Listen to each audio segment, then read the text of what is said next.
All right, LSU family members, we up in this thing, man. It's almost time, man, for the matchup against Mississippi State, man. It's going down.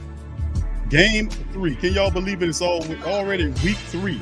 LSU sitting up at this thing, 1-1 on the season. Bulldogs coming into Death Valley at 2.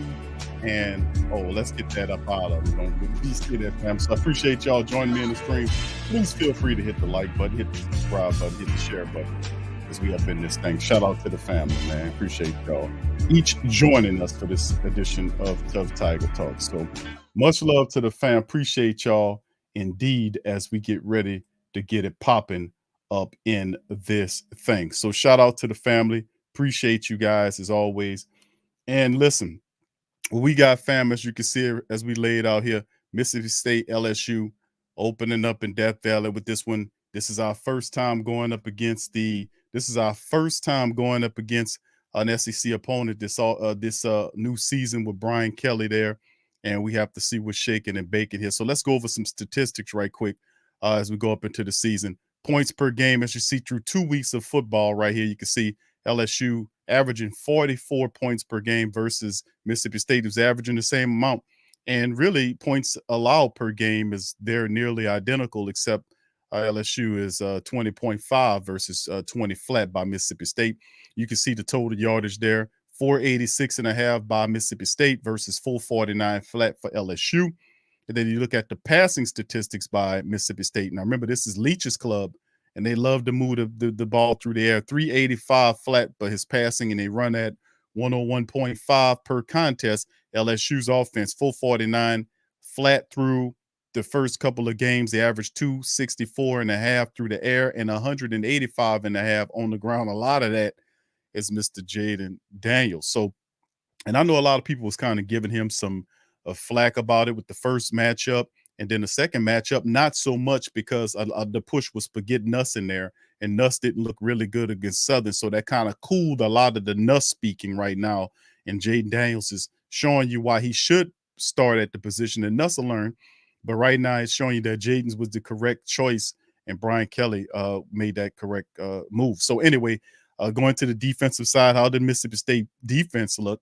305 flat, 220.5 points, yards allowed through the air, and they stuff you in the rushing attack at 84.5. So in 2 games that they played against Memphis, where they beat them 49-23, and then of course against Arizona where they beat them 39-17, they stuffed those 2 people. 84.5. Tigers have to get it done.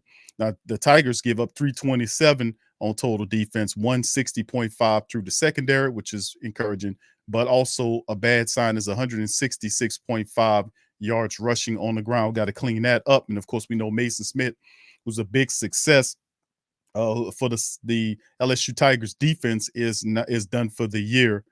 So we would have to kind of move guys around and kind of create some more resistance in the interior defensive line. Anyway, let's look at some of the top players. Jaden Daniels, 35 of 45 through 2 games, 346 yards and 5 touchdowns through 2 games for Mr. Jaden Daniels. Will Rogers, who their quarterback is, 77 out of 98 for 763, 9 touchdowns and 2 picks on the day for Mississippi State. Not bad numbers. The rushing attack, Jaden Daniels is leading that too, 19 carries for 132 and 1 touchdown. Now we do get John Emery back, which is a major plus, getting him back into the rushing attack. And I'm really happy to see him back in there, man, after the 2-game suspension that he had done to go. Getting him back up against Mississippi State is, shoot, I can't overemphasize how really important that is to the rushing attack for LSU.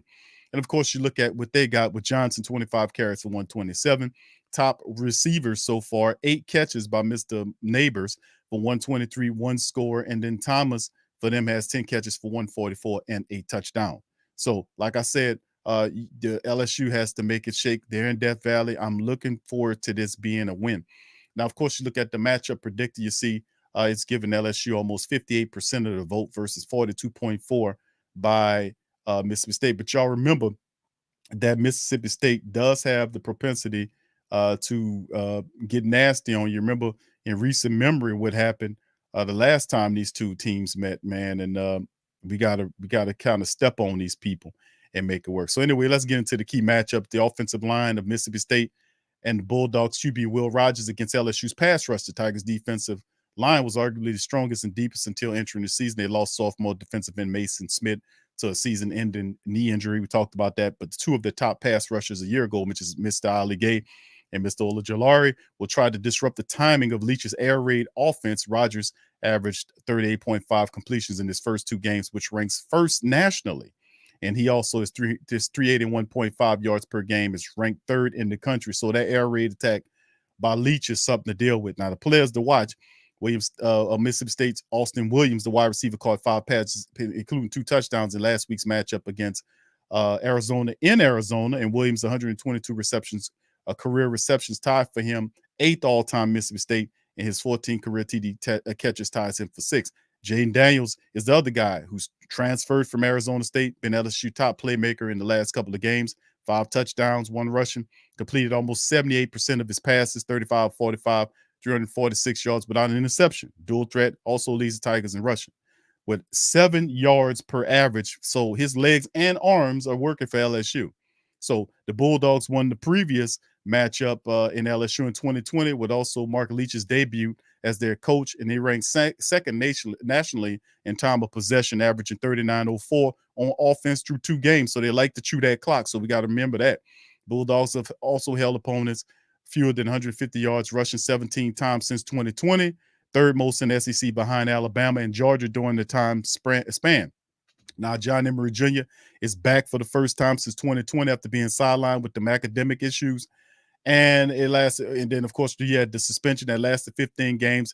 Emery has 7 career touchdowns and averages nearly 5 yards per carry since LSU debuted in 2019. That's why I say he's instrumental to their rushing attack. Now, Kelly has said that cornerback Sevyn Banks, a transfer who started 2 seasons at Ohio State, can make his LSU debut after being limited by injuries. And also wide receiver Keyshawn Butte has 85 career catches for 1,264 and 14 touchdowns in 17 career games with 12 starts. So a little bit of information right there on both these teams. And of course, you see LSU's 1-1. They're sitting almost at the bottom there of the West, and you see Texas A&M up under them, and then of course Mississippi State is just ahead of Ole Miss, just a few spots ahead of them. So LSU gets a win, which I'm really thinking that they will, and it will help us out in this matchup. Let's go look at that's before we go play a little bit of Coach Kelly's thoughts, family, going into this matchup. Let's go over the top 25 board for right now and see what's shaking with right now. So far, if you can see Oregon right now in the middle of the third quarter with the smackdown on BYU. It looked like an upset brewing right there. Oregon 25th ranked, 38-7 over the 12th ranked BYU squad.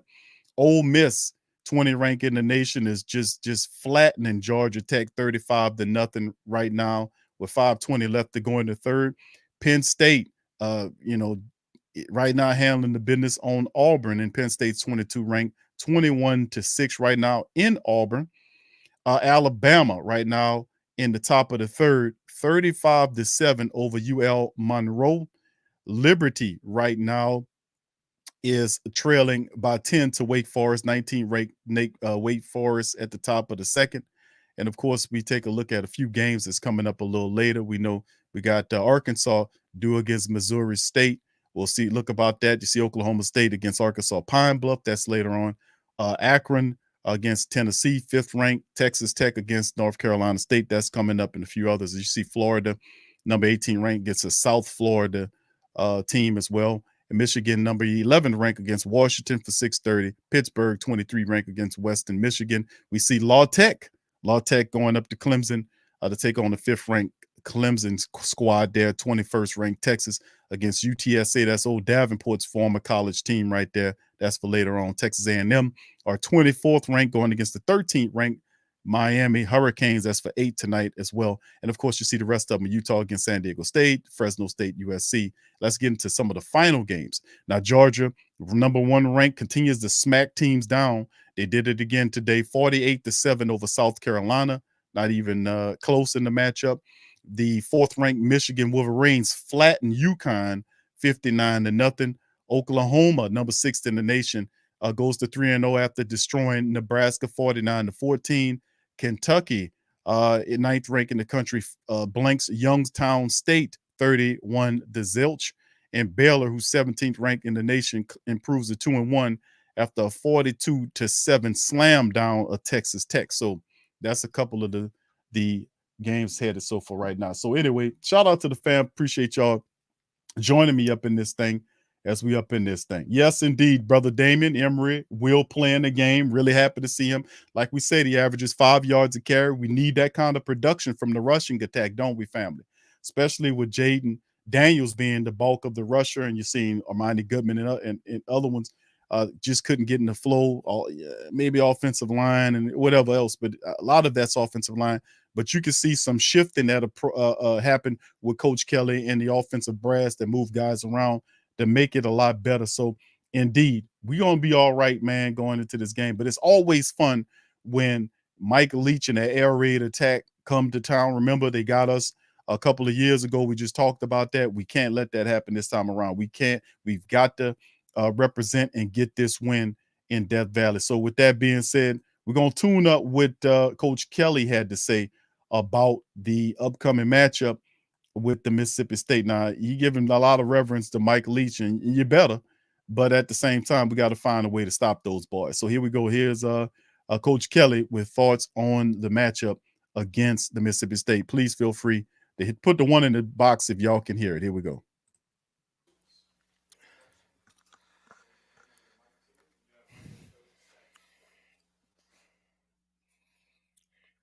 Hey, Brian, you said earlier this week y'all know more later in the week about Seven Banks. What's it going to be looking like in terms of his availability and place in the rotation this weekend? Yeah, he's going to play. I don't know that he's.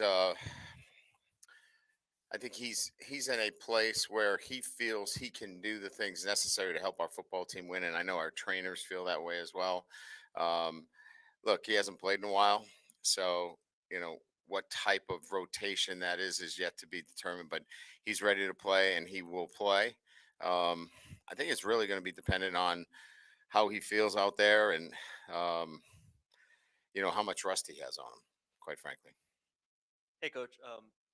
Mississippi State has held the first two quarterbacks to 54% completion percentage. What have they done well in the back end to make it hard on opposing quarterbacks?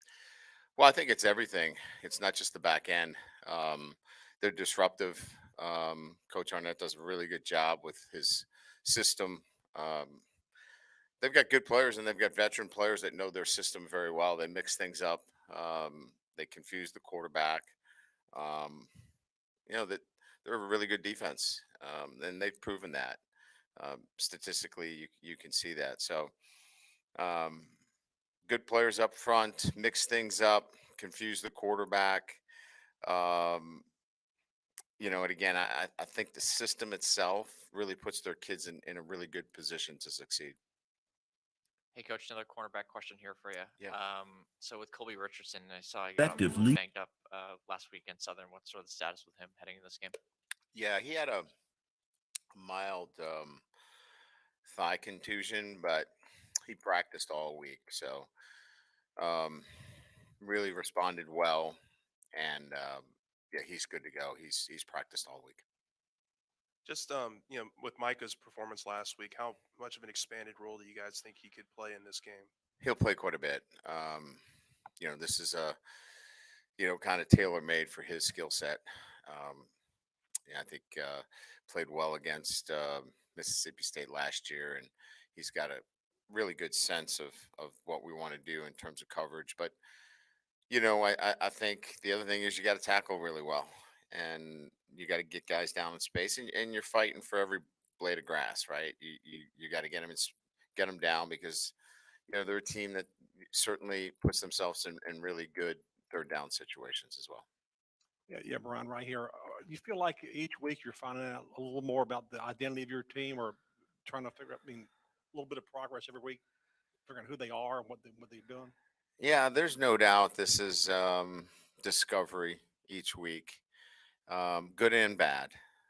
And it's not just necessarily, tactical and technical. This is still about um, good habits, bad habits, how to practice. In some instances, when you're not 100%, can you give me, if you're 80, can you give me 100% of 80? So all those things, we're kind of going through that process right now. And I think it's going to be something that continues to evolve. We're still building trust, that they need to trust us, and we need to trust them when they tell us something as well. So long answer to the question is we're still in a process right now. Still in the process right now, and that's coming from the coach right there. Let's get into this article right here, family. Then we'll drop some. We'll talk about your guys' choices on what do you think that'll cause to be able to stop what Mississippi State has been doing, because they're not just rolling it out offensively speaking. We know the air raid offense can put points and yardage up on your tail real quick, but they also have an element of defense there that's always been in Mississippi State. To be honest with you, if you're been a Tough Tiger Talk or a LSU football family member for a long time, Mississippi State, when they come out there with, we knew for a long time they could play defense. Their problem was always they had a screwed up offense. The stuff wasn't right. Mike Leach gets there. He brings the air raid there, makes them something serious from the offensive perspective while retaining a lot of the key defensive elements. So a lot of people looking at Mississippi State and saying to themselves, this squad here could be something critical. So anyway, this is from LSU Country. 3 LSU players to watch against Mississippi State. The trio of Tigers will be critical to the end result Saturday. Defensive line looks to get pressure early. Let's get into it. Shout out to Zach Nagy over there. And this is what he was saying about players to watch out for. The Tigers entered SEC play with something to prove in Kelly's conference debut. The talk of the town has been the air raid offense Mississippi State runs, but the Tigers getting near full strength in the secondary can only help their case. There are a myriad of matchups we like come Saturday night in Death Valley, whether it be a battle in the trenches of LSU's cornerbacks looking to lock down the Bulldogs trio of wide receivers.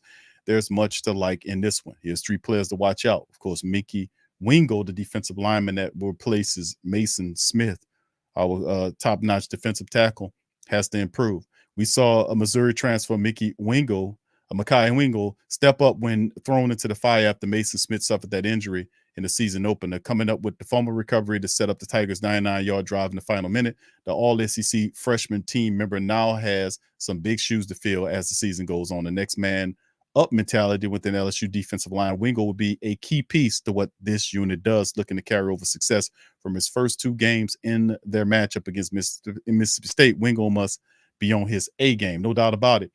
Big shoes to fill in Mason Smith, but yes, Wingo did look good the last contest, but the competition ratchets it up against Mississippi State, and he definitely must bring his A game against them. 2 other names to monitor will be Jacobian Guillory and Savion Jones as guys to make an impact for the defensive line group. Also to mention Colby Richardson, the cornerback. McNeese State transfer had seemingly made a meteoric rise up the depth chart of LSU squad during the fall camp, but hasn't been as effective as anticipated through the Tigers' first 2 games. Now, following Coach Frank Wilson's from Lake Charles to Baton Rouge, Richardson is the guy that program remains high on. He's 24-year-old graduate transfer who took a majority of the first reps with the cornerbacks throughout fall camp, but is still looking to hit his stride. Head coach Brian Kelly has spoken highly of Richardson and the growth he has made. He says, coming in, we're really showing himself for the McNeese State as somebody they can compete for right away during camp. Now, against the air raid offense, Mississippi State loves to run. It'll be all hands on deck in LSU secondary to get production from Richardson will be one of the utmost importance, making him a key guy to watch Saturday night. And then, of course, finally, Jack Batch, wide receiver. Jack Batch, the sophomore standout, wideout, was seemingly used as a decoy for much of the snaps against Florida State, but was extremely effective in his limited action against Southern as he continues to get back to 100% after battling that stress fracture through much of fall camp. But Beck will be someone to monitor in the conference play. He's looking to get back to his old ways. Batch is looking to get back to his old ways, and Kelly harped on the standout wide receivers improvement in practice, looking more than capable of taking a significant steps Saturday. So that's the thing. You're going to see a lot of him because he looks to have turned the corner from his injury. That's what Coach Kelly said. The offense will be in dire need of his production from the playmaker Saturday night against Mississippi State. Look for the quartet of receivers to get into the action early with Keyshawn Booty, Malik Neighbors, and Jare Jenkins, and Batch, not to mention Brian Thomas Jr. looking to get this. Now, the final thoughts is ultimately this will come down to the secondary play of LSU with the return of Saban Banks. The group has the depth to flip rotations, but getting production would be the utmost important. The Tigers will hope to get production from their big guys up front, from Ojolari returning and Wingo stepping in for injury, Mason Smith. But if this defensive line can attack the Bulldogs quarterback, Will Rogers, it'll make the job of the secondary that much easier. So I agree. So with that being said, let's get a little word from the family members up in this thing. What do y'all guys? Let's hear from you. Let's hear from the family members. How do you guys think this plays as we get started in the matchup? How do you think it plays? Put it in the comment section as we get ready to get it rolling, LSU style. So we'll get it on and popping. Let's see what happens. Give me a score as well, and we'll get into it. Here we go. At the 27-yard line, Tigers moving quickly. Line up 2 receivers out wide to the right. Neighbors in the slot. Keyshawn Booty out wide to the right. They'll have Mason Taylor getting the start at tight end, along with Chris Hilton. Now Booty and Hilton will change positions. Keyshawn comes to the near side. Hilton out wide to the right. And Chris, quick storyline. Emory Jones, a true freshman from Catholic Baton Rouge, played mop-up role last week and was dominant. Gets us started right tackle. Historic night with Campbell and Rogers both getting the start up front. Daniels on second down in the pocket, fires. Catch made at the 44-yard line by Booty, out of bounds, near side. Picks up the first down for the Fighting Tigers on a gain of 18 yards. Saw this last week, Doug. They went to Keyshawn Booty early in the game against Southern. Good way to start. Keyshawn Booty lined up on the left side, ran an out pattern behind the short defender for the reception. Here's all kinds of miscues. A snap and movement up front. Going to halt this play on 1st down and 10. Again, the Tigers trying to move quickly. The entire offensive line, 5-yard penalty, 1st down. Painted with a broad brush there by our official, our referee and crew chief, James Carter. Everybody across the line. Campbell, Dellinger, Turner, Jones, and Frazier. So again, Tigers will be set back 1st down and 15, move it back to the 40-yard line of their own. Just underway here in the 1st quarter. Again, LSU trying to keep the foot on the pedal here in this opening drive. Daniels, shotgun snap on 1st and 15. Plenty of time. Now will decide to run up the middle. Near side hash, cuts to the Tiger eye, and clipped by the ankles at the Mississippi State 47-yard line, a gain of 13 yards. It'll set up 2nd down and short here after the penalty. Great move again by Daniels. And again, Doug, I like the fact that we saw last week. He takes time, goes through his progressions. If it's not there, he will run. He is much more disciplined than he was 2 weeks ago. So now our official letting the game clock operator to make sure the clock's moving. Again, James Carter calling for time here, and it looks like they're going to make sure everybody is on the same page as far as time remaining here in the 1st quarter as the sun sneaks from behind the clouds and basks most of the stadium in sunshine here. Yeah, they just moved the clock down 1 minute and 2 seconds. It was at 14:37. It's now at 13:35 as they've had some issues getting the clock in rhythm to start this football game. LSU taking the opening kickoff. So far, so good. Big pass play to Keyshawn Booty. Good run play by Jaden Daniels.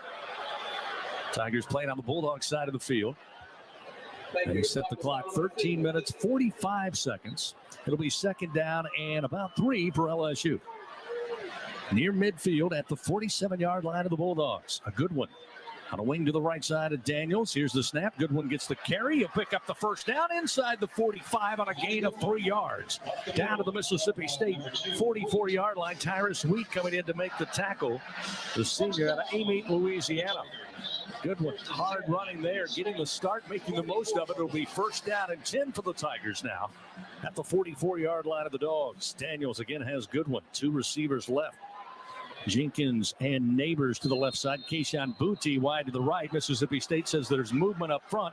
Here come the flags, and indeed there was. False start. Offense, number 72, 5-yard penalty, 1st down. This time Garrett Dellinger singled out, the sophomore out of Clarkston, Michigan.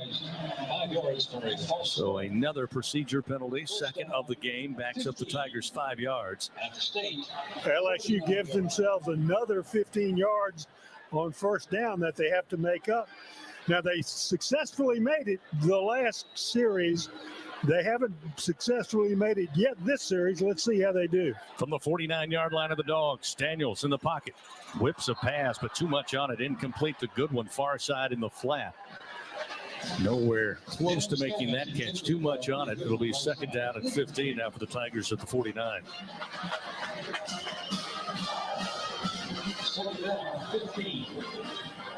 Keyshawn Booty wide to the right, short side of the field. They'll have Jenkins and Neighbors to the left side of Daniels in the formation. Daniels looking for Booty down the field, and one-on-one coverage. It's overthrown and incomplete.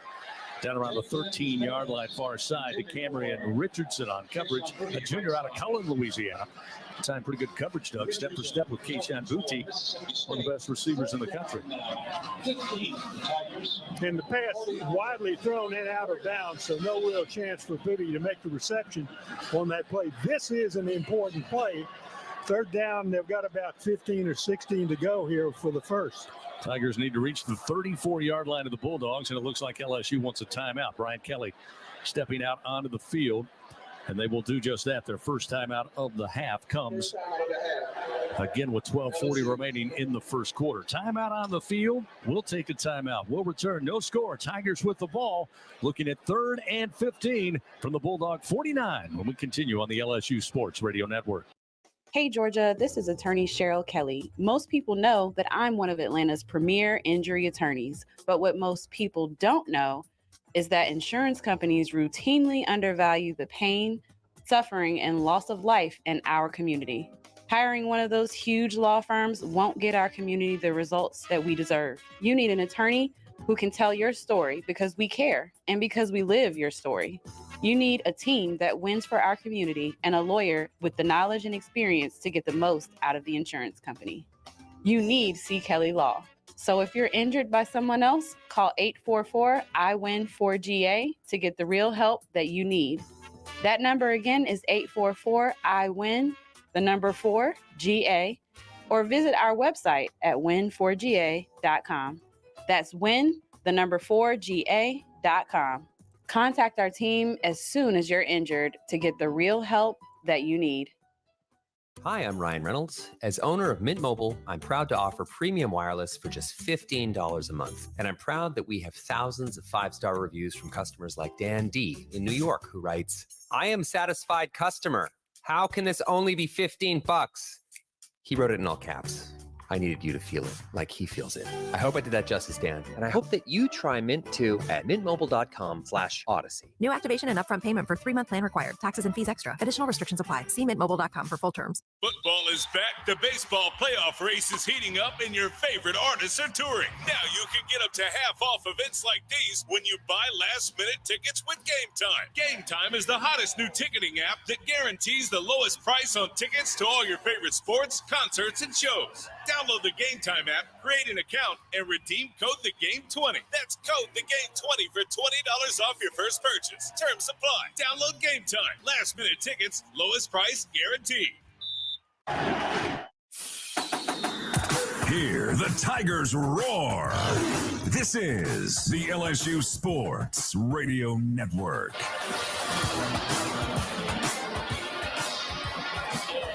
Scoreless here in Baton Rouge, 12:40 remaining in the first quarter. Sunshine sideline report, Gordy Rush down here. And we've had a lot of clock issues, Chris and Doug. And we talked about the time has not been accurate.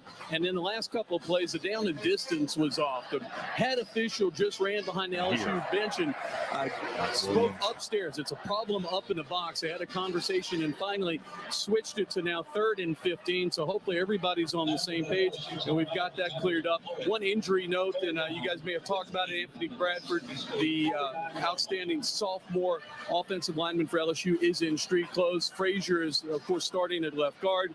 Emory Jones, at right guard, and Emory Jones at right tackle. Bradford's in street clothes, unavailable tonight. Thank you, Gordy. So they get it set on the scoreboard. It will be 3rd and 15. Josh Williams, we'll see for the first time tonight, checks in as a running back. Tigers on the season 52% on 3rd down. They'll move Williams from the right to left side. Daniels calls for the snap, has it belt high. Looks down the field, drops it off underneath, bobbled and incomplete to Besh at the 45-yard line. Thrown behind the Tiger receiver. Very close to getting in the hands of Nathaniel Watson. The senior out of Maplesville, Alabama, had a chance for Mississippi State. Luckily, it falls to the grass.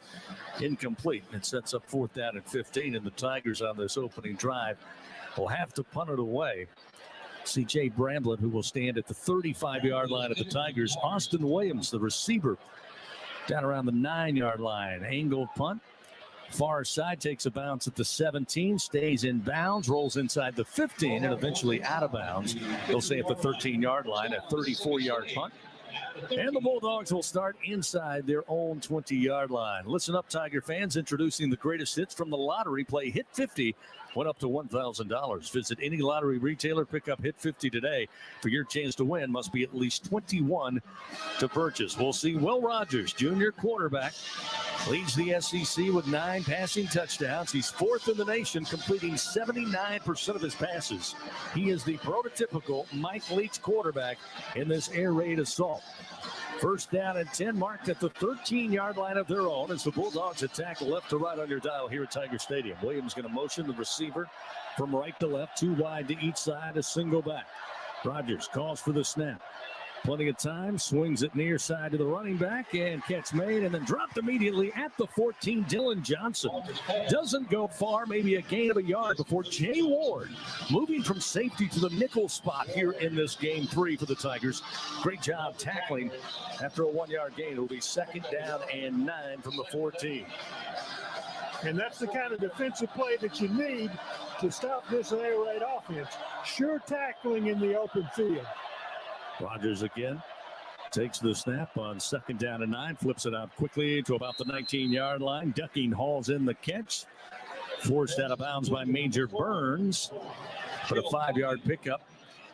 Set up 3rd down. Somewhat manageable. Again, the pass is the run, although this Mississippi State team, as Doug told you before kickoff, averaging about 100 yards per game on the ground, which you could equate that to 150, maybe 200 yards for other offenses. 3rd down, Rogers will send 2 receivers right, 2 wide to the wide side of the field. Rogers, noise affecting him a little bit, steps up to his center, now gets back in the shotgun. Here's the snap. Handoff on the ground, upended at the 20-yard line. There's going to be Dylan Johnson as Harold Perkins coming in and just flips him end over end.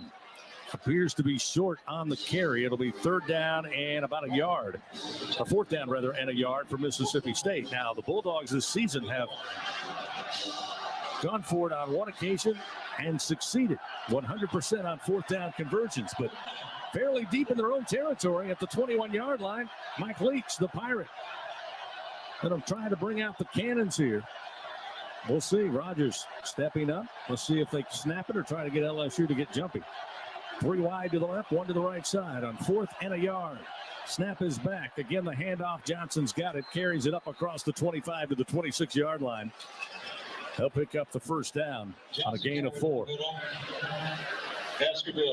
Micah Baskerville there to make the stop, but 2nd level is where Johnson was able to pick up that 1st down.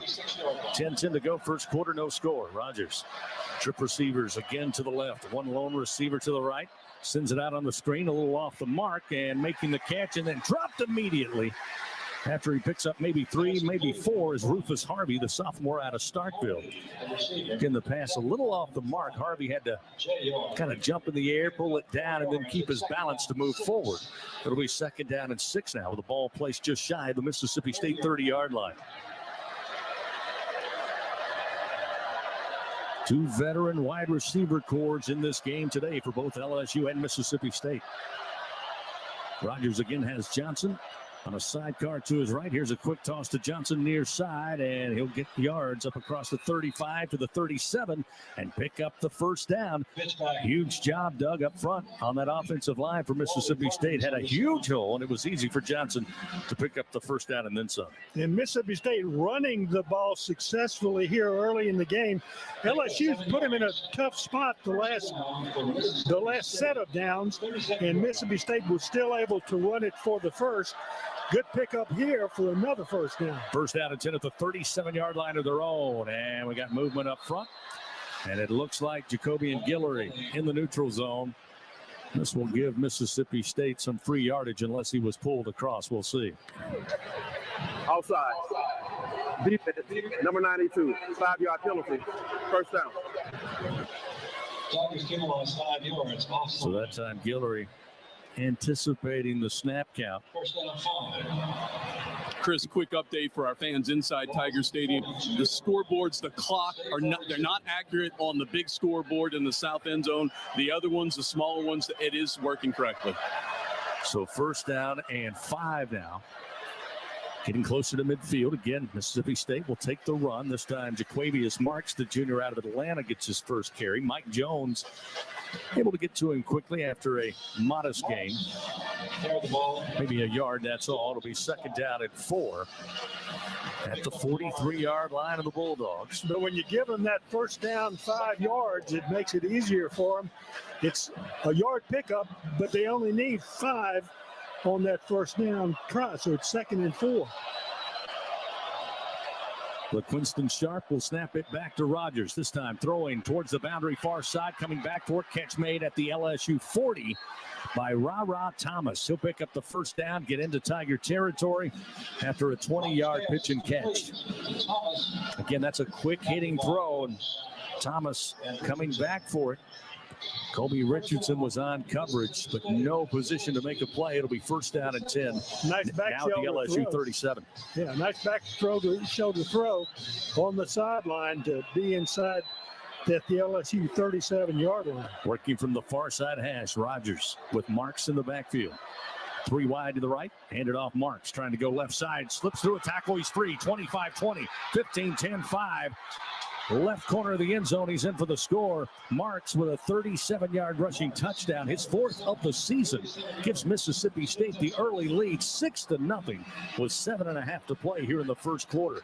LSU, Doug, had defenders right there at the line of scrimmage. Somehow he just snuck and squirted right between both of them. Well, this is picture perfect, this drive for Mississippi State. LSU had 2 tacklers over there. They both made contact with the ball carrier, and he just split him. He just knocked him to the ground, continued on his way for the touchdown. Ben Raymond on for the point after. He's 3 for 3 in point after attempts this year. This kick is up, and it's no good. Missed it left, and again, the kicking woes continue for the Bulldogs, and that will certainly draw the ire of Mike Leach. He pulled Massimo Biscardi last week. He's missed 2 point afters on the year. Again, Raven was perfect on 3 of 3, but now making 3 of 4. Mississippi State, though, leads 6-0. We've got 7.5 to play here at Tiger Stadium. LSU gets the football when we come back on the LSU Sports Radio Network. When you open a crisp, cold Bud Light, you know game day is here. You owe me $5. We mean every sound. Enjoy responsibly. 2022 Anheuser-Busch Bud Light Beer, St. Louis, Missouri. With no fees or minimums and no overdraft fees, banking with Capital One is the easiest decision in the history of decisions. Even easier than choosing Slash to be in your band. Next up for lead guitar. You're in. Cool. Yep, even easier than that. With no fees or minimums and no overdraft fees, is it even a decision? That's banking reimagined. What's in your wallet? Terms apply. See CapitalOne.com/bank for details. Capital One NA, member FDIC. When you're a fan, you wear your team's jersey on your back and your heart on your sleeve. After a win, your world glistens. Lose, and the hurt permeates your soul. You'll always have a place with us in the Cox Fan Zone, where everyone can play and connect with other fans in a big group hug. See, in the Fan Zone, you're not some crazy fan. You're home. Hey, Tiger fans, say Fan Zone into your Cox voice remote to play. Not at home? Visit cox.com/fanzone and go Tigers. Southern Air Heating and Cooling is proud to be an official sponsor of LSU Athletics. Their team of AC professionals have been serving the comfort needs of the people of Louisiana for over 25 years. Much like the fans of the Tigers, our commitment to Tiger athletics and providing great service remains as strong as ever. Southern Air Heating and Cooling. Go Tigers! When you open a crisp, cold Bud Light, you know game day is here.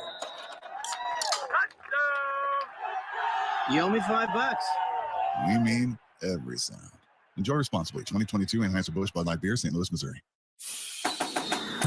Hear the Tigers roar. This is the LSU Sports Radio Network. 6-0, Mississippi State leading LSU.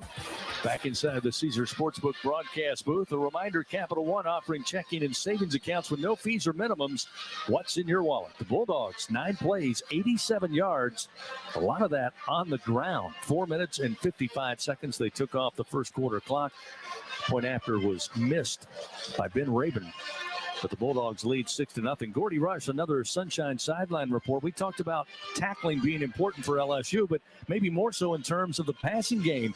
A couple of missed tackles there led to a 37-yard rushing touchdown for Mississippi State. Yeah, no, absolutely. Mississippi State really balanced on that drive, and that's been the story this season. And Mike Leach's first 2 years, they hadn't been able to run the football, and they relied on the pass. Much better running the football. On that touchdown play, had a missed tackle, and then Coach Kelly talked about poor communication with the safeties in the Florida State game.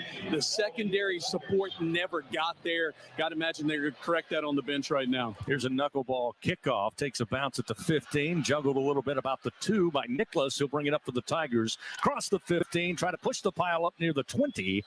And may have succeeded in doing so. So about a 20-yard return there on the squib kick down the near side hash. And LSU takes over on their second possession of the ball game, down 6-0 to Mississippi State. First down for the Tigers, 20-yard line. John Emery out on the field, making his debut here in 2022. Haven't seen him on the field for the Tigers since the year 2020. First down and 10, he'll get the first carry. Trying to cut out to the left edge and going to be arm tackled and brought down. Good stop by Randy Charlton, the senior out of Miami, after a gain of a yard. Coach Kelly talked about it, Doug, this week. Hey, it's great to have Emery back in that rotation at running back, but got to believe there'll be a little bit of rust there, having over a year off playing football. And it's going to be tough against that defensive front for Mississippi State because the 3 down are really, really tough run stoppers. Second down and 9 from the LSU 21-yard line. Empty backfield now for Daniels. 4 wide to the right. They'll throw. Thomas with the catch on the screen at the 26, and then carries a couple of Bulldogs up near the 28-yard line. And about a gain of 7 yards. So now 3rd and about 2. LSU looking to convert here. They're 0 for 1 so far in that first drive. Had to punt near midfield. 3rd and 2. It'll be Emery again in the backfield. Brian Thomas out wide to the left. Keyshawn Booty wide to the right. Now Keyshawn will motion. Handoff Emery, puts his nose down, and forward progress. See where they spot it. Needed to reach the 30. Looks like he'll be about a half-yard shy after he was stuck. Pretty good hit at the line. Looked like Jackie Matthews. And let's see what LSU does here. Mississippi State, in this situation on 4th down, went for it deep in their own territory. Let's see if LSU's got the courage to do the same thing. It appears they do. They'll bring in Josh Williams at running back. Emery will step out. 4th down and about half a yard, maybe 4th and inches. And now flags come out. LSU says Mississippi State jumped. Mississippi State likewise says it was the Tigers. And it looks like it's false start against LSU. Well, Mississippi State is stemming the front up there, Chris. And so you're seeing a little bit of pre-snap movement. And, LSU obviously young, new, and experienced on that offensive line. And Jaden Daniels wanting to go no huddle tempo, the combination of it. LSU's just been a little jumpy up there so far. So that will negate the opportunity to go for it on 4th down after the 5-yard infraction. Again, another motion penalty. We'll see Jay Bramblett. He'll stand at the 10-yard line of the Tigers. Xavion Thomas now back deep for Mississippi State, stands at the Bulldog 34. Long snap count. Here's the snap from Slade Roy. Bramblett puts it in the air. High in the air, backpedaling to about the 30 as slips through one tackle, coming to the near side, 45-50, lost his footing, and eventually brought down at the LSU 49-yard line. Xavion Thomas, 46-yard punt, and a 21-yard return. Emory Jones out there getting the tackle after Thomas close to breaking it even bigger. Timeout on the field. Mississippi State leading 6-0 over LSU. Just over 5 minutes remaining here in the first quarter. We'll return in a moment on the LSU Sports Radio Network.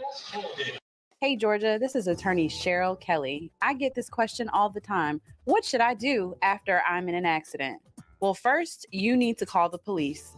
And second, you need to take photos of all of the vehicles that are involved. Yes, not just yours, every vehicle involved. You need to get medical care immediately to document your pain and your injuries.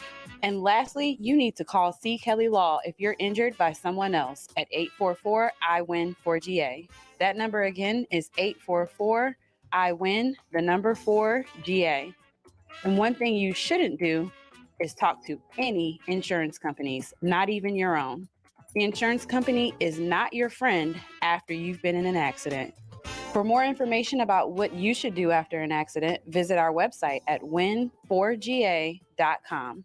Call our team to get the real help that you need after an accident at 844-I-WIN-4GA. Hi, I'm Ryan Reynolds. As owner of Mint Mobile, I couldn't wait to make my first commercial for Odyssey listeners. I thought, I'll tell them to go to mintmobile.com/Odyssey to get premium wireless for just $15 a month. Then I thought, they'll never believe the owner bragging, so I'll bring on a real Mint customer who knows it's premium wireless for just $15 a month. Then I thought, how will they know it's not just me acting as a customer? Then I thought, what if they don't think I'm a good enough actor to play a customer? Then I cried and went to bed the end. New activation and upfront payment for 3-month plan required. Taxes and fees extra. Additional restrictions apply. See mintmobile.com for full terms. Your neighborhood Ashley store has all the styles, selection, and value you'll need to invite fall in this season. Find furniture you'll love by shopping locally or visit ashley.com today. Every search you make, every click you take, they'll be watching you. Tired of companies like Google and Facebook watching everything you do online? There's actually a simple solution. DuckDuckGo. It's an all-in-one privacy app with a built-in private search engine, web browser, one-click data clearing, email protection, and more, all for free. Download the app today and get the most comprehensive privacy protection with a push of a button. DuckDuckGo. Privacy simplified. Hear the Tigers roar. This is the LSU Sports Radio Network. 6-0 Mississippi State leads LSU. The Bulldogs with the football, short field in front of them after the punt return of 21 yards. Bulldogs will start 1st and 10 at the LSU 49-yard line.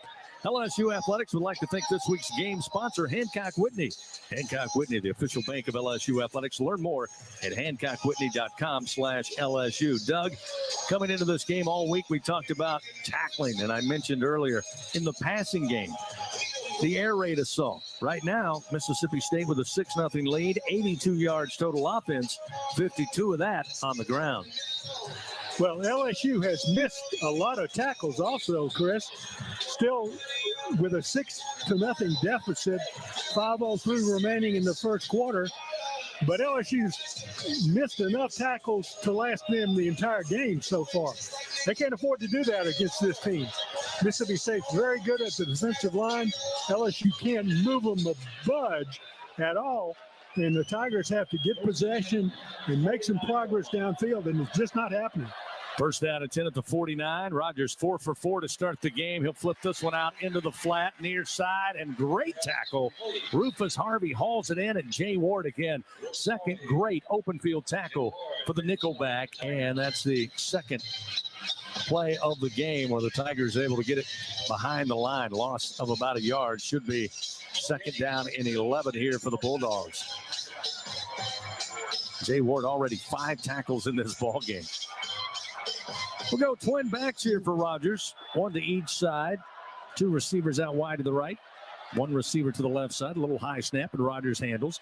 Looks right. Pump fakes. Pressure comes, and he is dropped. Back at the 41-yard line. B.J. Ojolari, the junior out of Marietta, Georgia, with the sack. His first sack on the season, and that sack brought to you by Train. It's hard to stop the Tigers, and it's hard to stop a train. That's just the 4th sack given up by Mississippi State on the year. Loss of 7 yards on the play. And again, if you're going to try to disrupt the rhythm of Mississippi State, get them behind the chains. Great play by Ojulari. And LSU's got to convert that sack into meaningful points right now. About 3rd and 19. Rogers throws, catch made at the 44. Going to be shy of the first down to the LSU 40-yard line as Rufus Harvey gets 18 yards on the catch. But it will set up 4th down and, again, manageable. We've seen Mississippi State go for it already and convert on 4th down. It appears Mike Leach going to continue that trend here. Rogers and the offense stay out there. It'll be 4th down and about a yard. Got to reach the 39-yard line of LSU. Single back, Dylan Johnson back there with Rogers out of the shotgun. Here's the snap from the near side hash to Johnson. He will not get it. Dropped behind the line, dropped at the 41-yard line. A loss of a yard as the Tigers collapse that offensive front. And a turnover on downs gives it back to the Fighting Tigers. Major Burns leads the charge defensively. LSU with the defender down right at the point of attack. That was Major Burns that came off the edge and made the tackle in the backfield. LSU brought heat there, and the offensive lineman actually fell on top of him. And as he was falling to the ground, he raised his hand up to the sideline. I'm going to need a sub. And they told him to stay down. So the trainer's taking a look at number 28, Major Burns. Yeah, again, hopefully just the wind completely knocked out of him after having a large human being fall on top of you full weight. But again, the trainer's taking a look at Major Burns, but a spectacular play by this LSU defense, the spark this team certainly needs. So the Tigers will take over after getting the stop on 4th down. Still taking a look at Major, again down at the 44-yard line.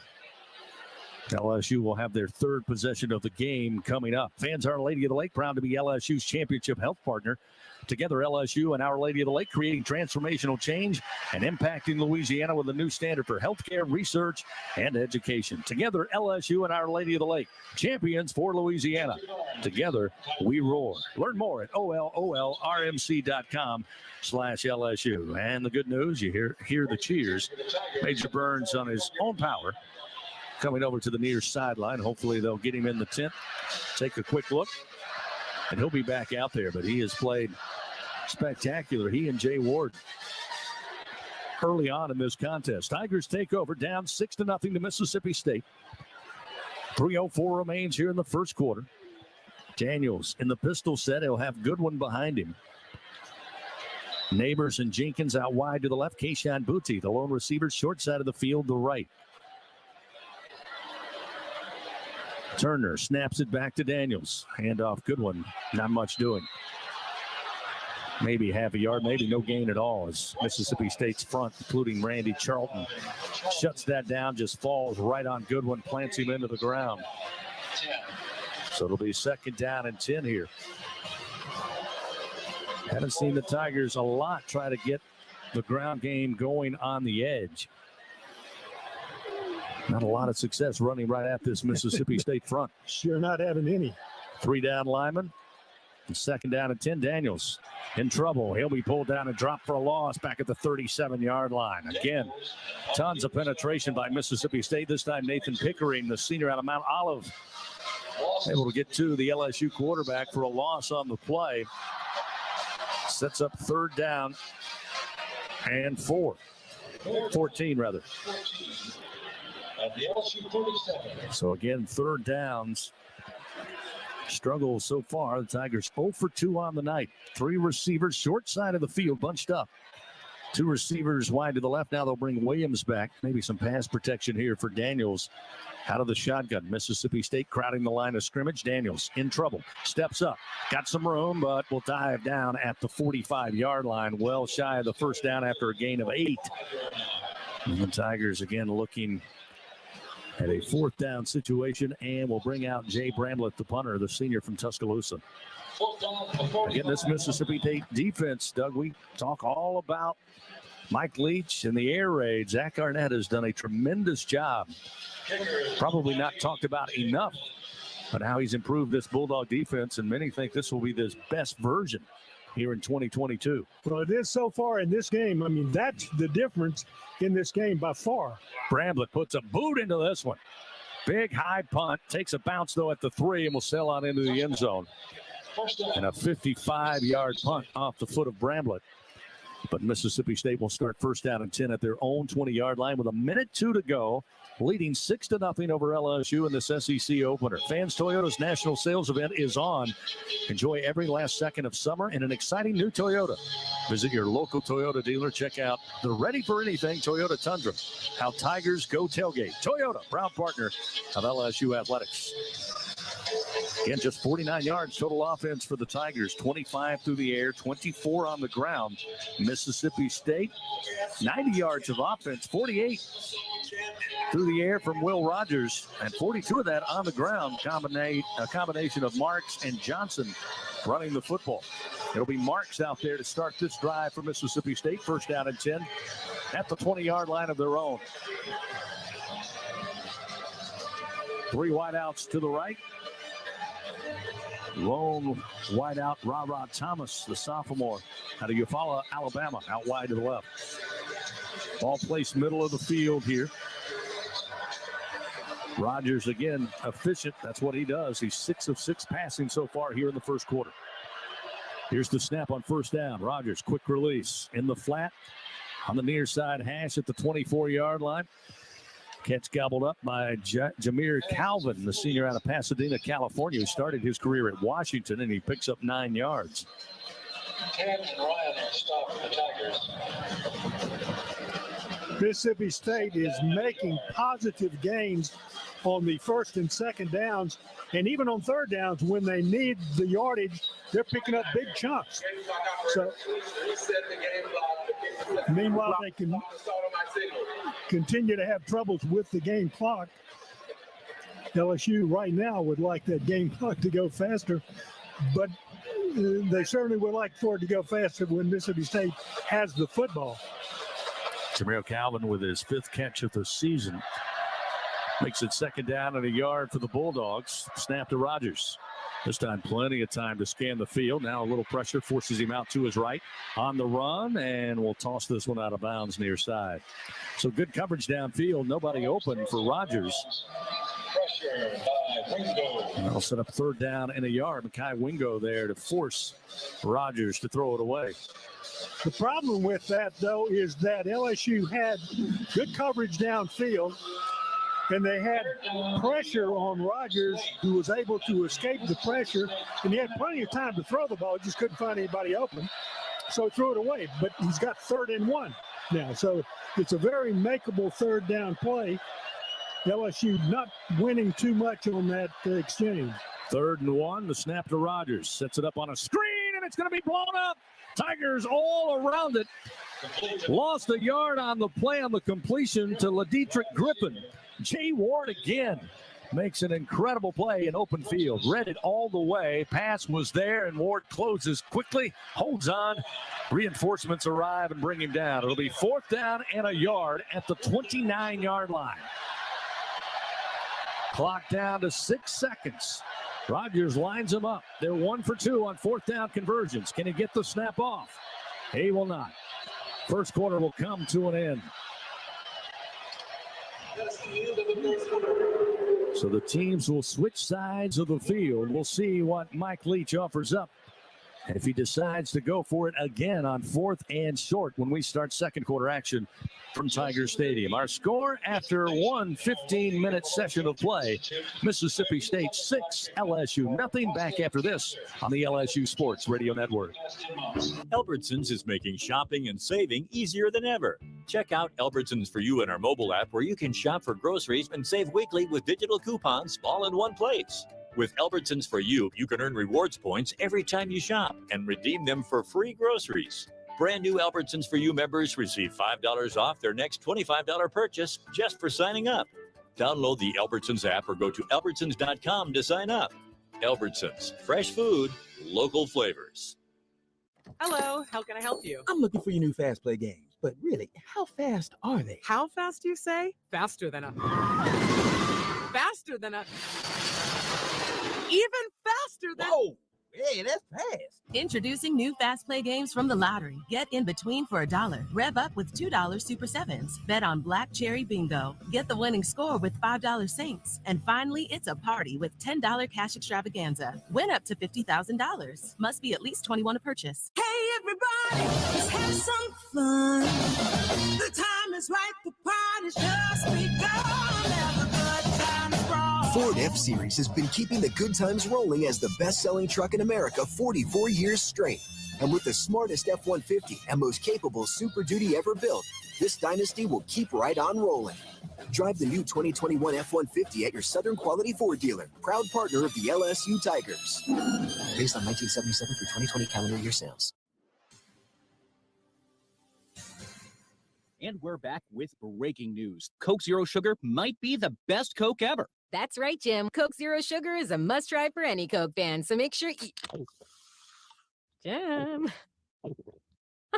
Jim. We're on the air.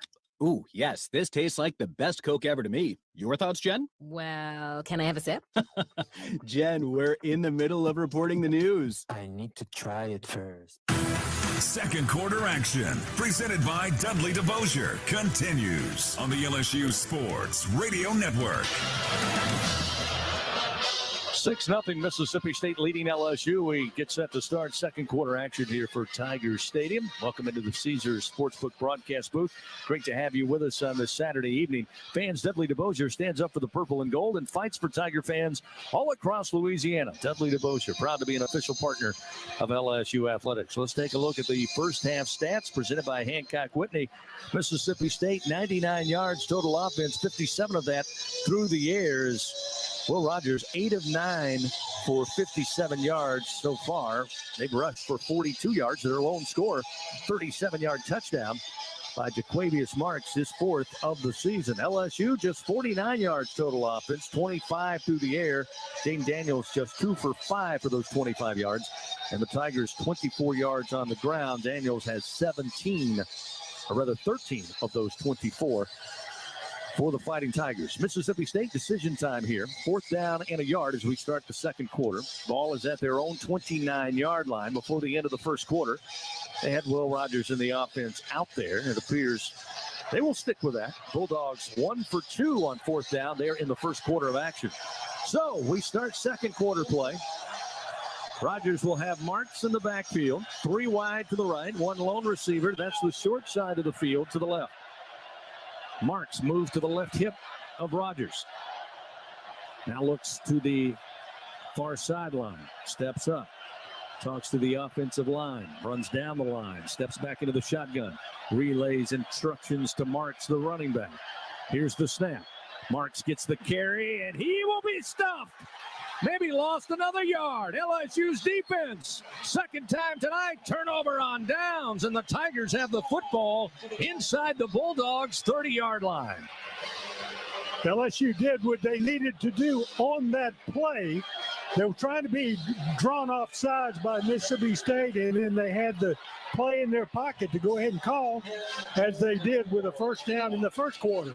LSU played it disciplined, made the tackle, taken possession of the football, but now they've got to convert it into points to make it meaningful in the context of this game. Makai Wingo got his nose in there, got to Marks first and brings him down.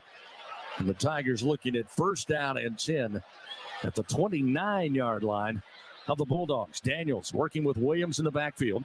Snap back in the shotgun. Late pressure comes. He'll drop it off. Williams comes back, takes the catch, gets back to the 29 to the line of scrimmage. But what looked like disaster with the late blitz from Mississippi State, Daniels able to find the escape valve, get it to Williams, and they'll reset with no gain. Second down and 10 from the 29. Ironically, Josh Williams was responsible for that linebacker in a delayed blitz, just turned around and Daniels hit him. I wasn't part of the route. He was supposed to be blocking. Second down and 10. Ball is on the ground. Daniels lost it. Mississippi State comes up with it. They have it at the 28-yard line. Tried to hand it off again to Williams. Problem with the exchange. It hit on the ground. Daniels dove for it, had his hands on it, and it just comes loose, and the Bulldogs fall on it. First fumble of the year lost by LSU from the line of scrimmage, not counting the 2 punts in week 1. But Tyrus Wheat finds the loose ball, and after some excitement and a short field, LSU gives it right back to the Bulldogs as if nothing happened. It'll be first down and 10 at the 29 where we started this second quarter. Well, LSU with an opportunity, and they have had several of them in this game and have taken advantage of nothing. Mississippi State's really been in control of it. It's fortunate that it's only 6-0 right now. They missed the extra point. They have broken tackles, and LSU in the last series has made some good tackles. First down and 10, throw out to the near side to the 34, caught by Ra Thomas. He skirts his way up to about the 38, maybe the 39-yard line, near sideline. And we'll pick up the first down. It'll make it 1st and 10. Now move it up to the 39-yard line. In LSU's defense, the key stat against Mississippi State always going to be time of possession. Fairly even at the moment, but that turnover could be costly. Rogers on 1st down and 10 from the 39. Quick fire, screen near side at the 36. And again, making his way up the sideline is going to be Jameer Calvin. He'll close to the 45-yard line on a gain of 6. 2nd down and 4 upcoming.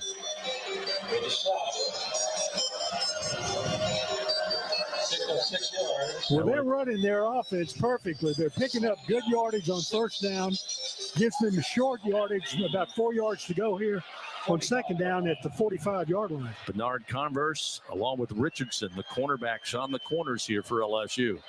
2nd down and 4. Rogers looks downfield. Now pressure comes. He evades pressure, running across midfield and put down at the 49-yard line of LSU. Jay Ward to get on the tackle, but a gain of 6 yards on the scramble by Rogers. Not what he's known for, but did enough there to move the chains and get into Tiger territory. 13:05 clock rolling, 2nd quarter. 6-0 Mississippi State leading with the football. They'll stack 2 receivers to the right side, stack 2 to the left.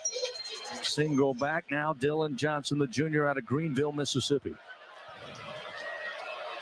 Rogers, accurate to say the least early on short throws.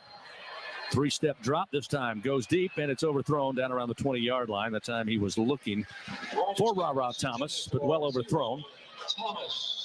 Set up 2nd down at 10 from the 49-yard line of the Tigers. 10 of 12, that's the 2nd miss tonight by Will Rogers in the passing game.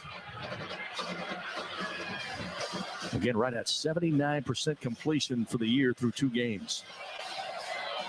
Coach Kelly talked about the air raid being similar to the triple option. Tackling is key when defending both of those style of offense. 2nd down and 10. Rogers steps back into the gun. Has the football. Flushed out to his left. Looking downfield. Drops it off. Incomplete down at the 25-yard line. He was looking that time for Rufus Harvey, who was in the middle of the field, tried to come to the numbers near side, but the throw well overthrown. That sets up 3rd down and 10. So again, Doug, hard to get sacks against Will Rogers. He's just that good releasing the football. LSU has 1 sack tonight, but if you can just disrupt things, make him uncomfortable, that play a perfect example. And LSU is putting themselves in a position where they can force him out of the pocket, but they're not converting those things into tackles behind the line of scrimmage. 3rd down, 10 yards to go. The ball's just on the other side of midfield. 2 receivers right, 1 to the left. Rogers. Tight pocket, hit from behind, drop down. Did he get rid of it? It came loose. The offensive lineman picked it up. Savion Jones buries him in the back of the numbers. Ball jostled loose. Offensive lineman for Mississippi State, I think, picked it up, but didn't go anywhere. And he lost 2 yards on the recovery of the fumble, but nonetheless, it sets up 4th down. Nick Jones came up with that loose ball, but that's not what Mike Leach wants in his air raid offense. Again, that time the Tigers get home, force the fumble, force a loss on the play, and it'll be 4th down and 12. They'll punt it away. And we'll see Archer Trafford, the senior out of Shreveport, Louisiana. Gregory Clayton Jr. back deep stands at the 10-yard line for the Fighting Tigers. 11:47 remaining, clock moving, 2nd quarter. Bulldogs lead 6-0. The kick from Trafford. Line drive punt, fielded at the 5 and then cut down. Let's see where they marked him, down around the 1. Clayton hauls it in. Not sure, did he call for a fair catch or no? Didn't look like he did. Yeah, he did not. You're supposed to put your heels on the 10. It goes over your head. You let it go. He was on the 10, retreated to the 5, fought it. His momentum took him back to the 3 where the defender made the play. So bad starting position for this LSU offense who's already struggling. Marcus Banks was there to make that tackle on special teams, and the Tigers, they'll mark it at the 3. That's where they'll take over. 11:37 to go, second quarter. First down and 10 for the Tigers, trailing Mississippi State 6-0. Back to Tiger Stadium after this on the LSU Sports Radio Network. Hi, I'm Ryan Reynolds. As owner of Mint Mobile, I'm proud to offer premium wireless for just $15 a month. And I'm proud that we have thousands of 5-star reviews from customers like Dan D. in New York, who writes, "I am satisfied customer. How can this only be $15? He wrote it in all caps. I needed you to feel it like he feels it. I hope I did that justice, Dan. And I hope that you try Mint too at mintmobile.com/Odyssey. New activation and upfront payment for 3-month plan required. Taxes and fees extra. Additional restrictions apply. See mintmobile.com for full terms. Your neighborhood Ashley store has all the styles, selection, and value you'll need to invite fall in this season. Find furniture you'll love by shopping locally or visit ashley.com today. Football is back. The baseball playoff race is heating up and your favorite artists are touring. Now you can get up to half off events like these when you buy last-minute tickets with Game Time. Game Time is the hottest new ticketing app that guarantees the lowest price on tickets to all your favorite sports, concerts, and shows. Download the Game Time app, create an account, and redeem code THEGAME20. That's code THEGAME20 for $20 off your first purchase. Terms apply. Download Game Time. Last-minute tickets, lowest price guaranteed.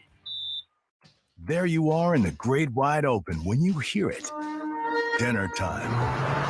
When you're hungry, you're not going to let 5,000 feet of mountain get in your way. And if they try, that's what Kia's lineup of exceptionally capable SUVs with available all-wheel drive is for. The Telluride, Sorrento, Sportage, and Seltos are how you know we take this pretty seriously. The SUVs and the dinner. Hurry into your local Kia dealer today. Kia, movement that inspires. Visit kia.com for details. Always drive safely. Second quarter action, presented by Dudley DeBosier, continues on the LSU Sports Radio Network. Second quarter action here from Tiger Stadium. 6-0 Mississippi State leading. 11:37 to go before halftime. Tiger fans, stop by, see your local Southern Quality Ford dealers. Take a test drive. Get amazing deals on low financing on a new car, truck, or SUV. Let the good times roll. Gordy Rush, a Sunshine Sideline Report. Tigers don't help themselves in the punt game.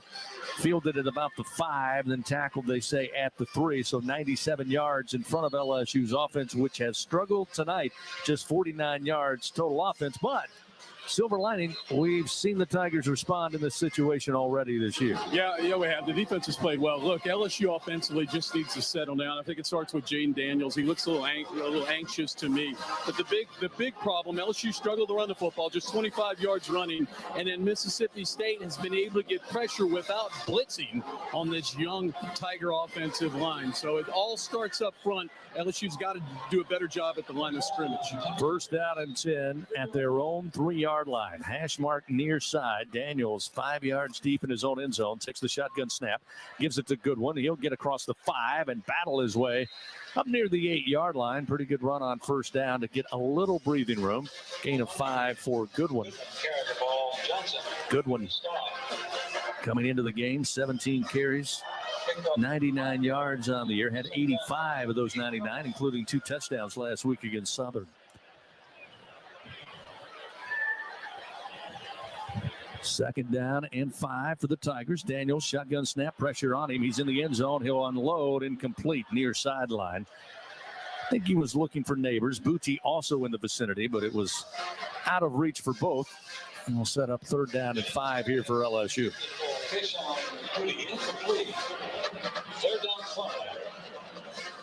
Critical down for LSU, deep in their own territory. About 5 yards to go on third down. And if they do not make the first down here, they're in a punting situation and a bad place on the field to do it from. 0 for 3 on third downs tonight. Daniels gets the snap. Here comes late pressure. Steps away from it. Now just trying to find a seam to run to. He'll make it to the 10. Team of Bulldogs bring him down just shy of the 11 after a gain of 3. He'll be shy of the first down. It will be fourth down and maybe 2 upcoming. But as Doug mentioned, that will bring on the punt unit here. And you're going to need to Flip the field if you can. Jay Bramblett had a 56-yard punt last time out, resulting in a touchback. You'll need a boot here.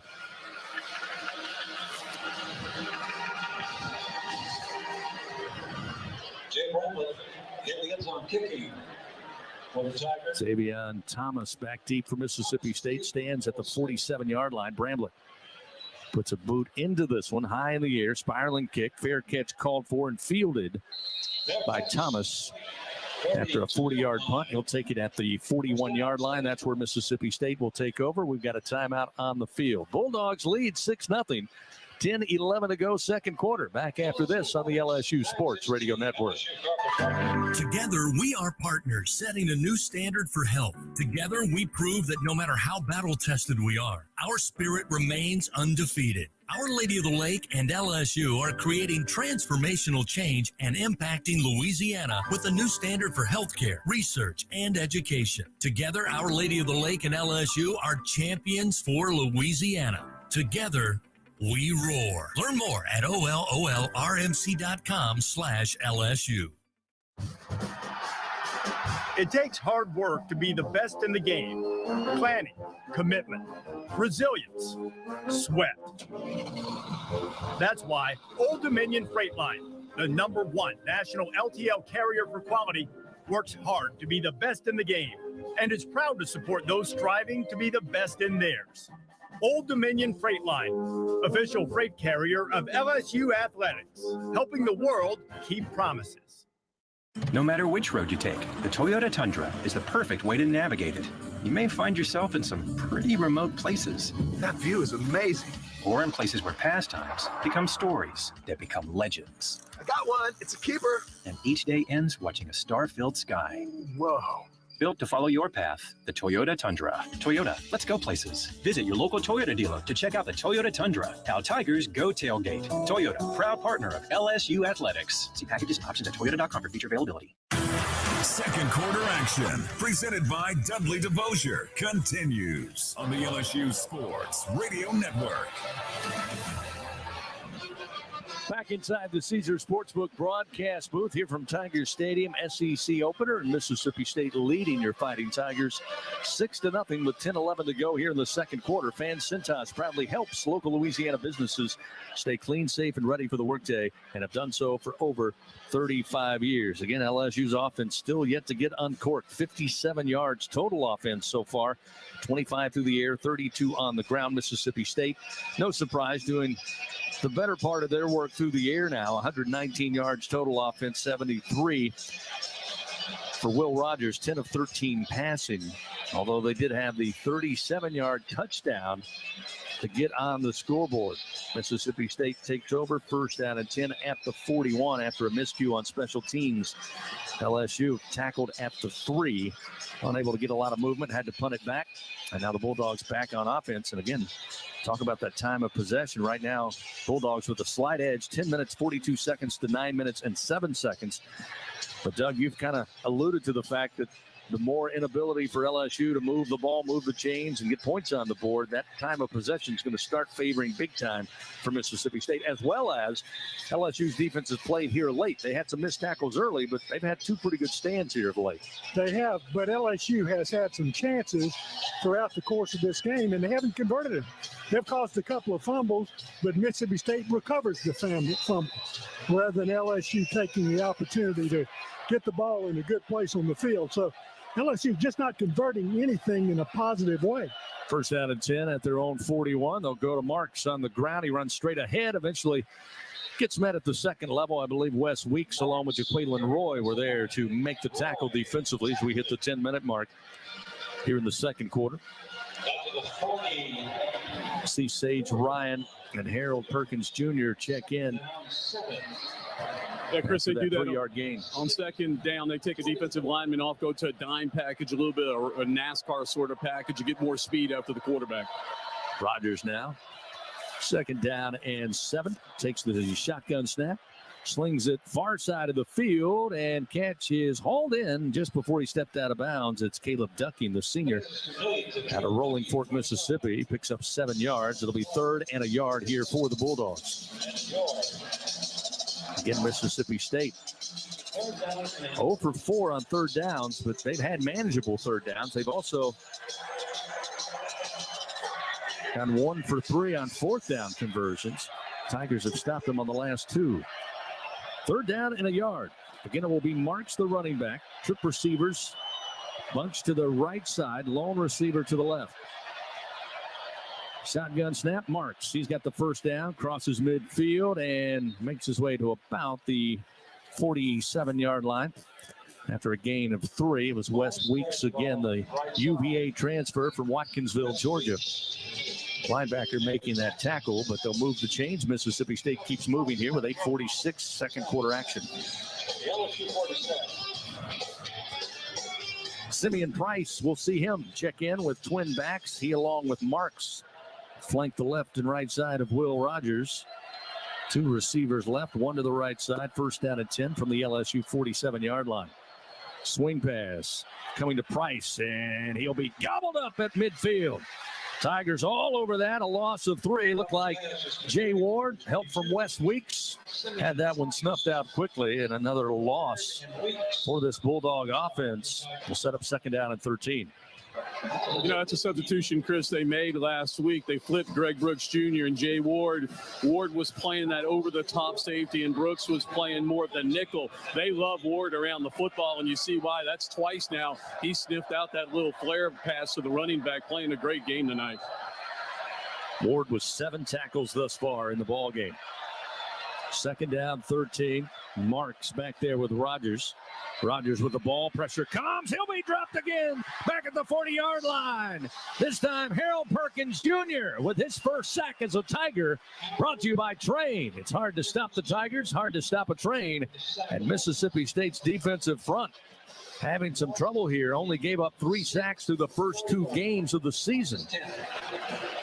Huge loss as Perkins comes in, throws Rogers down for a 10-yard loss. It'll be third and a cab ride here.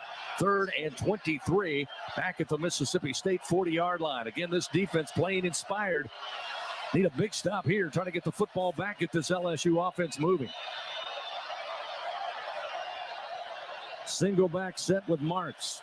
Trip receivers right, 1 to the left. Rogers wanted to throw it to Marks, who was right next to him. He gets it to Marks. He's got nowhere to go. Gets up near the 39-yard line, but stopped there well shy of the first down. Roy and Ojulari staying with the play as Rogers looked and said, oh, right there he is, almost a pitch, more so than a pass. And again, the Tigers right there with great coverage. Lose a yard on the play, sets up 4th and 24, and we will see Archer Trafford again. We mentioned that the place kickers share duties, Ben Rabin and Massimo Biscardi. Trafford shares time with George Apollos. Looks like we have yet another punter. Rugby style and just getting it away. Angling near side. Clayton calls for the fair catch, and he has it at the 10-yard line. And a 50-yard punt. George Apollos, the senior out of Greenville, South Carolina, was in to punt. Typically is the punter they use to pin back deep, but a 50-yard punt there. So we may see more of him as the game goes along. Timeout on the field, 6:01 remaining before halftime. Mississippi State still leading 6-0. Tigers with a football, 1st and 10 at their own 10 when we come back on the LSU Sports Radio Network. Hi, I'm Ryan Reynolds. As owner of Mint Mobile, I'm proud to offer premium wireless for just $15 a month. And I'm proud that we have thousands of 5-star reviews from customers like Dan D. in New York, who writes, I am satisfied customer. How can this only be $15? He wrote it in all caps. I needed you to feel it like he feels it. I hope I did that justice, Dan. And I hope that you try Mint too at mintmobile.com/Odyssey. New activation and upfront payment for 3-month plan required. Taxes and fees extra. Additional restrictions apply. See mintmobile.com for full terms. Your neighborhood Ashley store has all the styles, selection, and value you'll need to invite fall in this season. Find furniture you'll love by shopping locally or visit ashley.com today. Every search you make, every click you take, they'll be watching you. Are you tired of being tracked online? There's a simple solution. DuckDuckGo. It's an all-in-one privacy app with a built-in private search engine, web browser, one-click data clearing, email protection, and more, all for free. Download the app today and get the most comprehensive privacy protection with the push of a button. DuckDuckGo. Privacy simplified. Second quarter action, presented by Dudley DeBosier, continues on the LSU Sports Radio Network. As the sun tries to find its home in the western sky, let's pause 10 seconds. Station identification. This is Fighting Tiger football on the LSU Sports Radio Network. Hear the Tigers roar right news talk. The LSU Sports Radio Network and the LSU Sports mobile app. 81 Kenner, New Orleans. Always live on the free Odyssey app. Along with former Tigers, Gordy Rush on the sideline, Doug Morrow here in the Caesar Sportsbook broadcast booth. I'm Chris Blair, happy to have you. And the SEC opener has Mississippi State leading 6-0 over your Fighting Tigers. 6:01 remains here in the second quarter. LSU will have possession once again, first down and 10. Ball placed at the 11-yard line after another good stand, Doug, defensively. And now you start to worry, how much time can you allow your defense to be out there without the offense giving them something? Because I mentioned the triple option analogy to the air raid assault. The more times they snap the ball, the more times you have to be perfect on defense. And it's a critical time right now with 6 minutes remaining in the second quarter. LSU has been virtually non-existent offensively, but they're going to have to give the ball up to start the third quarter. So now with this possession, it is time to move and get some points. John Emery will take the handoff on first down, went to his right, cut back to his left, makes his way to the 14-yard line, a gain of 3 before Jalen Green, senior safety out of Houston, Texas. Played for the Longhorns for 3 years before making his way to Starkville. Second down, 7, ball at the 14-yard line. Mason Taylor in the slot to the left. Keishawn Booty out wide to the left side. They'll swing the pass to Emery far side. Trying to set up blocks. He got a few. Makes his way to the 20. Stays upright. Dances down the far sideline. They'll say he stepped out at the 23-yard line, but picks up the first down. 9-yard gain. Emery with his first reception of the season. Again, last year had 75 carries, 378 yards. Had 14 catches a year ago for 73 yards, or I should say when he last played in 2020. First down and 10. Ball now up at the 24-yard line. Snap back to Daniels. So go back to Emery. Puts his nose down, crosses the 25, gets smothered up after a gain of 2 to the 26-yard line. Randy Charlton again, another tackle from that defensive line of Mississippi State.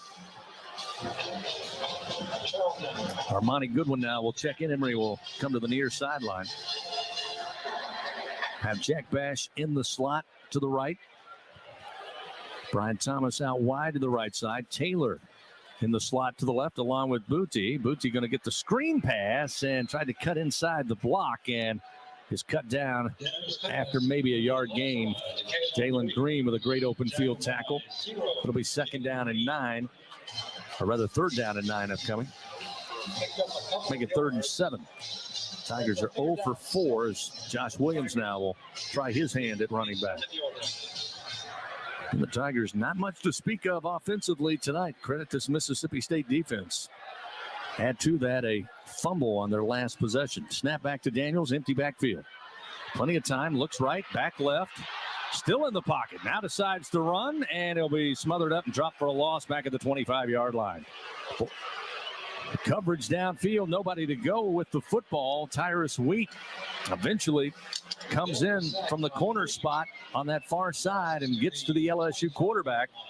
And the Tigers forced to punt it away again on 4th and 9 after a 2-yard loss. Mississippi State with just 3 people rushing downfield. They had all of the receivers covered, and Daniel just waited.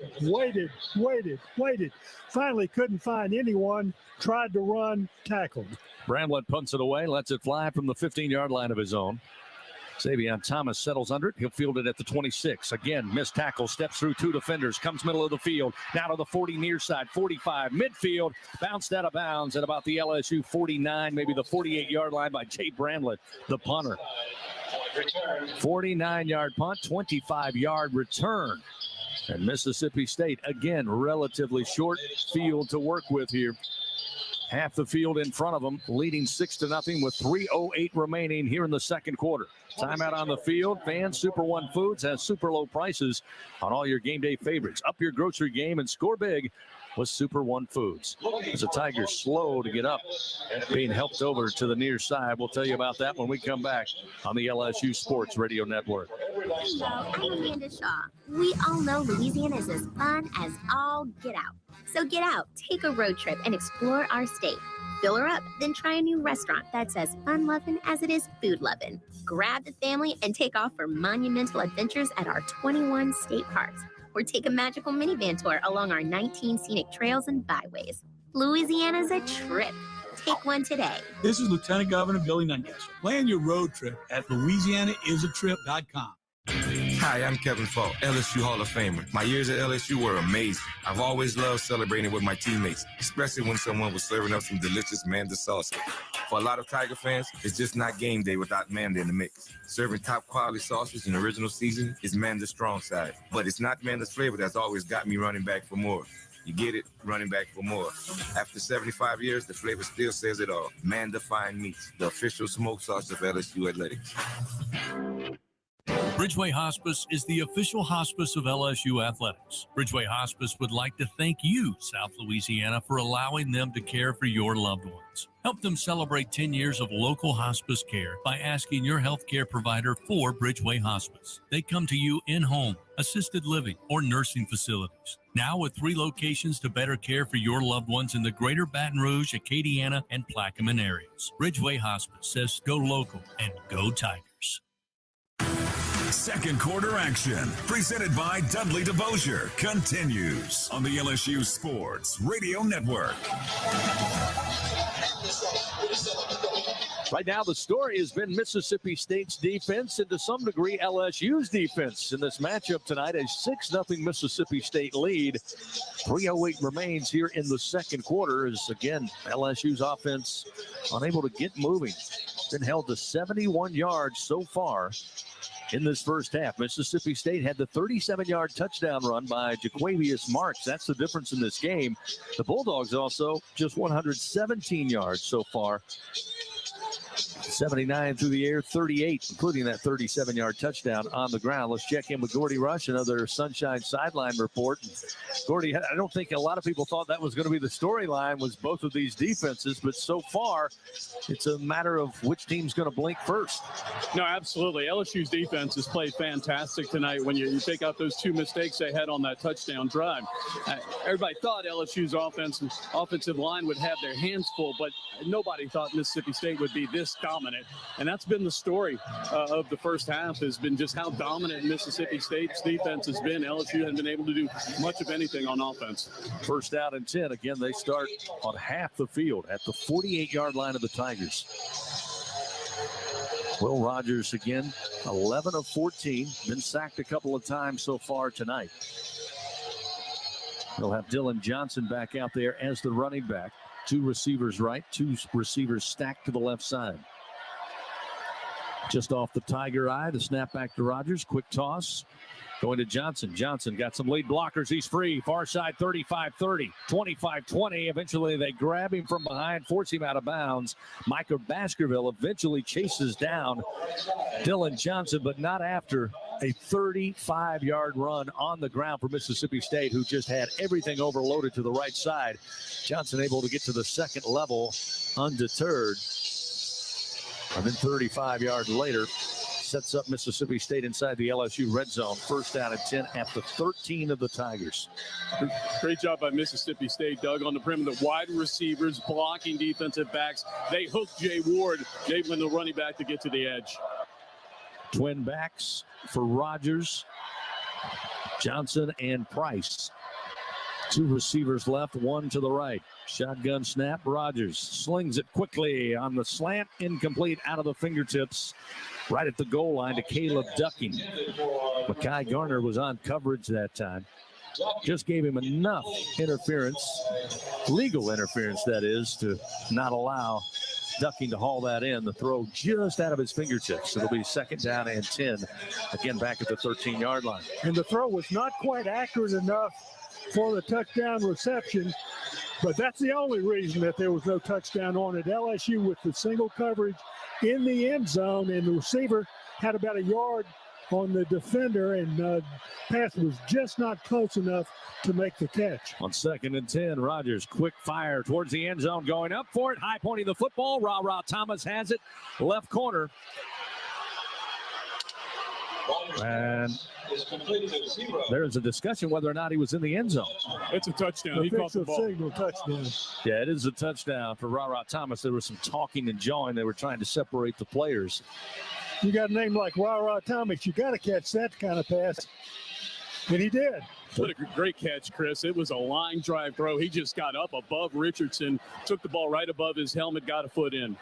So Ra Thomas hauls it in, his second touchdown of the season. Make it a 12-0 Mississippi State game. And now the drama continues with point after attempts. They missed one earlier. There's a high snap. Placement is down. Kick is up. This time it's good for Ben Rabin. That will make it 13-0 Mississippi State with 2:14 remaining here in the second quarter. And the LSU offense going to have to make some adjustments here. So far not working against Mississippi State and giving the Bulldogs short fields to work with. This time it comes back to bite them. 3 plays, 48 yards, just 54 seconds off the second quarter clock. And the Bulldogs extend their lead, throwing the shutout here, 13-0 at Tiger Stadium in the SEC opener. And once again, LSU allowed Mississippi State to get to the outside on that toss to the right side. Good blocking downfield by the wide receivers, and also at the point of attack, right outside off of the right tackle. And they picked up the blocks they needed to. LSU had an opportunity at a tackle or two along the way, but as has been the habit throughout the course of this game, they missed tackles. And once you miss that tackle out in the open field, Mississippi State may have some unknown names in that offensive backfield and among their receivers, but those people have been making catches and making nice runs to pick up yardage whenever they needed it. So Mississippi State with a 13-0 lead, 2:14 remaining in the second quarter in Tiger Stadium. Yeah, Colby Richardson was on coverage that time on Ra Thomas, and Thomas had him beat. Richardson never saw the football, and Thomas found it first. Rabin with the ensuing kickoff. It's into the end zone for a touchback. It'll be first down and 10 at the 25 for LSU. Again, just 71 yards total offense tonight for Coach Denbrock in this LSU offense. And with 2:14 to go before halftime, try to get some of that momentum back, try to get on the scoreboard here. As we pointed out several times, Mississippi State will receive the football to start the third quarter.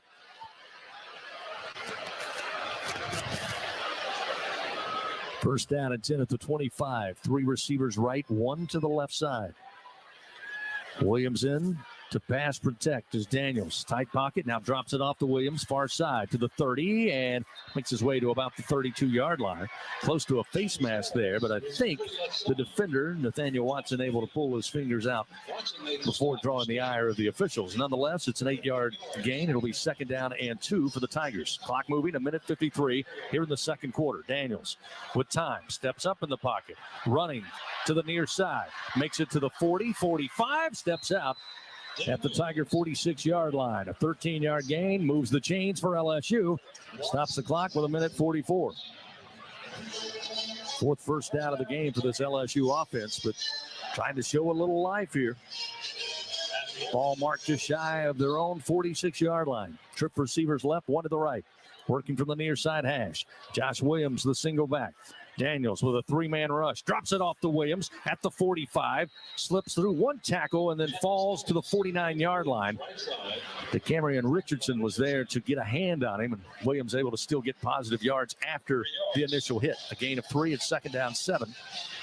1:25, clock moving. Quick snap to Daniels. Looking deep downfield, now flushed again. Running to his left, to the 45, to the 40. Falls down at about the 37-yard line. Picks up the first down and then some. So Daniels now starting to move on the ground against that 3-man rush. Recognizing nobody open downfield. Decides to run with it. Tigers look at first down and 10 at the Bulldog 36-yard line here with 1:13. Again, the clock continues to move. Tigers with 2 timeouts remaining. First down and 10. Daniels from the far side hash. Whips it quickly. Neighbors has it at the 30. Slips inside the Bulldog 30 to the 28-yard line. Going to be shy of the first down on an 8-yard gain. And that will be a timeout burn by LSU with 55 seconds remaining in the second quarter. Jane Daniels now 46 yards rushing on the ground, using Neighbors in the passing game there to set up second down and 2.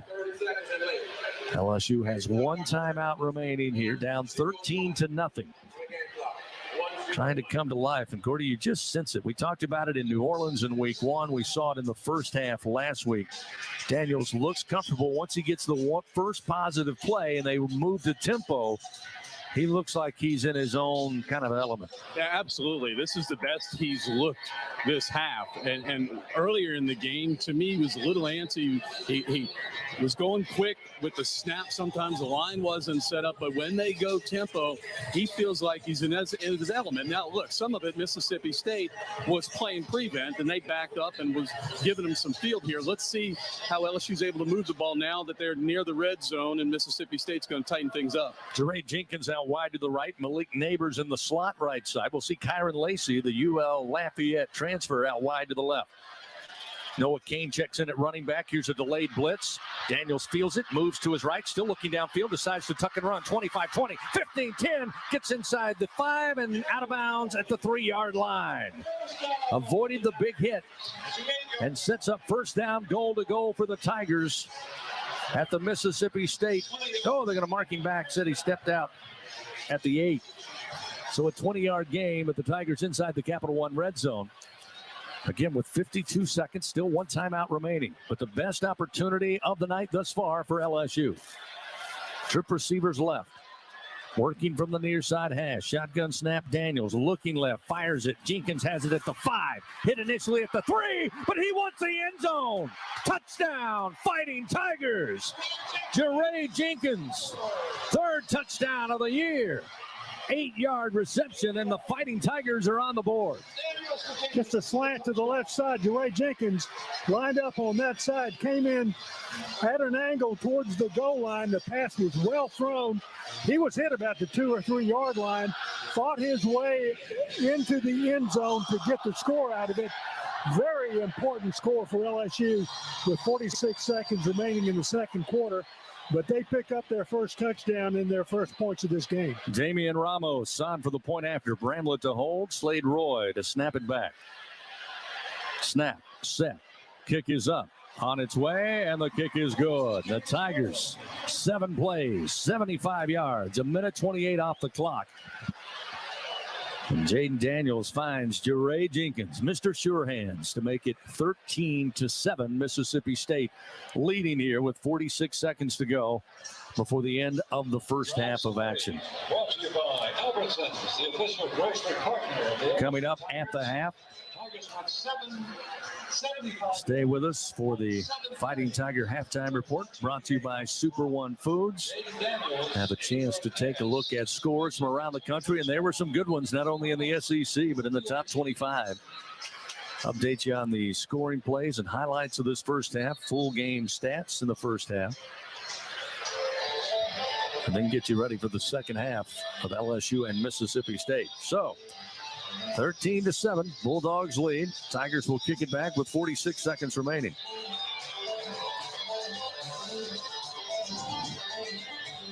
LSU Athletics would like to thank this week's game sponsor, Hancock Whitney. Hancock Whitney, the official bank of LSU Athletics. You can learn more at HancockWhitney.com/LSU. Ramos tees it up at the 35.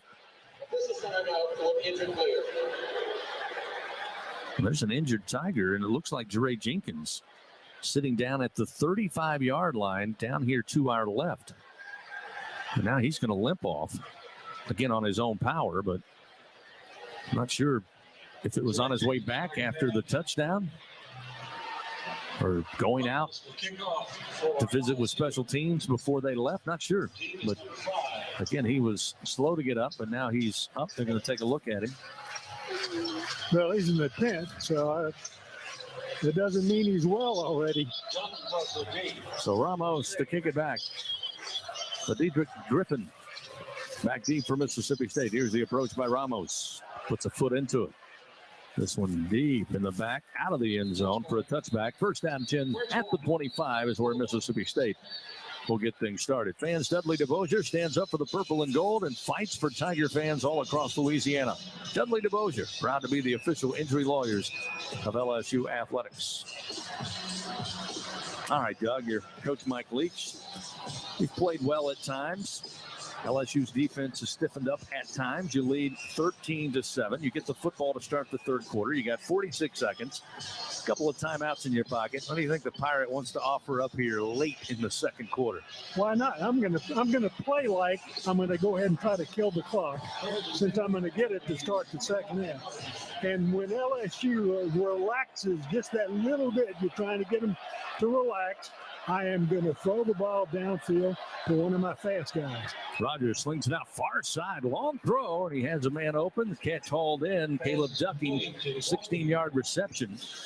Moves the Bulldogs up beyond their 40-yard line. So big chunk of yards there on a long throw by Rogers. And again, he makes all the throws. And you see, he's had people breaking tackles all game long. So it's not like you've got to complete a long pass or anything of that nature. You just need to get a guy in the open field, let him break a tackle or two.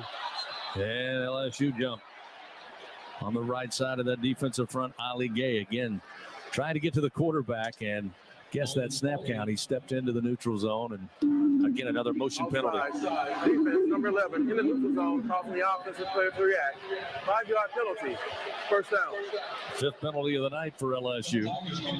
Gives Mississippi State a free 5 yards, make it 1st and 5 now at the 46 of their own. 3 receivers left, 1 to the right side. Ball on the far side hash as Rogers works, but Jaquavius Marks the single back. Snap to Rogers. Quick handoff. Marks running downhill right side. Almost got to the second level, but Micah Baskerville with that great lateral speed able to get to him and bring him down quickly after a 3-yard gain.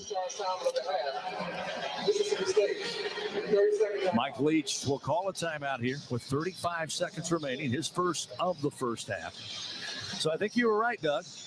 He's going to use this few moments remaining in the second quarter, if he can, leading 13-7 over LSU. So he calls the timeout here after they approach midfield. And it all starts with that first reception to get them up to their own 40-yard line.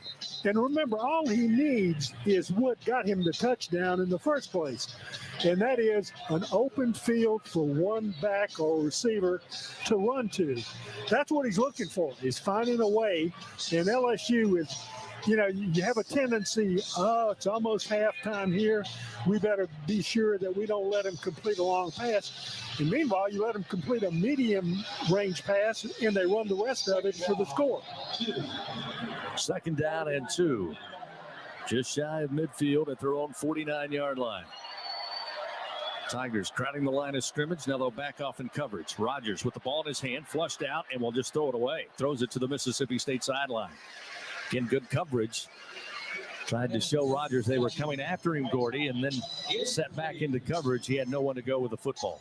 Great job, LSU, in coverage. And, guys, when you talk about clock management, you're 29 seconds, and 29 seconds of 2 timeouts is an eternity for Mike Leach to get down the football field. So you're correct, Doug.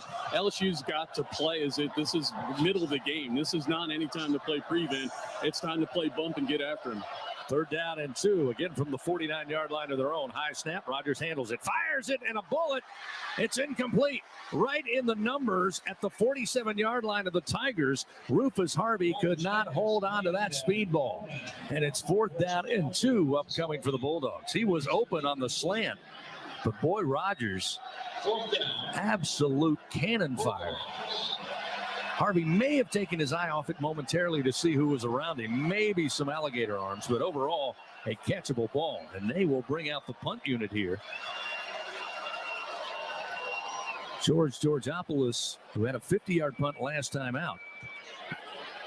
This will be the 3rd punt of the night for Mississippi State. Right now, nobody back deep for LSU.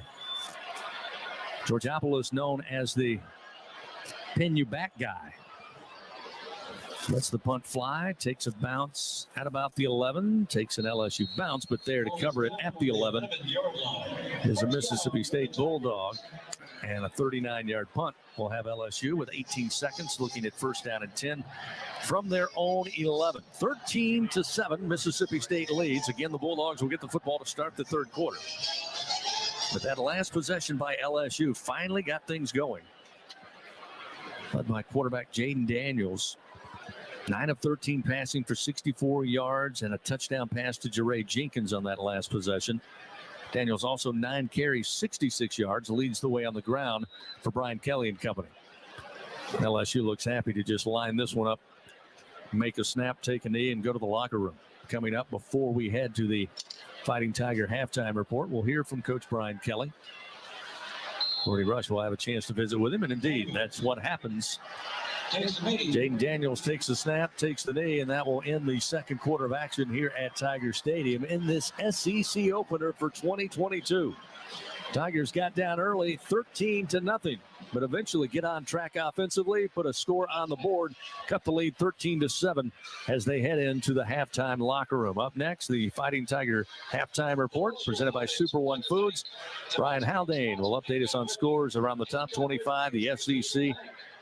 Later, we'll get the first half stats and highlights before you get ready for second half action here at Tiger Stadium. Coming up, we'll go down on the field. All right. That's just the halftime right now, family. Going on in the LSU matchup, 13-7, fam, right now at halftime, man. And boy, except Jaden Daniels making some plays with his feet like it's been through the first couple of games, my goodness. LSU's offensive line and offense period struggling outside of Jaden Daniels. Obviously he's a part of it as well, but you got to look at the offensive line. My goodness. If they can just block for him, but they got to come up with some adjustments here. But anyway, shout out to the Tiger Nation, man. Appreciate y'all being in the stream, watching this one with me. Appreciate all the great Tiger family members up in this thing.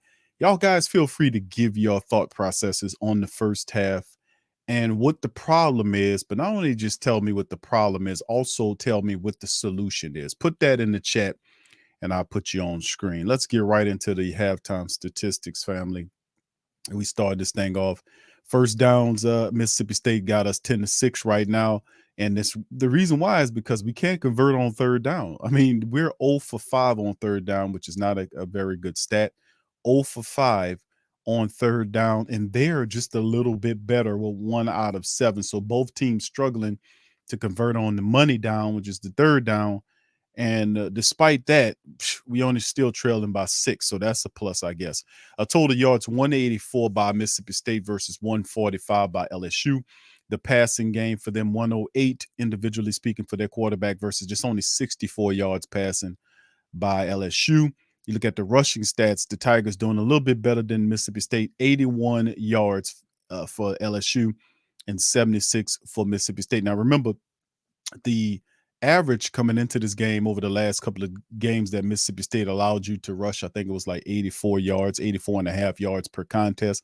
So LSU right now is at the doorstep of that with 81. 18 attempts versus 17 attempts, and averaging 4.5. Both teams are per yard rushing. Right now, if you can believe it or not, Mississippi State in this game in Death Valley have 0 penalties. 0 penalties, 0 turnovers. I find that really fascinating for Mississippi State to be in Death Valley, in LSU, and have no penalties. They playing a perfect game, according to the referees. 5 of 24 by LSU, 5 penalties for 24 yards, plus the turnover we talked about, which was the fumble lost by Jaden Daniels on the snap. And then you look at the time of possession, 16 minutes versus 14 seconds by Mississippi State, and 13 minutes, 46 seconds by LSU. So very interesting stats right now. The third down looks really crappy to me right now, but let's go individual. Jaden Daniels, 9 of 13 for 64 yards, averaging 5 yards per throw, has a touchdown that he was able to find Jeray Jenkins, who fought his way into there. And then, of course, you look at the rushing stats. Once again, doesn't surprise me that Jaden Daniels, 9 carries for 66 yards, basically scrambling for his life, 7.3 on the average. And the longest was that 20-yard scamper that he had Armani Goodman is the second leading back, not by very much, 4 carries for 10 yards. And John Emery in his return, only 4 carries for 6 yards. He's averaging 1.5 yards per carry. Got to fix this. That we got to get those numbers up. Offensive line, you got to get your ass in gear. So anyway, let's keep it going. Top receivers right now. Josh Williams has 3 catches for 11, but Keshawn Booty has 2 catches for 20 yards in the matchup, and then there are several other wide receivers with 1 catch, including Jaray Jenkins, who caught a touchdown pass.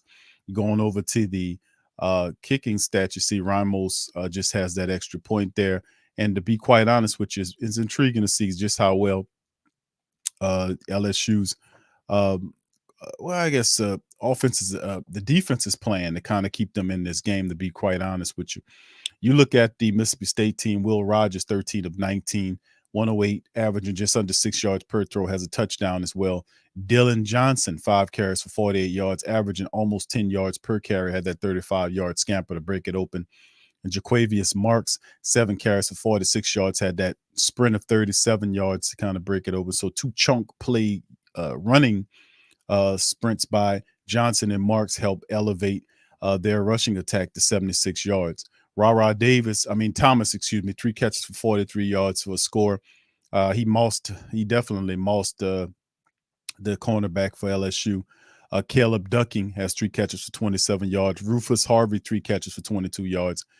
And you see there's several other wide receivers to 2 and 1. So interesting statistics all together by LSU in this matchup, man.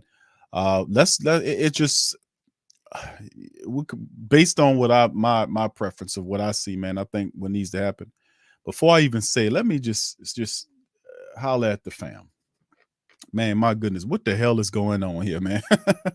Now, we did see them getting kind of a hurry toward the back end of the second quarter, which basically got LSU in a position where they were able to score. That was very positive. And that made it not feel as bad because Mississippi State did score the touchdown, 2 scores, and then missed the extra point, which LSU basically scores a touchdown. They take the lead from Mississippi State. We know football is a game of adjustments, but what must be done in the case of LSU? Listen, the defense is doing a pretty decent job. You know what I'm saying? The guy got mossed, but outside of that, holding the air raid attack that's averaging 40-something points a game to just 13 in the first half is a positive. So let's give it up, to the defense. Now the offense has to come and play. I mean, the offense, and I'm speaking in particular all of them, but more importantly or more specifically, the LSU's offensive line. My goodness, we thought they might have figured something out against Southern, and we know that was a step down in competition. But when you open up the SEC schedule against Mississippi State and that air raid attack, the defense has done a pretty good job of tamping them down, but the offense has to get going in this thing. They look terrible, especially the offensive line. They're not blocking really well, and they're not opening up lanes for the running backs to run. That's why Jaden Daniels is running for his life. He leads the team in running. So anyway, let's get something from the family members. Brother Rose, shout out to you. I'm noticing the wide receivers got to be open for Daniels to hit them. He don't throw them open. Yeah, he's too busy running for his life most of the time, I see. And then when pressure comes, and it's just a strange occurrence because you could tell he doesn't have the confidence in that line yet, fam. I mean, you could tell because even if he gets sacked a few times, right? He gets sacked a few times.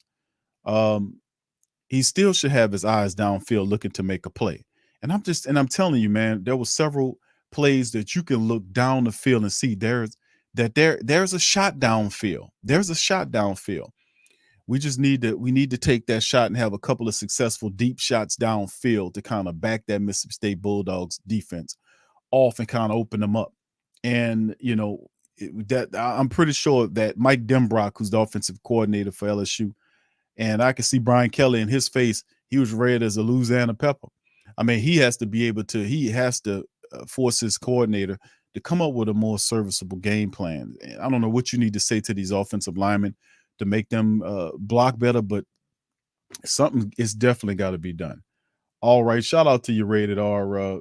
Let's see, Rated R is there saying, Q, this Mookie, why don't you drop the link no more? Well, I'll drop the link, bro, after the matchup. Well, I get a few takes from the family members in the post game. So don't worry about it, Mookie. I got you, bro. Once the stream end, I'll put up a link to hear what the family members got to think about this matchup. So, but it's just not a good look right now for the Tigers right now, offensively speaking, from the offensive line standpoint. I'm gonna look at the offensive line. That's what I'm gonna do, family. I'm gonna put it on the offensive line, to be honest with you. Offensive line's not looking like anything. You know, that's why you see Jaden Daniels once again is the top rusher for the team. He has 9 carries for 66 yards. And he's not as efficient throwing the ball this game as he was in the prior 2 matchups when he actually did a pretty decent job of kind of opening the people up. So Mississippi State's defense is doing a good job of keeping pressure on Jaden Daniels while protecting from the big play upfield. And that's because Daniels, whether you won't see it or not, he could take a shot downfield. I mean, but it's just too busy running for his life most times. He don't go through his progressions all the time. Sometimes he do, sometimes he don't. The line collapses, and you can see by the body language of our offensive linemen that I don't know. It's just, I don't know if there's a leader among them to kind of gather the troops and say, listen, man, we got to do better than this. This is ridiculous.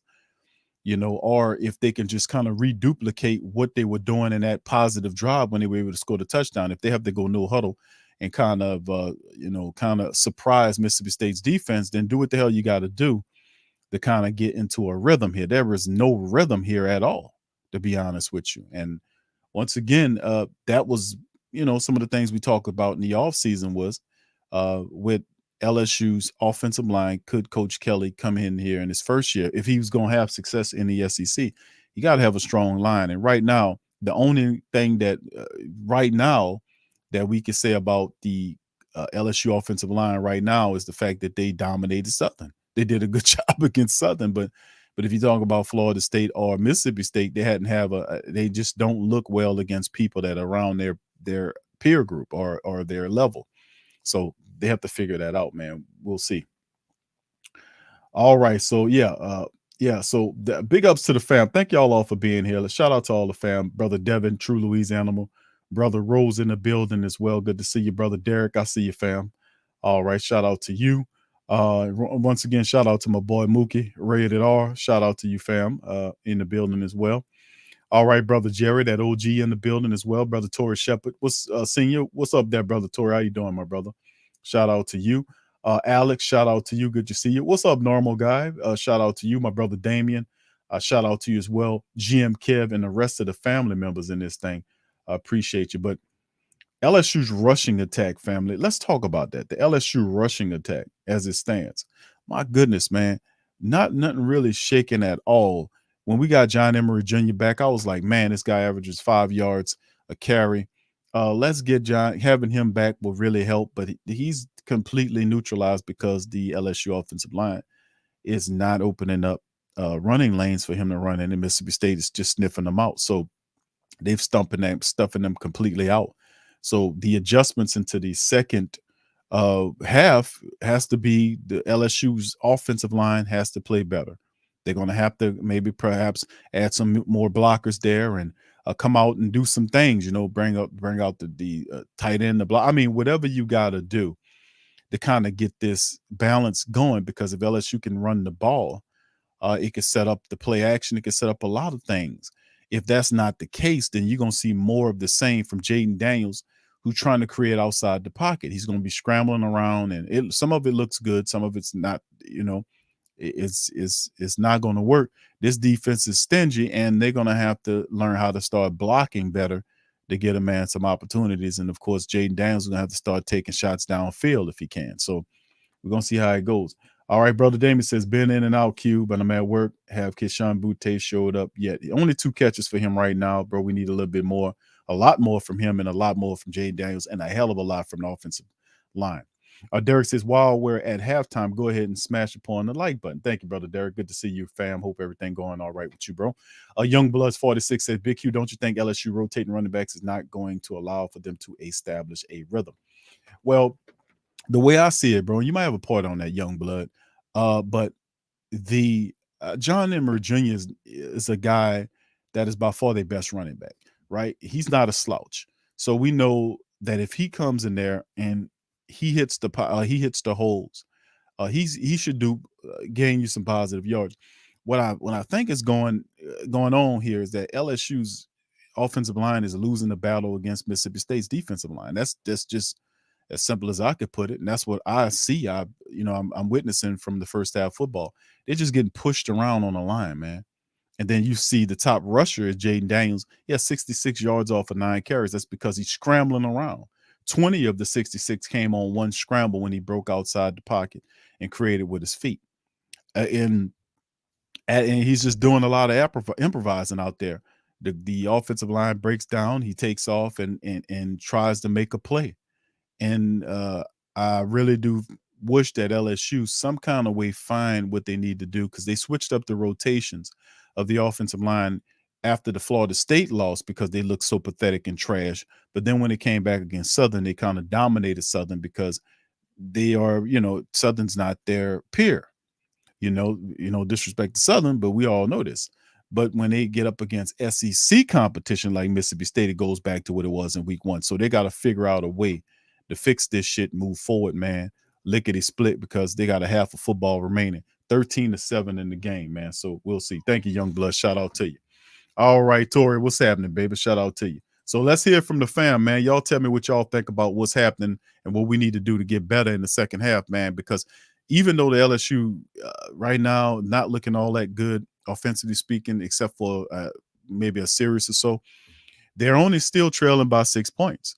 So a touchdown gets you ahead of them, and it might be one of these games where they light it up in the second half and come out and do some stuff. So the game is hanging in the balance for whoever wants it. So it's up to LSU to kind of handle the business, man, and make it right. So that's my take on it, fam. That's what I see. So once again, Jaden Daniels, keep doing what you're doing. He's not doing very bad. He's 9 of 13. He could improve his accuracy a bit, but a lot of this stuff is going on. The defensive line for Mississippi State is dominating the line of scrimmage and is forcing him out the pocket, in which he's creating with his feet. But we need some help. We need him and Jaden Daniels and Keyshawn Butte need to some kind of way get a chemistry. And I can see they are sliding coverage to Keyshawn's side so he don't become a guy that burns up the Tigers, burns up the Bulldogs. So they carefully watching him. So somebody else is going to have to step up here and make some things happen. Or Keyshawn's going to have to learn how to deal with beating his guy. And I really want to see that's the measurement right there that'll help success grow with LSU's offense, is that Jaden Daniels and Keyshawn Butte got to get on the same page. Whether or not Mike Denbrock chooses to move Keyshawn around, creating mismatches, there's several things that you can do to try to see if you can get Keyshawn involved in the game, man. So outside of that, we need the offensive line to show up in the second half, man. The defense to continue to improve. And ultimately, man, I think it probably will come down to a close game once again, family, with hopefully LSU pulling it out, maybe 24 to it could be 24 to 20 affair. That's what it could be, man. So we'll see what it all looks like moving in the second half. So it's looking kind of crazy there. But Damian says, I hate to say it, but these Tigers the past couple of years have been looking like the algae eaters. But I'm not confident. But he says I am confident. I apologize. Coach Kelly will for sure have them ready next year with his players. He just cleaning up. Yeah, I still say they can win this year, and I think the idea based on what Coach Kelly was saying is that he feels that LSU can win this year. And of course, we know it's his first year here. He had to basically restock the cupboards. He got a brand new quarterback there. He got a few players from, looking like guys like John Emery, Keyshawn Butte, and others. He had to basically rebuild the offensive line. We know he had to kind of retool up the defense a bit, especially the secondary, with majority of those guys coming in here transfers. So he had quite the endeavor to undertake, but I still expect him to win in this year. Now, does that translate into a national championship? Probably not. It depends. It depends on a lot. Jaden Daniels is the big part. He's a big key to all that. If Jaden Daniels and Keyshawn Butte can get on the same page, if LSU's offensive line could wake up and play like some dogs, then we can have some stuff. And I ain't talking about the Bulldogs, but, beast of, wake up and do their damn thing. We might have something shaking right here. So we'll see, man, as we get going. So anyway, all right. So with that being said, listen, I appreciate each and every last one of y'all for being in the stream. As we get ready to go back to the radio broadcast, please feel free to hit the like button, hit the subscribe button, and we'll be back for the post-game aspect of it. Hopefully, my halftime call is LSU comes up with the win. And I said 24-20. Perhaps, maybe 24-20, maybe 21-20. Hopefully, we can get it, man, and go 2-1 moving forward, because this would not be a good way to open up our SEC schedule with a loss to Mississippi State, who beat us a couple years ago. We got to sack these people with an L. Offensive line, get up off your ass. Let's make something pop. All right, here we go, family. I'll holler at y'all at the end of the game. Here we go. For 47 for Jaquavius Marks. For LSU, Jaden Daniels, 9 for 72 yards. Armani Goodwin, 4 for 10. So Jaden Daniels was pretty much the rushing game for LSU there in the first half. 9 of 13 throwing for Jaden Daniels. Will Rogers, 13 of 19. He was almost perfect at the very beginning of the game. He missed a few thereafter, and that brought his percentage down. So it's well below his percentage for the season. But LSU fortunate enough to get a score right near the end of the half to pull themselves back into the 13-7 deficit at halftime. The Tigers will be kicking it off here to start the second half. Mississippi State will be receiving on our right as we look down on the field. That is the south end that they will be occupying. LSU kicking north to south here in the third quarter. Teams out on the field ready to tee it up and kick off this second half. Here to give you the play-by-play for the second half, the voice of the Tigers, Chris Blair. Thank you, Doug. 13-7 our score. 15 minutes put up on the board. We're set to start third quarter action. Damian Ramos will tee it up at the 35-yard line. Ladietrich Griffin and Xavier Thomas back deep for the Bulldogs. Here's the approach by Ramos. Puts it in the air, and again, gets plenty of this one out of the back of the end zone. It'll be a touchback. First down at 10 at the 25 is where the Bulldogs will start. Will Rogers and company, again, efficient. That's what he does. Well, the Tigers able to get after him a little bit in that second quarter. A couple of sacks. He went 13 of 19, as Doug told you, for 108 yards. One passing touchdown. And I've told Gordy Rush that there were some who watched that touchdown pass, the second touchdown, said there may have been a little bobbling of the football over there in that left corner. They were a little surprised nobody took a full, hard review look at it, but nonetheless, it stood. Dylan Johnson will be the featured running back on first down and 10 from the 25, along with Rogers. Two receivers left, two to the right side. First down and 10, a little high snap, but handled, and quick fire. Made it to the 30-yard line. Catch made up to the 35. Jaden Wally, his first catch of the night, the junior, picks up the first down on an 11-yard gain. So Mississippi State going to the passing game. They've had success running the football tonight. Does that tell you something about what they talked about at halftime? Let's come out and fire it and see if we can get another touchdown. First down and 10. We'll play action. Rogers throws, coming back for it, and in his hands, but incomplete at the 45-yard line. Again, thrown very hard by Rogers. Caleb Ducking couldn't hold on. It went right through the wickets. Incomplete. We've seen that a couple of times tonight. Again, he's got great touch, but on the short and intermediate passes, sometimes it is on a frozen rope from Will Rogers. Well, his percentage of completion really deteriorated in the second quarter, and now starting the third quarter. Second down and 10 from the 35 of their own. Rogers, plenty of time, dumps it off to the running back. Plenty of room for Dylan Johnson up across the 35. The 40 eventually stopped at the 44-yard line after a gain of 8. Harold Perkins, along with Major Burns there, eventually get to him to bring him down defensively. It'll be third down and 2 here in this opening drive of the third quarter. Mississippi State leading 13-7 over your Fighting Tigers. Johnson again will be the single back. Two receivers right, two receivers stacked to the near side. Big third down opportunity here for this LSU defense. Motion a receiver out of the slot, right to left. Here's the snap to Rogers. Quick fire, incomplete in the hands and dropped at the 48-yard line by Ra Thomas. That will set up 4th down and 2. So a couple of quick, hard throws and a couple of drop passes. At Mississippi State decision time here, and it looks like Will Rogers will head to the sideline. They'll bring in the punt unit. So a good stand again to start this third quarter, Doug, for LSU's defense, who after the first couple of possessions and those missed tackles have done a much better job, not only being in position, but also wrapping up. Well, LSU's pass defense is a whole lot better when Mississippi State drops the passes.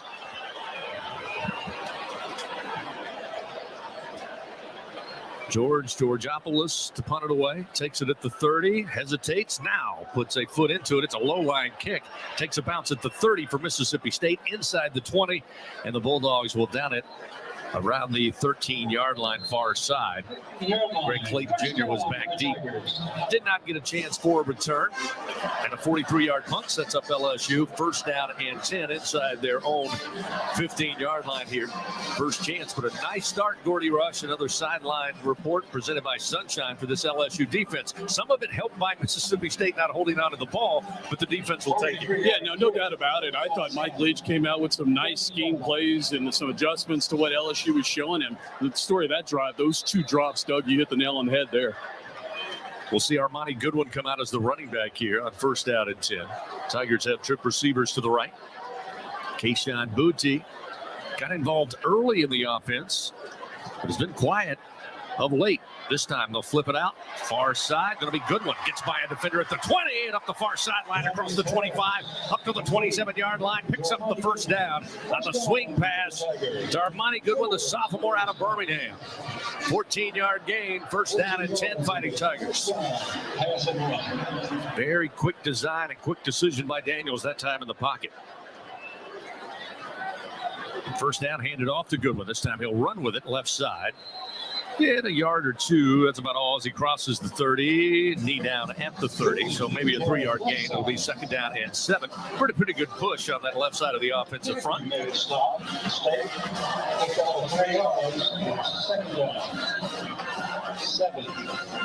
Outside of the quarterback, Jaden Daniels, who's had a couple of good scampers. LSU only averaging a little over 2 yards per carry from the running back. 2nd down and 7. Quick fire, get it out to Neighbors near side. He got a block he needed at the 35, slips through a defender at the 40, and eventually out of bounds at the 46-yard line, and a late flag coming out. Richardson made the stop, but Neighbors already out of bounds, and maybe a little extra added to it after the 14-yard reception. Face mask, Chris. And it's going to be a face mask.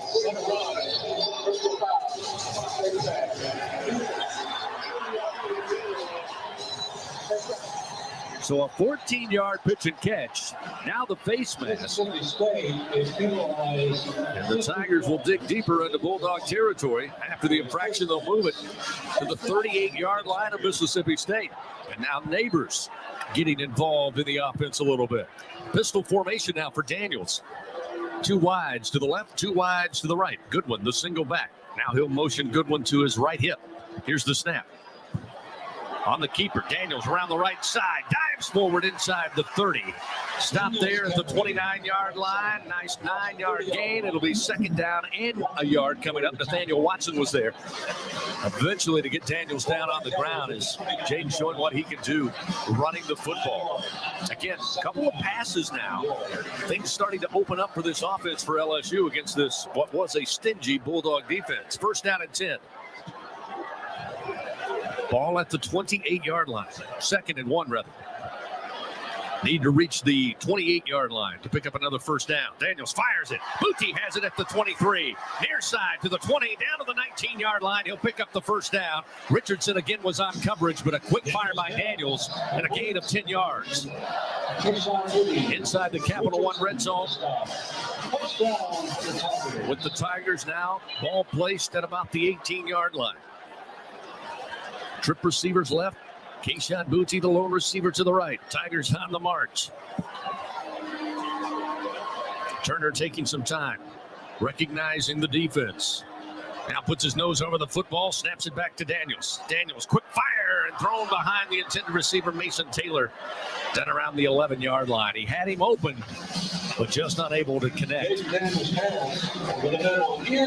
Doug just rushed it there. He had plenty of time. Sometimes in the pocket, he just seems to me a little uncomfortable. He had time to take a little off that ball, lead him, and pick up 5-6 yards. You got it. That's exactly right. He's got to just throw it where the receiver can make the catch, an easy catch in the middle. 2nd down and 10, again wanting to hit Taylor, and again the throw had him spun around, thrown behind the tight end.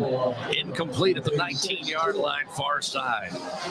They had Emery in at running back, trying to decoy the defense to the near side. Taylor slips out, but again, the pass off the mark. Taylor might have stepped wrong and had to spin around. Either way, it's incomplete. Sets up 3rd down and 10 now from the 18-yard line of the Bulldogs. 13-7. Mississippi State leading, with the Bulldog defense on their heels now. The Tigers need a 3rd down conversion to keep this drive alive. They are 0 for 5 so far tonight. Daniels in the pocket, plenty of time, slings it towards the end zone for Booty, and it's incomplete. He was right down at the 1-yard line. Good pressure and coverage that time by Jalen Green. Now we got some pushing and shoving, a little talking down around the 18-yard line between the Bulldogs and Tigers as the officials come in and try to separate and have cooler heads prevail. But looks like they'll bring out the kick unit. Damian Ramos, the freshman, redshirt freshman, will stand in. Be a 35-yard attempt just inside the near side hash towards the south end zone here in Tiger Stadium. 11:01 remains here in the 3rd quarter. Slade Roy ready to snap it back. Does so. Bramblett puts it down.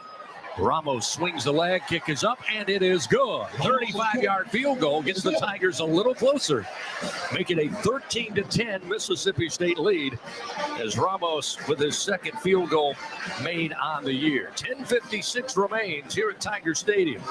We will return after this. Our score, Mississippi State 13, LSU 10 on the LSU Sports Radio Network.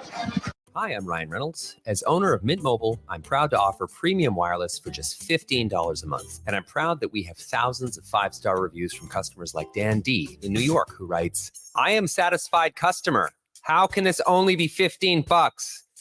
He wrote it in all caps.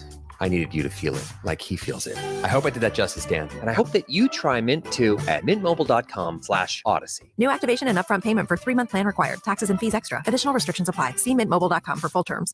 Every search you make, every click you take, they'll be watching you. Tired of companies like Google and Facebook watching everything you do online? There's actually a simple solution. DuckDuckGo. It's an all-in-one privacy app with a built-in private search engine, web browser, one-click data clearing, email protection, and more, all for free. Download the app today and get the most comprehensive privacy protection with the push of a button. DuckDuckGo. Privacy simplified. Your neighborhood Ashley store has all the styles, selection, and value you'll need to invite fall in this season. Find furniture you'll love by shopping locally or visit ashley.com today. You know those headlines that make you stop scrolling and actually read an article? I'm Mike Rogers. Those are the kinds of stories I'm diving into on my podcast, Something Offbeat, like the caterpillar infestation in Maine that had us rethinking our relationship with insects. We were talking about a time 300 million years ago, if you can imagine. There was a dragonfly. It had a 2-foot wingspan. Just search for Something Offbeat in the Odyssey app or wherever you get your podcasts.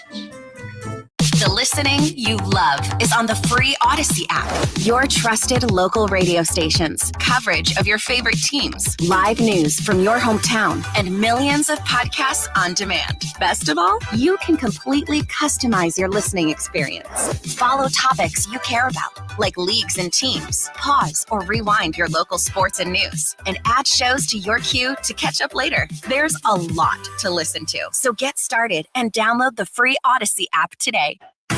3rd quarter action continues. Presented by H&E Equipment Services on the LSU Sports Radio Network. 13-10, Mississippi State leading by 3. Tigers able to shut the Bulldog offense down in the opening drive of the third quarter. Take back possession, drive stalls inside the red zone, but Damian Ramos connects on his second made field goal of the year from 35 yards. The Tigers making a 3-point ball game. 8 plays, 69 yards, spanning 1 minute, 33 seconds off the third quarter clock. They tell us tonight 98,520 joining us here at legendary Tiger Stadium. Fans H&E Equipment Services, the official construction equipment partner of LSU Athletics. For all of your rental needs, call 877-700-RENT or visit herentals.com today. Again, Doug, you hate to see that drive stall. They had a lot of momentum, but able to get the points on the board and maybe try to keep that defense, give them a little rest, keep them playing well against Mississippi State and get the ball back. And the real shame of it was that the passes were not accurate enough for the receivers to have a fair shot at making the catch. All they needed was one good pass, and that's a touchdown. This time going to be fielded as a kick down the middle of the field, picked up at the 3-yard line by LaDedrick Griffin. And Griffin right up the middle of the field with a very nice return up across the 35, and I believe going to be stopped at about the 37, maybe the 38-yard line. So again, special teams giving up some yardage, and Mississippi State will start first down and 10 from their own 37.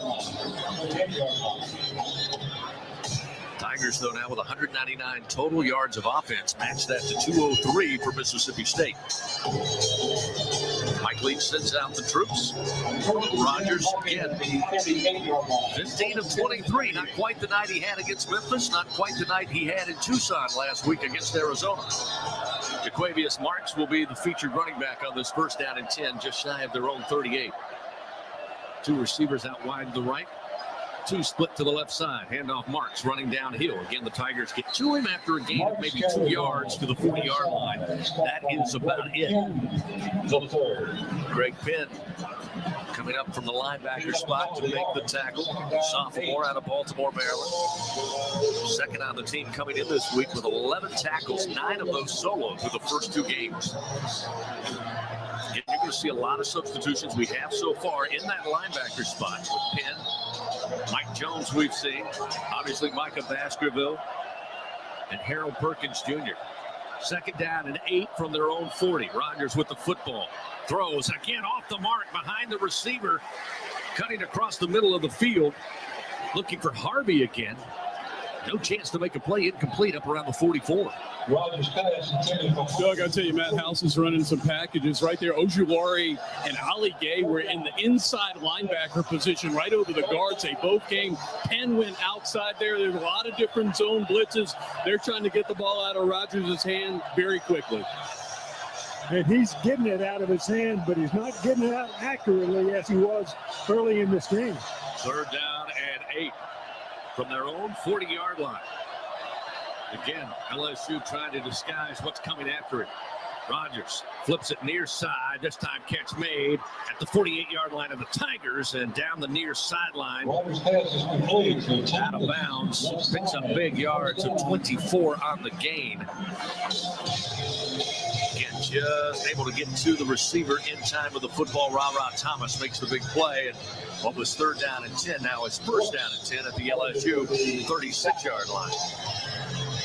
Chris, LSU brought pressure, played man coverage. They ran a little pick route. Thomas was able to shake free of his defender and pick up big yardage there. One of the few times LSU's really brought numbers, and they played man on the back end. Purple and gold defense got to stiffen up here. Rogers. Shotgun snap time. Across the middle, incomplete, no flags. Down at the 28-yard line, looking for Rufus Harvey. And that was smothering coverage that time for Major Burns. Great coverage, no flag, great incompletion. Second down and 10 at the 36. Will Rogers started out 10 of 11 in this game. Doug, you talked about the accuracy or the lack thereof. Since that moment, he's 6 of 15. And that's what LSU would like. Let him continue in that percentage. Twin backs with Johnson And Marks, motion to receiver. Here's the snap to Rogers. Throws downfield and planting at the 17 near side once again is Thomas. They're going to say he was on the boundary, incomplete. The officials talk it over. I think the line judge was willing to give him a completion. I think what he did was stepped out of bounds before he made the reception. So in the route, lost his hat, threw his hat. So he had been out of bounds, came back in. You can't do it.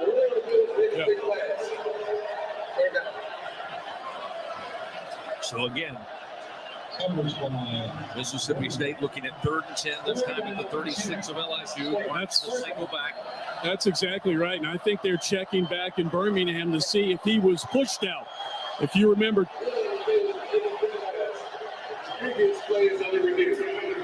So we'll go under official review for the first time tonight, brought to you by Acme Oyster House, to see whether or not, as Gordy pointed out, they ruled that Ra Thomas was out of bounds, came back, planted his feet inbounds, made the catch at the 17.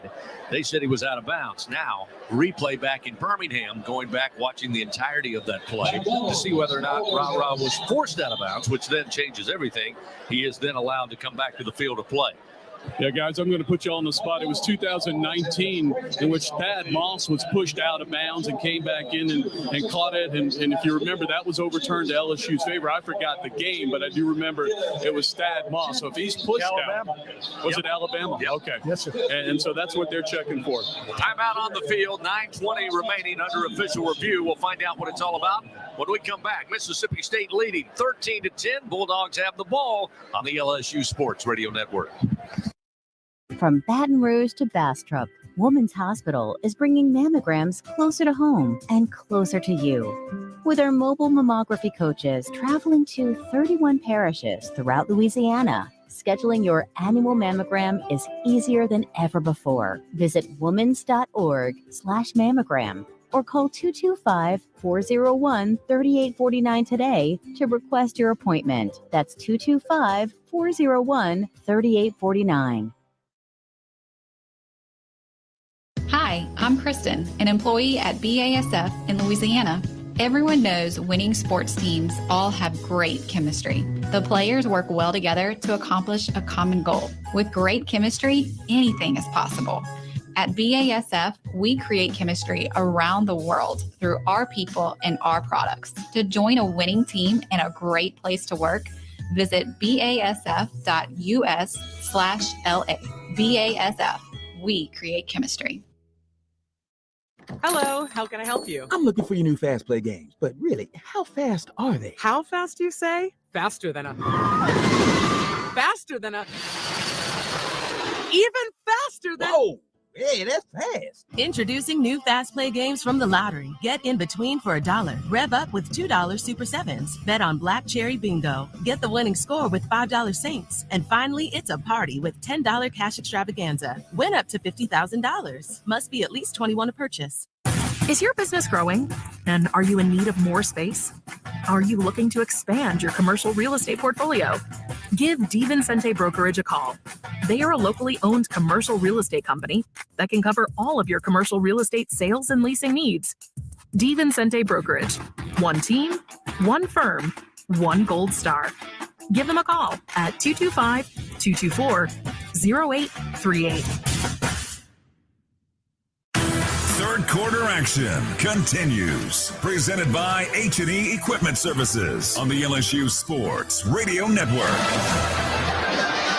3rd down and 10 upcoming. During the timeout, we were under official review, again presented by Acme Oyster House. They ruled that the ruling on the field would stand. It was an incomplete pass to Ra Thomas here on the near side of the 17. So it sets up the 3rd down and 10. Again from LSU's 36-yard line. 13-10, Mississippi State leading by 3. Big 3rd down for the Bulldogs.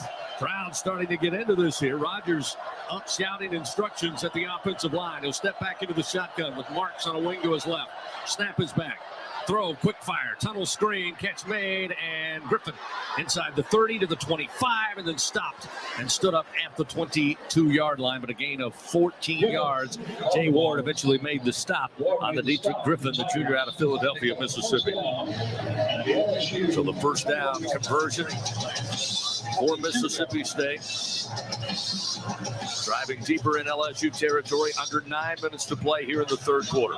It was a well-executed play. The outside receiver stepped downfield, came to the inside. He got 2 screens from inside receivers that picked off the LSU defenders. Reception was made, first down. Twin back set here for Rogers. Quick power toss right side to Johnson. Upended, tripped up as he touched the 25-yard line. Again, Jay Ward. I see you, Jay Ward, out of Moultrie, Georgia. He's been all over the field tonight, mainly in the offensive backfield of Mississippi State. His 9th tackle of the evening, and a big one there. Loss of a yard. It'll be second down and 11 for Mississippi State. They'll stay with Marks, the lone back. 2 receivers left, 2 to the right side. 2 down linemen for LSU. 4 on the line of scrimmage. Here's the snap. This time they'll toss Marks near side. Marks runs into purple and gold and is dropped at the 21-yard line. That time Micah Baskerville, once again spanning the field. The senior out of Shreveport makes another good tackle. Will set up second down and, or rather third down and 9 upcoming here for Mississippi State. And remember, the Bulldogs, not a sure thing when it comes to kicking field goals. Mike Leach knows it. He talked about it last week. In fact, he's been talking about it for a year and a half. Third down and 9. Ball at the 21-yard line. Mark stays in at the running back position. They'll bunch 3 receivers to the left side of the formation, 1 lone receiver to the right. Pressure comes! Rogers goes down back at the 29-yard line. B.J. Ojulari got to him first. His 2nd sack of the night, a loss of 8 yards. That sack brought to you by Train. It's hard to stop the Tigers, and it's hard to stop a Train. And just what the doctor ordered, Doug Morrow. Big sack on Rogers. 3rd time he's gone down tonight. Ojulari and Harold Perkins joined together for the sack. Excellent defensive play. Pushes the offense back. Line of scrimmage will be the 28-yard line. This will be a 46-yard attempt for Ben Raven, the senior out of Colorado. Here's the approach. The kick is up on its way and just has enough to get through. Raven's kick is good. And that will extend the Mississippi State lead 16-10 as Raven now 3 of 3 on field goals on this season. I stand corrected. That was the 5th sack of the night on Rogers for this LSU defense. We got a timeout on the field. 6:31 remains. Mississippi State now leads 16-10. Tigers get the ball when we come back on the LSU Sports Radio Network. When you open a crisp, cold Bud Light, you know game day is here. You owe me $5. We mean every sound. Enjoy responsibly. 2022 Anheuser-Busch Bud Light Beer, St. Louis, Missouri. Louisianians are strong and resilient, but that doesn't mean we don't get tired. If you need help, try Blue Care, Blue Cross's telehealth service, for online visits with doctors and counselors. Just download the app at bcbsla.com/bluecare. One word, and get access to care 24/7. We'll make it through the tough times. We always do. And Blue Cross will be here to support you. Support your LSU Tigers with Hancock Whitney, the official bank of LSU Athletics. From game day to the offseason, Hancock Whitney LSU credit and debit cards are a big win for any Tiger fan. Want to get your paws on these cards? Well, apply online or visit HancockWhitney.com/LSU. Hancock Whitney Bank, member FDIC. All accounts subject to credit approval. Terms and conditions may apply. Hey y'all, I'm Amanda Shaw. We all know Louisiana is as fun as all get out. So get out, take a road trip, and explore our state. Fill her up, then try a new restaurant that's as fun-loving as it is food-loving. Grab the family and take off for monumental adventures at our 21 state parks. Or take a magical minivan tour along our 19 scenic trails and byways. Louisiana's a trip. Take one today. This is Lieutenant Governor Billy Nunez. Plan your road trip at LouisianaIsATrip.com. When you open a crisp, cold Bud Light, you know game day is here. You owe me $5. We mean every sound. Enjoy responsibly. 2022 Anheuser-Busch Bud Light Beer, St. Louis, Missouri. Third quarter action continues. Presented by H&E Equipment Services on the LSU Sports Radio Network. 6:31, third quarter action. Tiger Stadium on a Saturday night here in Baton Rouge. 16-10 Mississippi State leading your Fighting Tigers. Fans, lower your utility bills with an efficient, reliable Train air conditioning system. Visit trainsouth.com to find a local dealer. Get a free estimate on a system that will fit your needs and your budget. Begin saving now because it's hard to stop a train. Mississippi State, 35-yard field goal, as I mentioned, just had enough. Kept it between the uprights. Did Ben Rabin to make it a 16-10 lead. But Doug Morrow, what's more important, I mentioned 3 sacks. Then I was corrected. It was 5 sacks. Now we found out it's just 4 sacks. But the good news is Mississippi State had only given up 3 sacks on their quarterback, Will Rogers, through 2 ball games. LSU's defense getting after him. And I know for a fact if Mike Leach has to kick field goals all night, that makes him nervous. He doesn't want to do that. And LSU is starting to have their way at the line of scrimmage. In fact, I guess midway through the second quarter, late in the second quarter, I guess, at the time of the touchdown drive. Since that time, they have played well on the line of scrimmage, and they've made it really tough for Rogers, whose passing accuracy has really suffered as a result. Kickoff bounces its way far side from the 10 to the 5 and into the end zone for the touchback.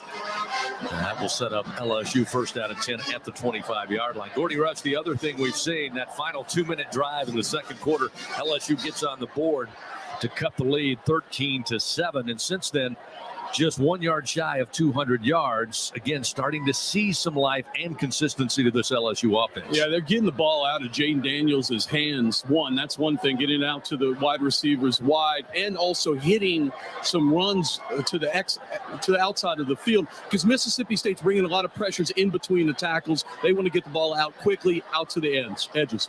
Empty backfield on 1st and 10. Daniels comes out firing quickly. This time Emery has it at the 26 and bounces his way up to the 30 for a gain of 5 yards. Richardson, again, he's been busy. The junior out of Cullen, Louisiana. He's been on coverage really almost every throw in the air for Mississippi State here in the second half. He's got 8 tackles on the night. Second down and 5 from LSU's own 30. Taylor, along with Neighbors and Thomas, wide to the left side. Keishawn Boutte lone to the right. Daniel steps up, decides to throw, gets it far side. Thomas makes a man miss. They pull his jersey. He breaks free across the 40, the 45. Let's see, they say he stepped down at the LSU 45-yard line, but it's a 15-yard gain and a first down for the Fighting Tigers. Almost grabbed one thread on the jersey and just about unraveled it. But Thomas breaks free and picks up the yardage. Looks like they got confused on where the ball was. They were up at midfield. It's back at the 45. But nonetheless, LSU wants to keep moving. 1st and 10. 2 receivers right. Boutte again, lone to the left side. Daniels looking left. Now taking time. Drops it off. Short stuff. Going to be Taylor. Taylor catches it right on the sideline. And they're going to say he was out of bounds and say it's incomplete. He caught it right near midfield, made it to the Mississippi State 45, but again, we had the side judge come in, toss his hat, and say he had stepped out and then came back in to field the catch. You don't see that a lot, but we've seen it twice here in the last 8 minutes.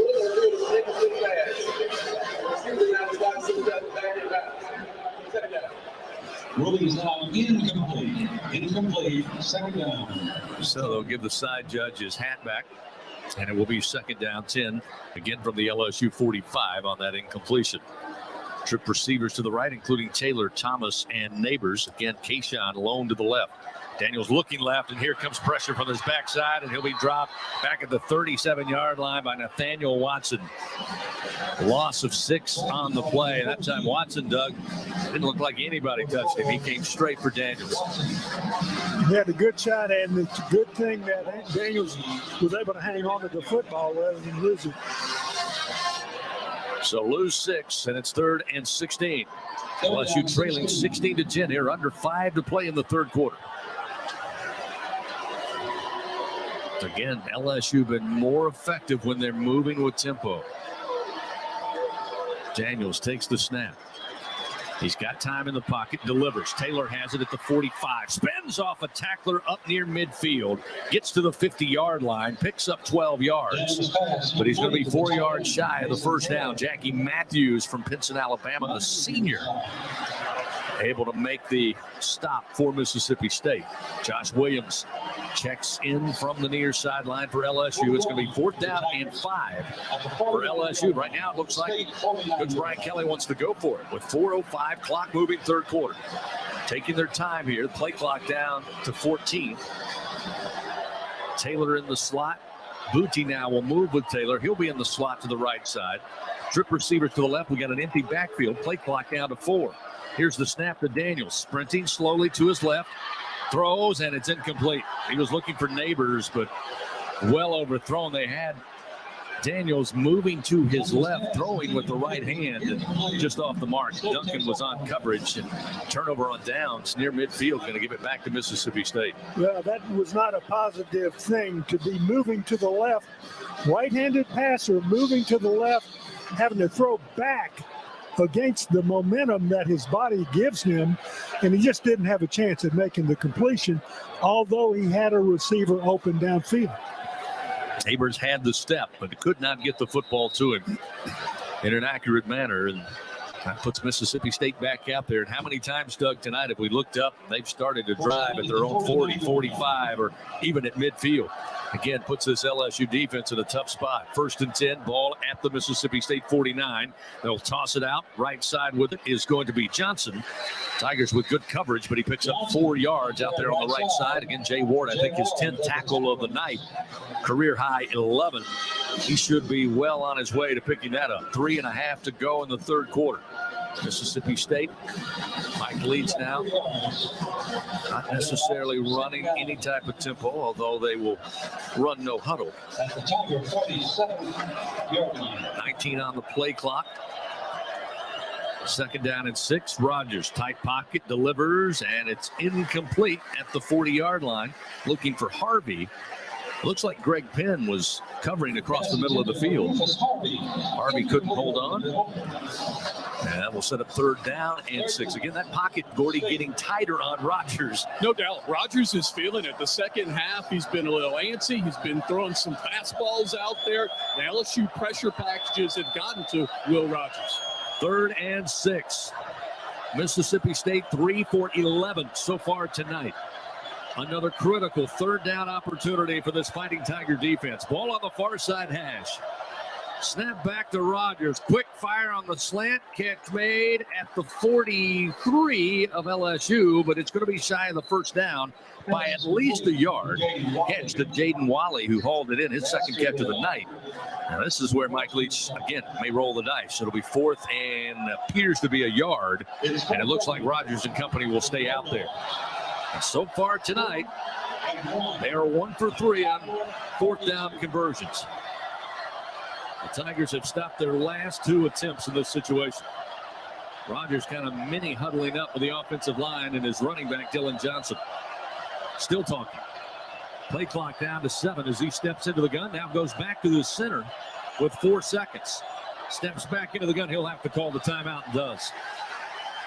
Having some communication problems down there on the field as Tiger fans getting in his ear hole. And they will call their first timeout of the half. It'll be a 30-second timeout. Leaves them 2 remaining. And so, Chris, I'm sitting here field level right across from Mike Leach, and he signaled this play in, and there were 3 taps. This was one on the head and the back of the neck, and it was a complicated play call that Rogers had to go to the wristband. And I don't think anybody completely got the play on that, and that's why they went so deep in the play clock. Well, of course, Mike Leach played rugby for BYU back in his college days. Sure, they didn't have that type of intricate play calling back then, but then he got his law degree from Pepperdine, so maybe he's added some intricacy to his play calls. But Gordy's exactly right. It looked like Rogers was trying to figure it out. He got it, then tried to tell his offensive line, then got back and said, wait a minute, I don't think we're on the same page, went back up, and then eventually had to call timeout. So, well, that's one of those pirate signals, from the boats down in the bayou. 1st down and 10. Or 4th down and 10, rather, or 4th down and a yard, I should say. Here's the snap to Rogers. Quick fire, broken up, incomplete. No hankies on the field at the 37-yard line. Jay Ward able to get his hands in there, avoid the penalty, and deflect the pass that was coming out again extremely hot. And LSU again has turned Mississippi State away on 4th down. The Bulldogs now 1 for 4 in this game tonight. They came in 1 for 1 on the season, but another big stand by this LSU defense. And the LSU offense now has to answer the call. 2:17 to go in the third quarter. They'll have relatively, really good field position. 1st down and 10 at their own 42. Again, can't say enough of this LSU defense. A couple of missed tackles early in tonight's game, but they have really stepped it up. Here's the pass coming out to Jenkins near side at midfield. He will cross into Bulldog territory, get to the 47-yard line. Again, they're picking on to Camryn Richardson, the cornerback. Gain of 11. It's 1st down and 10 for LSU. Armani Goodwin now back in at running back for the Tigers. Quickly, Daniels trying to line them up, get moving. Neighbors out wide to the left. This time Daniels going to pull, and this time great defensive play by their leader, Jet Johnson, the linebacker. He stayed with it, realized that Daniels wanted to pull, and he brings him down immediately for a loss on the play. Lost couple of yards. So it should be 2nd down and 12. Minute 38, clock continuing to move, third quarter. Behind the chains here are LSU. At the Mississippi State 48-yard line. 2 receivers left, 2 to the right. Late delayed blitz by Johnson. It's picked up. Daniels throwing on the run and throws it away. Mason Taylor trying to make a play down here at the 30, but it was off the mark. Jalen Green was in on coverage, but now that's going to set up 3rd down and 12. 3rd down. 12. Gordy, I got to tell you, we've talked about the veteran receiving corps for both of these teams, but I think one of the highlights for both defenses have been their secondaries tonight. Yeah, Mississippi State, for the most part, has played really well. Right there, Mississippi State, and Zach Arnett runs that 3-35 defense. Very creative with the blitz packages, and Jaden just didn't see it there. Mississippi State wound up bringing pressure. They were in man coverage. He didn't see it, had no choice to throw it out of bounds. First charge down on the head. LSU going to burn their first time out. Very important 3rd down and 12 upcoming for Coach Kelly and Coach Mike Denbrock here to try to draw it up and execute, Doug. That's always the key with 1:20 to go. Again, the defense giving up 3 points here in the second half thus far, but a couple of great stops throughout the night. And the offense eventually has to get to life. And unfortunately, we talked about how they play so well. Daniel seems so comfortable in tempo.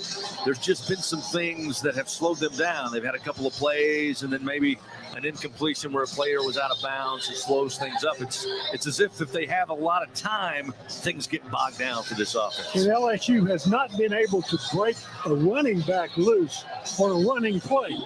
And that's been one of the things that Mississippi State did that early in the game, scored one of their touchdowns on that. LSU's not been able to do that. I think they've had one running play where you could say, oh, it's successful. That's what we wanted to do.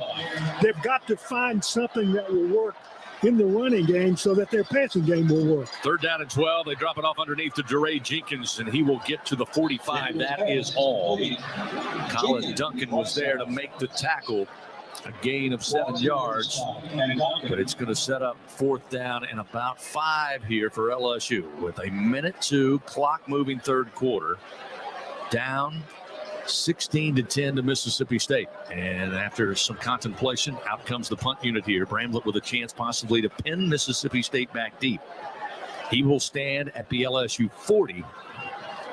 Austin Williams for Mississippi State to receive this punt stands at the Bulldogs 6. Bramlett takes it, takes his time, puts it into the air, high spiraling punt, calling for the fair catch and losing it at the 10-yard line is Williams. LSU has the football at the 9-yard line. I believe Wes Weeks came up with a loose ball. No, check that. Slade Roy, was that Slade Roy that came up with it? Yes, sir. The long snapper comes up with a loose ball at the 9-yard line. And LSU forces the miscue on special teams by the Bulldogs, and the offense back in business. First down, goal to goal at the Bulldog 9. Well, that is the play LSU needed in order to set up the next one, which is the score. Because you got to get the score out of it, otherwise it just doesn't make any difference. Great coverage by LSU, waiting for the punt receiver to catch the ball or drop it, and he dropped it. LSU with the recovery. Now we've got movement up front. The Tigers jumped.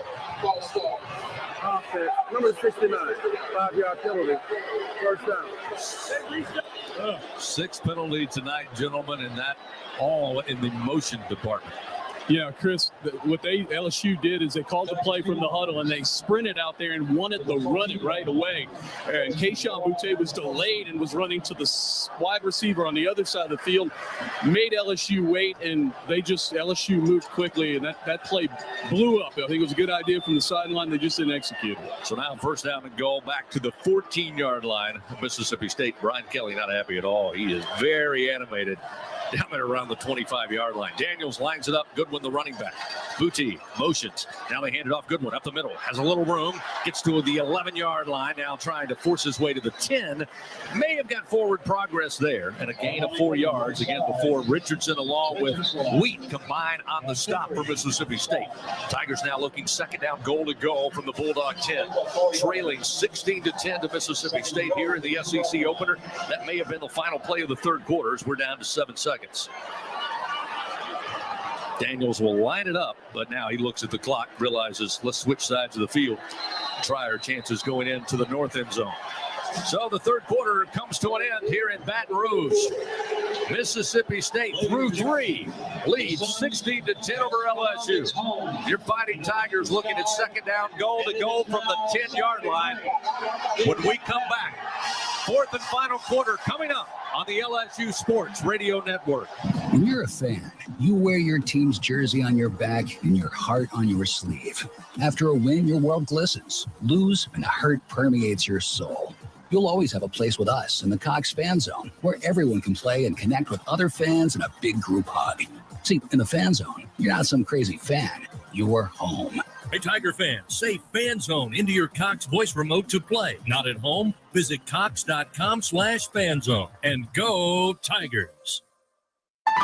Together, we are partners setting a new standard for health. Together, we prove that no matter how battle-tested we are, our spirit remains undefeated. Our Lady of the Lake and LSU are creating transformational change and impacting Louisiana with a new standard for healthcare, research, and education. Together, Our Lady of the Lake and LSU are champions for Louisiana. Together, we roar. Learn more at ololrmc.com/LSU. With a plan from People's Health, you get the benefit of a complimentary health club membership. But that's not all. They now offer 65% more fitness centers with gyms you can visit nationwide while traveling, and the flexibility of joining multiple gyms to fit your lifestyle. There's even online programs to help you stay active in the comfort of your own home. To learn more about this expanded benefit, give People's Health a call, 1-855-821-2666, or visit peopleshealth.com. Hey, Tiger fans, G.W. Oliver Pool Construction exists at the intersection of creativity and craftsmanship to deliver an excellent experience. Born in Baton Rouge, their brand has expanded to be a leader in commercial and residential pools throughout the entire Gulf Coast. So no matter where the project, G.W. Oliver's mission is to turn your dream into a reality. Find out more at gwoliver.com. Fourth quarter action continues. Presented by J&J Exterminating on the LSU Sports Radio Network. Final 15 minutes of regulation up on the board. We head to the fourth quarter here on a Saturday night in Death Valley. Mississippi State leading 16-10 over your Fighting Tigers. Special teams miscue.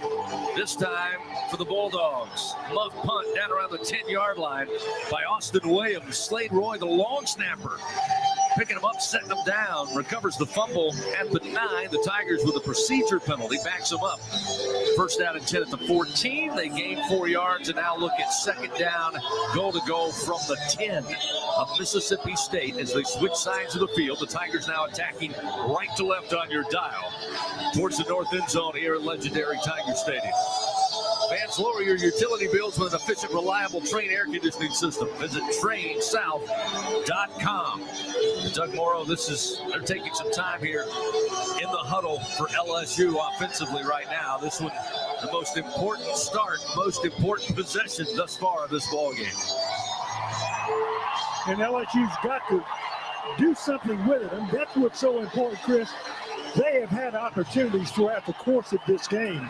Some they created for themselves, some Mississippi State gave them. But the most important thing about those opportunities is you got to convert them into points.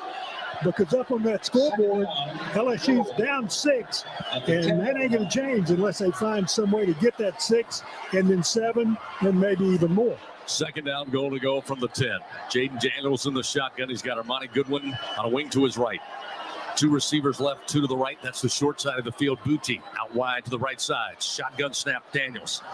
Feels the pressure, now spins, rolling to his left. Got room, got a lot of green grass. 10, 5, launched and down around the 3-yard line. That time coming up trying to make the tackle in time was Nathaniel Watson along with Jet Johnson, but Watson kind of got him in the leg and flipped him in the air. Daniels, though, looking at third down, goal to go with the ball placed at the 3-yard line of Mississippi State. They'll place it now on the near side hash. Daniels looking to the near sideline. Now seems comfortable with the call. He's got Booty, lone receiver to the left. Jenkins, lone receiver to the right. Motion Booty left to right. Daniels looks that way. Now up the middle, he'll run. Bounces off a defender into the end zone. Touchdown, Fighting Tigers. 3-yard touchdown for Jaden Daniels, his second rushing touchdown of the season. And with 14-11 to go, it's a tie game, 16-all. Flag in the end zone. I think the flag is on Mississippi State. Nope. No, indeed it is. Late hit. The touchdown.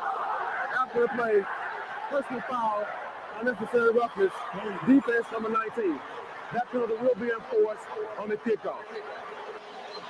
Wow, add insult to injury there. Great improvisation by Daniels, who was looking for Booty in the right corner. He was covered up, quickly made the decision to head right down Broadway. Bounces off a defender at the 2 and flies on into the end zone. Ramos trying to give the Tigers the lead. Kick is up, kick is good. And the Tigers lead for the first time tonight, 17-16, with 14-11 to go in this one. Timeout on the field. Having fun? More coming your way after this. LSU 17, Mississippi State 16 on the LSU Sports Radio Network. Hey, Georgia, this is attorney Cheryl Kelly. Most people know that I'm one of Atlanta's premier injury attorneys, but what most people don't know is that insurance companies routinely undervalue the pain, suffering, and loss of life in our community. Hiring one of those huge law firms won't get our community the results that we deserve. You need an attorney who can tell your story because we care and because we live your story. You need a team that wins for our community and a lawyer with the knowledge and experience to get the most out of the insurance company. You need C. Kelly Law. So if you're injured by someone else, call 844-I-WIN-4GA to get the real help that you need. That number again is 844-I-WIN-4GA, or visit our website at win4ga.com. That's win4ga.com. Contact our team as soon as you're injured to get the real help that you need.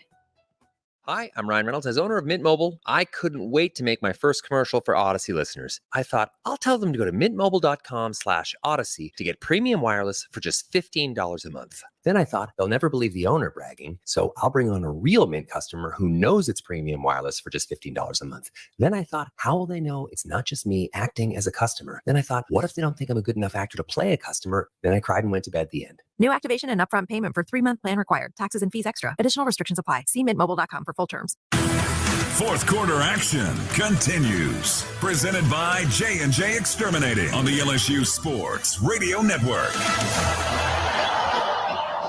14-11 to play in this contest. SEC opener. Here on this Saturday night, LSU has trailed throughout, but now they take the lead 17-16. Jaden Daniels scampering in, able to get his second rushing touchdown of the year. And again, it goes back to a muff punt by Mississippi State's Austin Williams at the 10. And Slade Roy, we try our best to talk about the long snapper as many times as possible. Typically, if you don't talk about them, it means they had a good day at the office. But my goodness, snapping the football on the punt and then headed down there and picked up the muff punt on the fair catch call sets up LSU to take their first lead of the night. Fans Toyota's national sales event is on. Enjoy every last second of summer in an exciting new Toyota. Visit your local Toyota dealer to check out the Ready for Anything Toyota Tundra. How Tigers go tailgate. Toyota, proud partner of LSU Athletics. Again, Doug, you're just asking your defense after the ensuing kickoff here. Keep playing the way you're playing and tackling as well as they have, really, for the majority of this game. And Chris, Slade Roy is working overtime. That's what happens when somebody takes it upon themselves not only to do their job, but to do more than their job, to do that one extra thing. That's what he did. He makes the recovery, and LSU then decides, look, we're down here, let's go ahead and score. So they get good enough blocking, and then they have a quarterback that gets that extra effort as he approaches the end zone. And then you get the lanyard of the penalty. And so, boy, it all starting to work out if you can continue in that mindset from here to the end of the game. Patrick Wright here in our timeout. Made an important note, I'll tell you, just after this again. Unnecessary roughness, personal foul after the touchdown. So the kickoff coming from midfield, and Ramos easily puts that one nearly through the uprights and into the crowd in the North Stadium.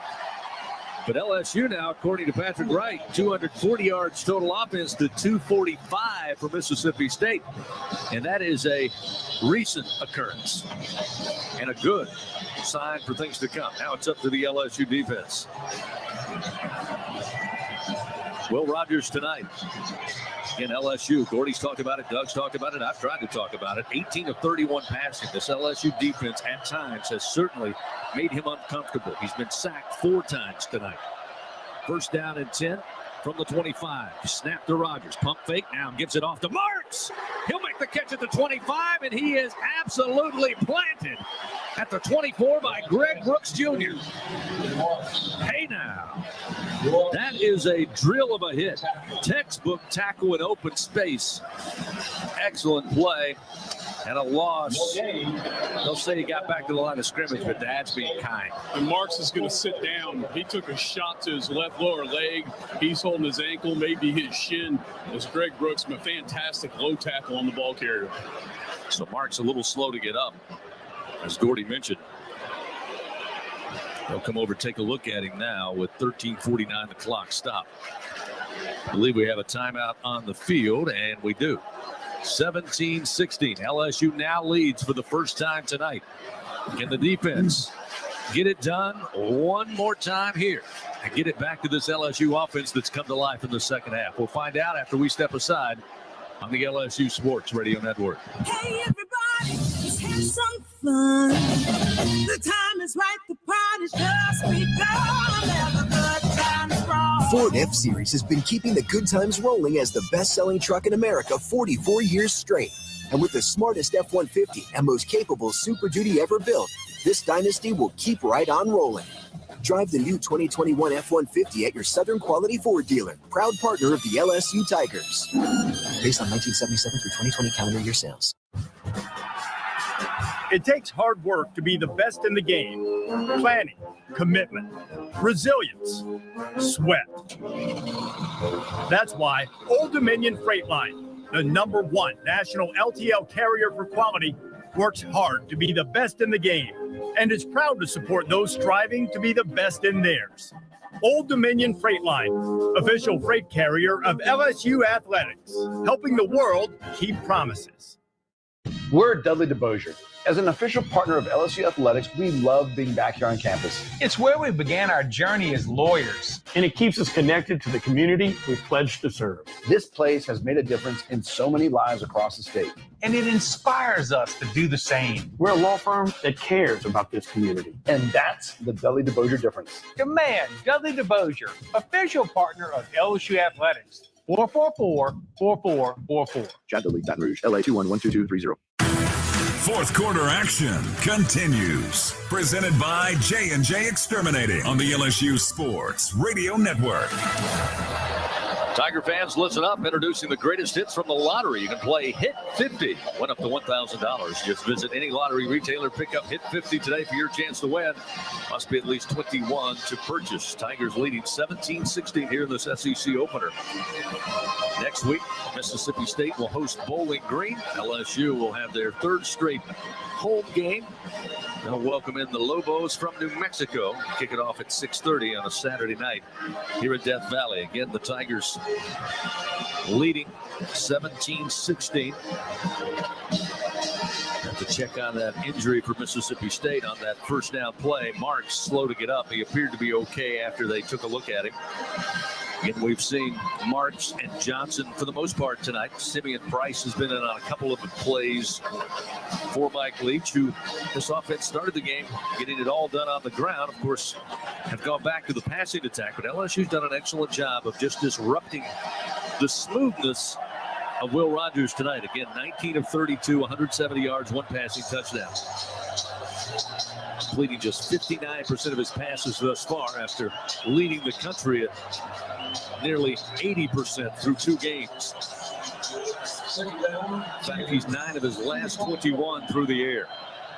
13:49 remaining, fourth quarter action. Twin backs as Rogers takes the snap. Late pressure comes, he'll dump it off. He gets it to Johnson. Johnson across the 25 near side before knocked out of bounds. Looks like he made it to the 30. They'll say he did. A gain of 5 before Baskerville again. That closing speed to get him out of bounds. Rogers was very close to going down to B.J. Ojolari for the second time.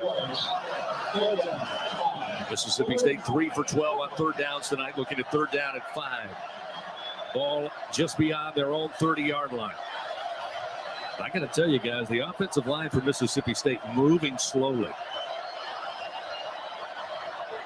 LSU has just had a barrage of penetration in that backfield. Here's the snap on 3rd and 5. Rogers releases and almost intercepted. It's incomplete at the 41-yard line.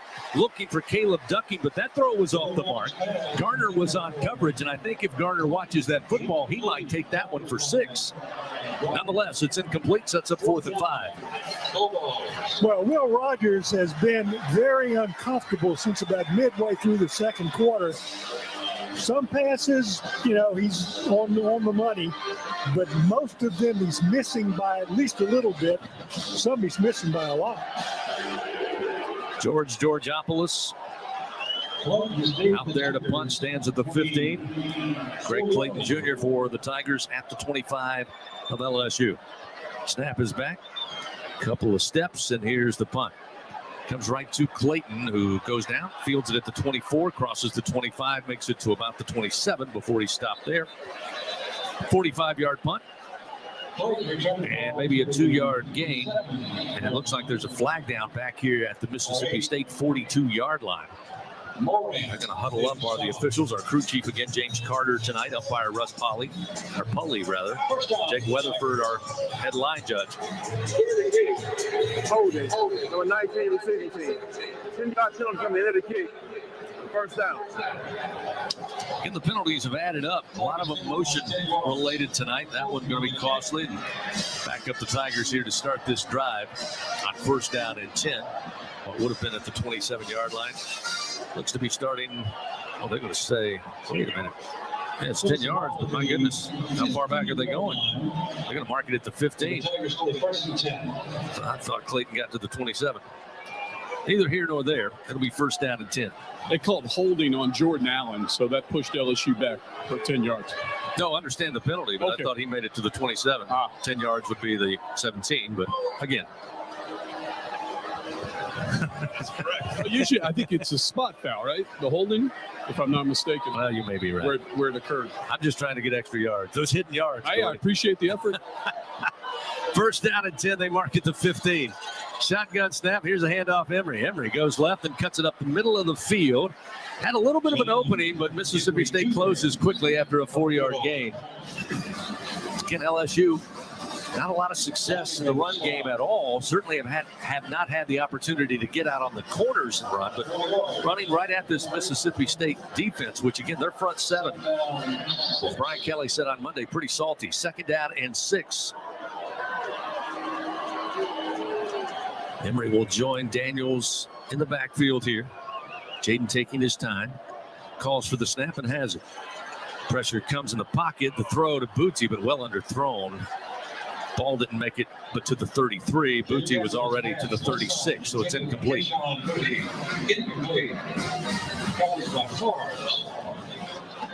Booty's got to be getting frustrated in this game. Early in the game, he had a touch, and since that time, I don't think that he's had a chance to touch the ball. There have been a couple of passes thrown to him, incomplete, but he just really has not had much of a chance to be involved, and he's just too good a player to not be involved. LSU 0 for 8 on third downs tonight. Sprint out by Daniels to the right. Throws on the run. Catch by Neighbors. Hit, but stays upright at about the 28. He's got the first down. Makes his way near the 29-yard line. That time, Mississippi State tried to knock him down. Weren't able to do so on the first hit. Eventually, Jet Johnson will get the tackle, but it is a first down and 10 for LSU. And I like the sprint out by Daniels to his right. Throwing right-handed, it looks very good. First down and 10 with the ball up to the 29-yard line of the Tigers. Trip receivers, including Taylor, Neighbors, and Hilton. Flip it out to Taylor, and the underneath pass is out of his fingertips, incomplete at the 29 near side. Second down and 10 now. Doug, I don't know about you, but LSU has gone deeper into the play clock here. A lot of check with me. They're signaling in the play. They're out of tempo mood. Just it feels a little clunky to me, but beside that one sprint out where he hit Neighbors to convert. Tell him that. You're down there. Second down and 10. From the 29, Daniels, handoff Emery. Takes his time, a little patience. Now finds a hole up across the 35. And gravity pulls him down at about the 37-yard line. If he stays upright, he's got a lot of green grass, but he gains 8 yards, and that will make it manageable here on 3rd and about 2.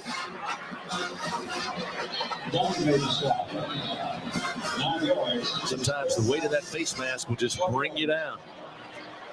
3rd down and 2 for the Tigers. Trying to avert just their second 3rd down on the night, and they need it here. Leading by a point, 17-16, 4th quarter, 11:04 to go in the game. Daniels whips it out. Catch, grabbed by Neighbors, far side at the 45. He'll get out of bounds up near midfield. He'll pick up the first down. And a gain of 10 yards. The Tigers will move the chains. Again, Daniels looking to his right. Goes to Neighbors. Neighbors picks up a couple of extra yards after the catch to make sure they move the chains. 10:43 clock moving. Tigers lead by a point, 17-16. First down and 10 now right at the Tiger eye at the 48-yard line of LSU. Emery stays in at running back. Neighbors and Taylor to the left side. Keyshawn Booty to the right. Taylor now will motion. Line up right side of the formation. Snap to Daniels. Design run. Daniels with room to the 45. Head first slide. Gets to, they'll say his knee came down at the 46-yard line of Mississippi State. So a gain of 6. I like the slide. I think I might prefer the foot first slide. Maybe you might get a couple of extra yards there. The head first slide, his knee came down. I thought he got further than where they put it. I did too, but they ruled his knee was down at the 46. Now looking, LSU offense looking to the near side. Wholesale substitutions up front defensively for Mississippi State. Second down and 4 now at the Bulldog 46-yard line. Daniels with the ball in hand, gives it to Emery. Hit initially, keeps on churning, makes his way to the 45, only a gain of a yard. Be third down and 3 upcoming here, under 9.5 to go. LSU improving their third down conversions. Converted 2 on this drive. They're only 2 of the night. Need to make it 3. Armani Goodwin in for Emory at running back. Third down 3 at the State. Play of the drive coming. Tigers need to reach the 42-yard line of the Bulldogs. Daniels working with Goodwin in the backfield. Mississippi State showing pressure. Now they'll throw, and Neighbors has it at the 40. He's got the first down by about 1.5 yards near side. Between the 40 and 41-yard line, he needed to reach the 42, and he does. Neighbors with another spectacular catch and another conversion on third down. And correct me if I'm wrong, he's been the third down converter here on this drive. First down and 10. Again, LSU substituting. Josh Williams checks in. Goodwin will check out. 6th catch of the night for Neighbors. First and 10. Daniels, ball in hand, looking downfield, throws near side, looking for Booty, but out of bounds. Incomplete down around the 17-yard line. Set up second down and 10. That pass down the sideline where he threw it to Booty, that's a perfect situation for him to throw that back shoulder pass that allows Booty, rather than continuing to run and running himself out of bounds, he just slows down and lets the defender run by him, and he backs up and makes the catch on his back shoulder, which is why they call it that. Second down and 10. From the 41-yard line of the Bulldogs. Daniels. Bulls now looking to throw, and again, out of bounds, way out of bounds. Looking for Lacey down around the 25, but that was a good 6-7 yards out of bounds. Nowhere close. That'll set up just like that. Third down and 10 for this LSU offense. 8:11 to go in the game. Again, I think it's clear that Daniel's a lot more accurate when he's running to his right. That time, the last 2 times, he's had time in the pocket. Just as misfired. Big third down and 10. Swing pass comes to Williams, far side. He's got some blockers initially. Bounces off one defender at the 35. Secondary help. Eventually gets him down. He reaches the 34-yard line as Williams bringing the wood to the Mississippi State Bulldog defender. He'll be shy of the first down. It'll be 4th and about 3. Tigers needed the 31-yard line of Mississippi State. So again, Coach Brian Kelly with a decision to make here, leading by a point, 17-16. On the Bulldog side of the field, looking at 4th down and 3, and it appears the Tigers will go for it. They'll empty the backfield with Daniels by his lonesome. 2 receivers right, trip receivers to the left, and Mississippi State says they want to talk about it. So a timeout taken by Mike Leach. And we'll take one with him. Timeout on the field.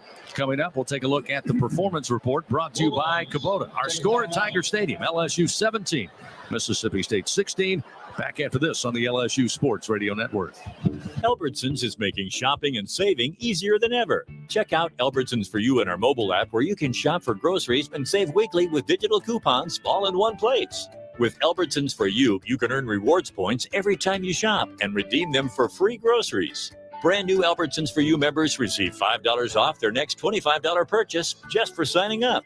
Download the Albertsons app or go to albertsons.com to sign up. Albertsons, fresh food, local flavors. Hey, Tiger fans 12 and younger, don't miss your chance to be a part of Mike's Kids Club. Presented by Shell, the exclusive kids club of LSU Athletics. Join Mike's Kids Club for only $25. Get the official Mike's Kids Club t-shirt, free admission to select LSU athletic events, and much, much more. To learn about upcoming events and to join, please visit LSUMKC.com. The Mike's Kids Club, presented by Shell.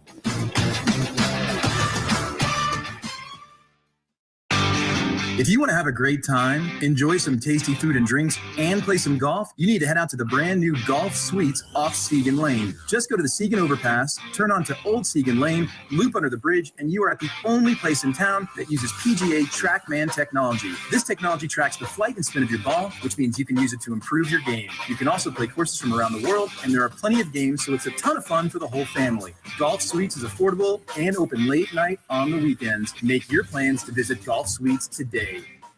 Fourth quarter action continues. Presented by J&J Exterminating on the LSU Sports Radio Network. As we continue on this Saturday night in Death Valley, let's pause 10 seconds. Station identification. Fighting Tiger football on the LSU Sports Radio Network. Hear the Tigers roar worldwide. The LSU Sports Radio Network and the LSU Sports mobile app. 61 Kenner, New Orleans. Always live on the free Odyssey app. Back inside the Caesar Sportsbook broadcast booth at Tiger Stadium. LSU leading Mississippi State 17-16. 7:34 to go in this contest tonight. Take a look at the performance report brought to you by Kubota and the Louisiana Kubota dealers. Visit LSUKubotaDealers.com for the dealer near you. Let's talk about this LSU defense, gentlemen. First of all, a couple of missed tackles early, highlighted by the 37-yard touchdown by Marks to get Mississippi State on the board. Since then, it's been solid tackling by this LSU defense led by Jay Ward. 10 tackles, 5 of those solo tonight. And that's the textbook against this type of offense, Doug. You cannot miss tackles. And you're right. LSU, since that little flourish of missed tackles early in the game, has really pinned it down where they're making good contact out in the open field. Normally, these are one-on-one tackles, but they have had an awful lot of multiple defenders in on one tackle downfield. 4th down and 3 for LSU as we get back to action. Daniels in the shotgun, Williams on a sidecar to his right.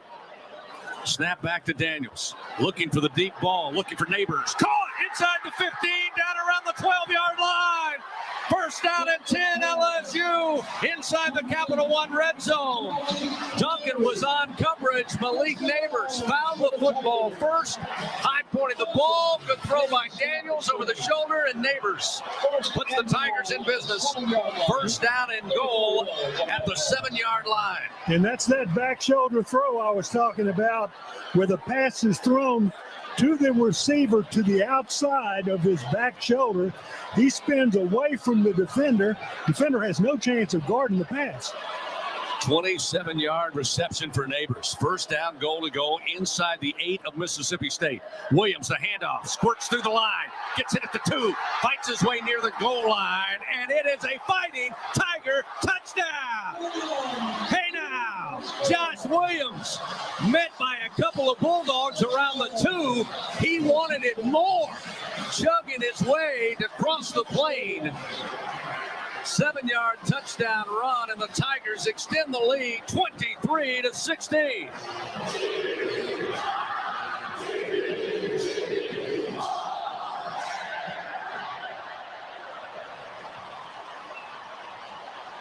Williams with his second rushing touchdown of the year. You won't find a better story in college football than the junior out of Houston, Texas, who came to this team as a walk-on, eventually earned a scholarship 2 straight years on the SEC honor roll. Coach Brian Kelly says, give him the rock, and he delivers. Ramos San for the point after attempt. Again, Bramblett will hold. Let's give him a shout out. Slade Roy going to snap it back. They're set. Snap, placement, kick up, and kick is good. Tigers extend the lead 24-16. 6:53 remains in this one. How about the 4th down play, gentlemen? You need 3 yards. Coach Kelly, Coach Denbrock, say, hey, Jaden Daniels, why don't you throw it to Malik Neighbors downfield for 27 yards, and let's go in and add a touchdown. And throw a perfect pass while you're at it, so that he's the only one that has a chance of making the catch. And then, since it's him, you know that he has a good chance of making the catch because he's so sure-handed. So all of the things fit together to make that a successful play. Gordy Rush, how about this? 14 plays, 85 yards, 6 minutes and 1 second. We talk about how this team is good in tempo, but that probably, again, still just under 7 minutes remaining. That was probably what the doctor ordered, keeping that air raid offense on the sideline. I know, absolutely. You know, I called the first part of that drive clunky, and then they got going and got established. And you talked about those third down conversions to Neighbors. There was a rub route. There was a drag route.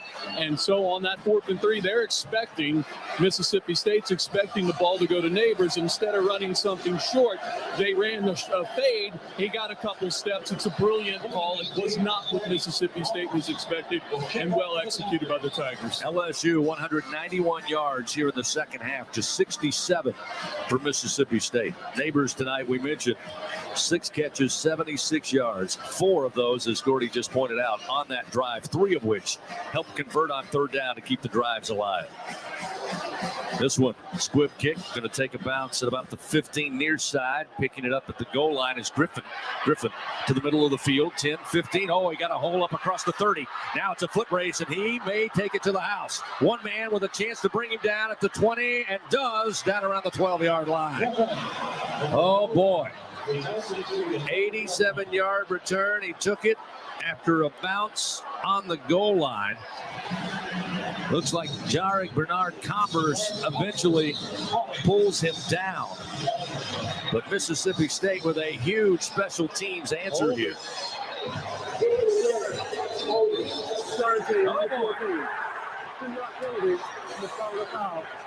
First down. I got to tell you, gentlemen, they are using the smallest flags, or they are not unfurled. You can barely see the flags on the field from our vantage point. In fact, after he was brought down around the 12, I scanned the field looking for a hanky, hoping for a hanky. Good news, I got bad eyes. There was one. And that big return going to come back. Need to prep those flags a little better. Unfold them. So it will be back now for Mississippi State. Instead of at the LSU 12, they will be back, I believe, at their own 17. Wow. 71-yard difference in field position for Coach Mike Leach and the Bulldogs. So, first down at 10. Ball at the 17 of their own. Snap to Rogers. Looking left. Throws across the middle and incomplete. Dropped at the 27-yard line by Ra Thomas. Again, the throw was there. I think catchable. A little low. He had it in his hands, and it just pops out. And he was open. Rogers needled it through. In fact, if he makes that catch, he's probably got plenty of room to run near side. But the Tigers will take it. Second down and 10 at the 17. Just over 6.5 to play here at Tiger Stadium. LSU leading 24-16. Rogers, shotgun, single back with Johnson. Looking for Johnson on the quick screen, and he drops it in his hands at the 17. He can't hold on. It was Simeon Price, rather, the running back, number 22, who was back there. Boy, hit him right in the hands. If you're Rogers, you haven't had your best night, but your teammate's not helping you out. He's now 20 of 36 passing. And third down and 10 now from the 17. Boy, what a change in emotions if you're a Mississippi State Bulldog.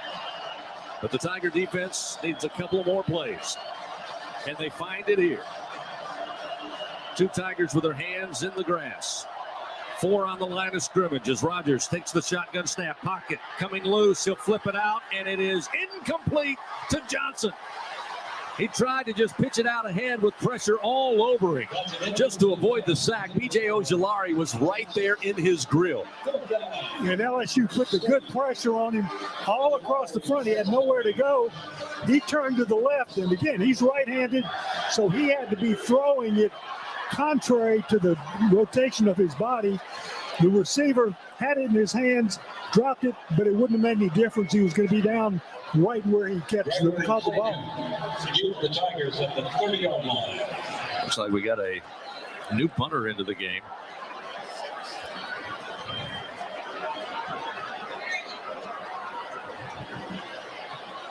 From the 6-yard line, they let it go. Takes a bounce at the 45. Mississippi State and LSU, a couple of players around it there. They thought it was a live football. LSU, I don't think, got out of the way. There's a big pile at the 41-yard line to see who comes up with it. Oh, yeah. Clayton came up, tried to fall on it, and I'm not sure if he secured it. Looks like he did. Ooh, that was a close one. Chris, that's a big no-no. I mean, the call there for the punt returner is to run and yell, Peter, Peter, and that's a code to get away from it. We're going to let it roll out, and I'm certainly not going to go try and dive and do that. Luckily, he fell on the football, and Coach Kelly and Coach Polian are having a word right now as he comes off the field. Yes, that's a what we refer to as a stern talking to. But you know, what's one of the things, though, I love about Coach Kelly, he will tell you, hey, he is demanding. And after they had a quick conversation with he and Coach Polian, the last couple of steps to the sideline was a lot more calm. And that's where Coach Kelly says, hey, sometimes you have to break them down, but you got to bring them back up.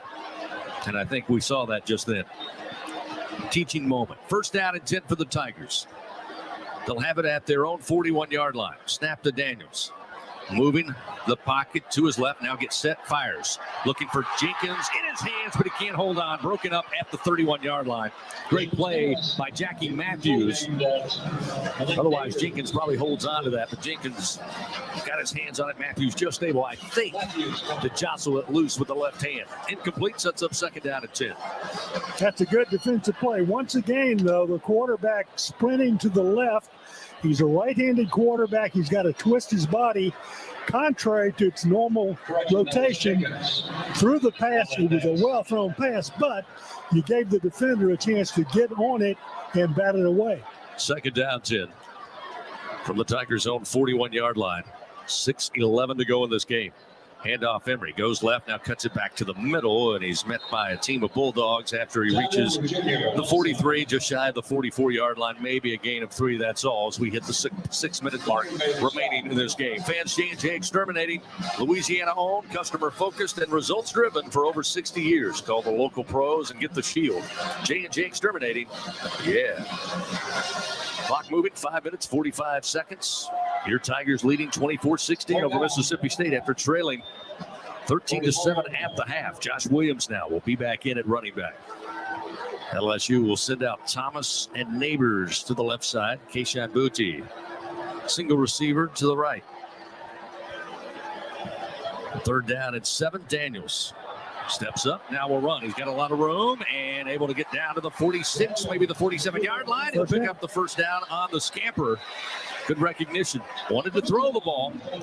Still got that head-first slide. Took a little shot as well. There's a Mississippi State Bulldog down behind the line of scrimmage, way back at the 37-yard line. Training crew immediately out there to take a look at him. But Daniels leading the way on the ground. Again, LSU struggling to run the football with the running backs. But Daniels, 16 carries, closing in on the century mark. 93 yards and a rushing touchdown. Averaging just under 6 yards per carry is the LSU quarterback. Again, can't get a number right now on the Bulldog. Covered up by the training crew.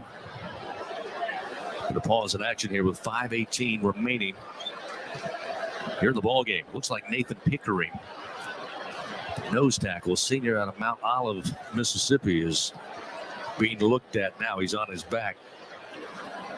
Fans, TJ Ribs, legendary Louisiana barbecue, and home to the Brian Kelly Show each Thursday night at 7 o'clock, the official barbecue restaurant of LSU Athletics, and the presenting sponsor each week of Tiger One Village. Come on out and join us for every LSU home game, home of LSU Game Day with Hunt Palmer, Marlon Favorite, Brandon Taylor.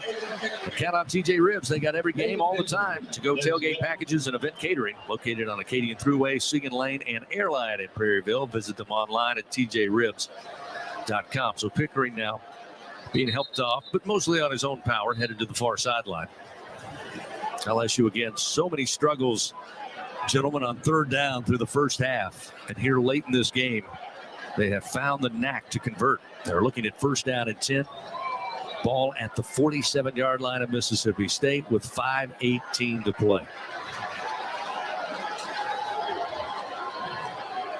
We'll go with two tights here. Cole Taylor, Mason Taylor. No relation. They'll be the two tight ends to the right side of the formation. We'll have Thomas and Keyshawn Booty in the slot to the left side. That's the wide side of the field. Armani Goodwin back in there at running back with Daniels. First and 10. Daniels now will motion Booty. Get the snap. Hand it off Goodwin. Little hole left side. Goodwin breaks free at the 35. Down the middle of the field. 20, 15, 10, 5. Touchdown, Fighting Tigers.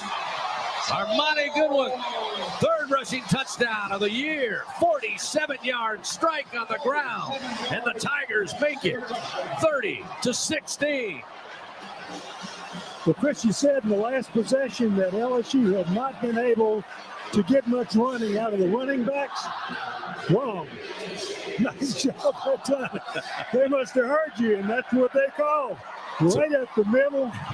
Broke a couple of tackles, not really hard tackles because he really had an open field to run to, but then he did what he needed to do to get to the end zone. We talk about him being a physical back. Again, standing 5'8", 195 pounds like a bowling ball coming at you, but that time showed some breakaway speed after getting into open field.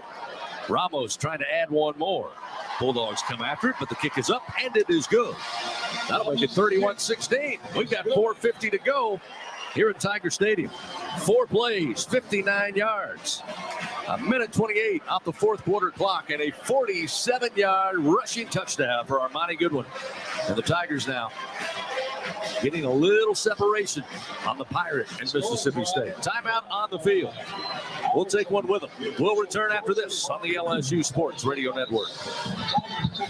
Hi, I'm Kevin Falk, LSU Hall of Famer. My years at LSU were amazing. I've always loved celebrating with my teammates, especially when someone was serving up some delicious Manda sauce. For a lot of Tiger fans, it's just not game day without Manda in the mix. Serving top quality sausage and original seasoning is Manda's strong side. But it's not Manda's flavor that's always got me running back for more. You get it, running back for more. After 75 years, the flavor still says it all. Manda Fine Meats, the official smoked sauce of LSU Athletics. Southern Air Heating and Cooling is proud to be an official sponsor of LSU Athletics. Their team of AC professionals have been serving the comfort needs of the people of Louisiana for over 25 years. Much like the fans of the Tigers, our commitment to Tiger athletics and providing great service remains as strong as ever. Southern Air Heating and Cooling. Go Tigers!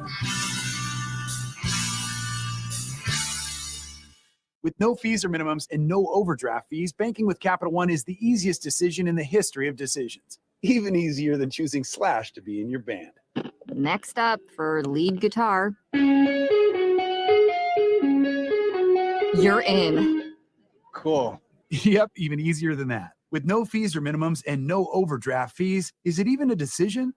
That's banking reimagined. What's in your wallet? Terms apply. See CapitalOne.com/bank for details. Capital One NA, member FDIC. Fourth quarter action continues. Presented by J&J Exterminating on the LSU Sports Radio Network. LSU goes 4 plays, 57 yards to go up 31-16 on Mississippi State. 4 minutes, 50 seconds remaining in the fourth quarter. And I tell you what there, Chris, LSU dominating the offensive line now, imposing their will on that Mississippi State defensive line. All of a sudden, you're starting to see hands on hips. They're slowing down. They're not able to get up the field because LSU's done a great job of getting out to the perimeter. Just a fantastic second half out of this LSU offense. You know, Doug, to Gordy's point, coming into this game, Mississippi State second in the country, nearly 40 minutes of possession in each of their first 2 games. And right now, LSU in in the second half. 39 plays of offense to just 23 for Mississippi State. And believe it or not, Brian Kelly, he and I talked on Thursday.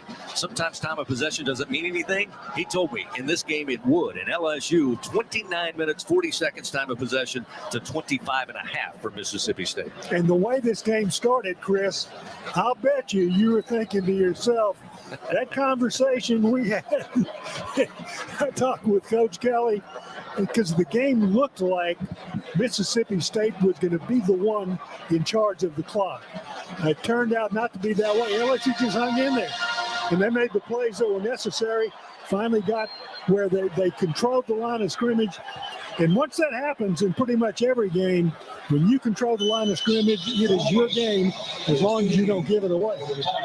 By the way, those 39 plays here in the second half, LSU has amassed 250 yards. They now have 395 on the night to 251 for Mississippi State. I got to believe LSU can hold on here.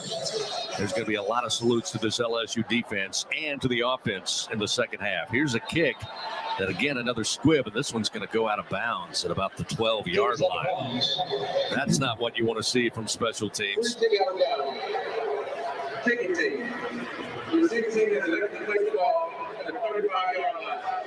I bet they do.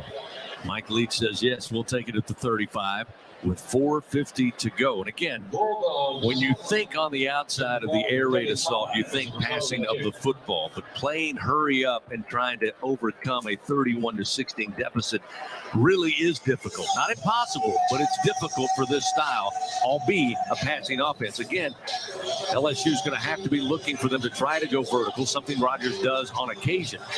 But again, time, a big factor here if you're Mississippi State. LSU's just got to make sure that they tackle. They can let them complete some passes, make the tackle in the open field. Rogers on first down from the 35. Here's the tunnel screen. Catch going to be made by Griffin. Griffin finds some room up across midfield. Eventually brought down at the LSU 48-yard line at the Tiger Eye. Major Burns a little slow to get up, and now he's helped up and moving around. He was in on the tackle to make the stop on Griffin. 17-yard gain. Make the tackle before that. First and 10 now on the Tiger side of the field at the 47. Snap back to Rogers. This time looking downfield. Feels pressure, drops it off underneath. He'll have it to his running back Johnson, who is hogtied and eventually stopped at the LSU 44-yard line after a gain of 3. Clock continues to roll. Closing in on 4 minutes remaining here. LSU up 31-16 in the SEC opener. Next week out of conference against New Mexico here at Tiger Stadium. Mississippi State will host Bowling Green. Rogers, pressure comes, hit as he throws, but he gets it off to Johnson. Johnson cuts, goes to his left and inside the 40, down inside the 35-yard line. Just a great move by Dylan Johnson, who bailed out his quarterback, who took a pretty tough shot by Ojulari, but appears to be okay. But once he stopped, changed to his left, he added extra yards, makes it first down at 10. After that 10-yard gain, Rogers flips it out again, another tunnel screen, trying to hold on to it, and eventually securing the football is Caleb Ducky. He was juggling the ball inside the 30, but eventually stopped at the 27-yard line after getting control, a gain of 6. So Mississippi State, I said, not impossible, but they're using the short passing game and yards after the catch here to move the ball quickly. 3:16, clock moving, fourth quarter. Rogers looking, going for the long ball, intercepted at the 7-yard line. Coming the other way with it is Jay Ward. He's had that kind of night. Ward back to the 25-yard line of the Tigers. Picks off Will Rogers. His third interception offered up of the year. And with 3:06 to play, what a game by Jay Ward. Leading the team with tackles and then the INT, second interception for this LSU defense this season. And that one, a big one. And he started it early. I think, Chris, you said that very early in the game, maybe the second possession of Mississippi State, that he had his 5th tackle, because those secondary people were having to come up and make tackles, and Jay Ward kept LSU in the game the first part by making those tackles in the open field. 6th career interception for Jay Ward. He also ties a career high 11 tackles tonight. Give him the game ball. Here's Goodwin. After that 47-yard touchdown, he'll take this first down carry, cross the 30, up to the 34. And again, you just look at time of possession. You look at number of plays, and Gordy nails it. Mississippi State's defense looks very weary, very slow getting up off the field. Looks very laborious getting lined up. And LSU finding success now, running right at them, something they did not have success with early in the game.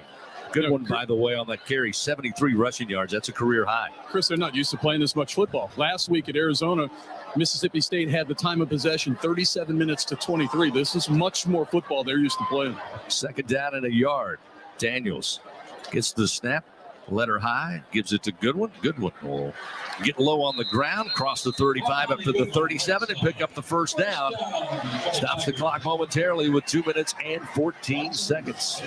Tigers have put together 114 yards rushing here in the second half. I think we were talking at the end of the second quarter, maybe early in the third quarter, Doug, the inability to run the football. So, again, they're listening to us next door in the booth and down on the field. 1st and 10 now. And we'll see John Emery back out there at the running back position for the Tigers, who are in no hurry. No surprise. 12 on the play clock here. 1:50 to go in the ball game. Daniels calls for the shotgun snap. Has it belt high. Hand off to Emery. Emery between left tackle makes his way to the 40, just shy of the 41-yard line. Again, LSU in no hurry here, looking at second down. And about 7 upcoming, maybe 6. Waiting on the spot. They'll spot it just shy of the 41-yard line. So second down and 6 for the Tigers. Under 90 seconds to play. 1 minute, 15 seconds to be exact. Brian Kelly looking to pick up his first SEC win as LSU head coach. Doug, we've seen a lot of football, you and I. I don't know that I ever remember LSU having 2 bookend offensive tackles that were true freshmen. William Campbell and Emory Jones have had a good night. And it's good to see that because they're only going to get better. Emery with a handoff again, makes his way just shy of the 45-yard line. We've got under a minute to play. Yeah, Gordy, you mentioned that. It has been a while. Jones and Campbell, first true freshmen to start and tackle in a game going back to at least 1985. 4th combination of true freshmen to start on the O-line. And there hasn't been many here at LSU. And as Doug said, a bright future ahead of them. Under 30 seconds now. Play clock down to 15. Daniels, no surprise, in no hurry. As LSU looking to pick up second win of the season. Move to 1-0 in the SEC race. Daniels now will sit back in the shotgun with 2 seconds. 1 second. Gets the snap just in time. Hands it off again. Emery across the 45, and the final seconds roll off the clock. This one's in the books. Tigers win. Tigers win. Defeat Mississippi State, hand them their first loss on the season. And LSU makes it 2 in a row over the Bulldogs, where they come from behind victory. Tale of 2 different halves. LSU dominated the second half of action tonight en route to a 31-16 victory over the Mississippi State Bulldogs. The Tigers now lead this overall series in a big way. 77 wins, 36 losses, and 3 ties. Tigers making an even 50 wins, 20 losses, 1 tie here at Tiger Stadium. And LSU, the program, in their 1300th LSU football game. All right. Tonight over Mississippi All State. right, man. That's how it ended, man. How about that, man?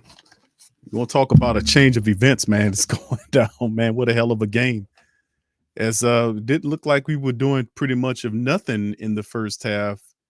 LSU comes alive in the second half, family, and put up 24 points on Mississippi State in Death Valley, sending them to a loss, man.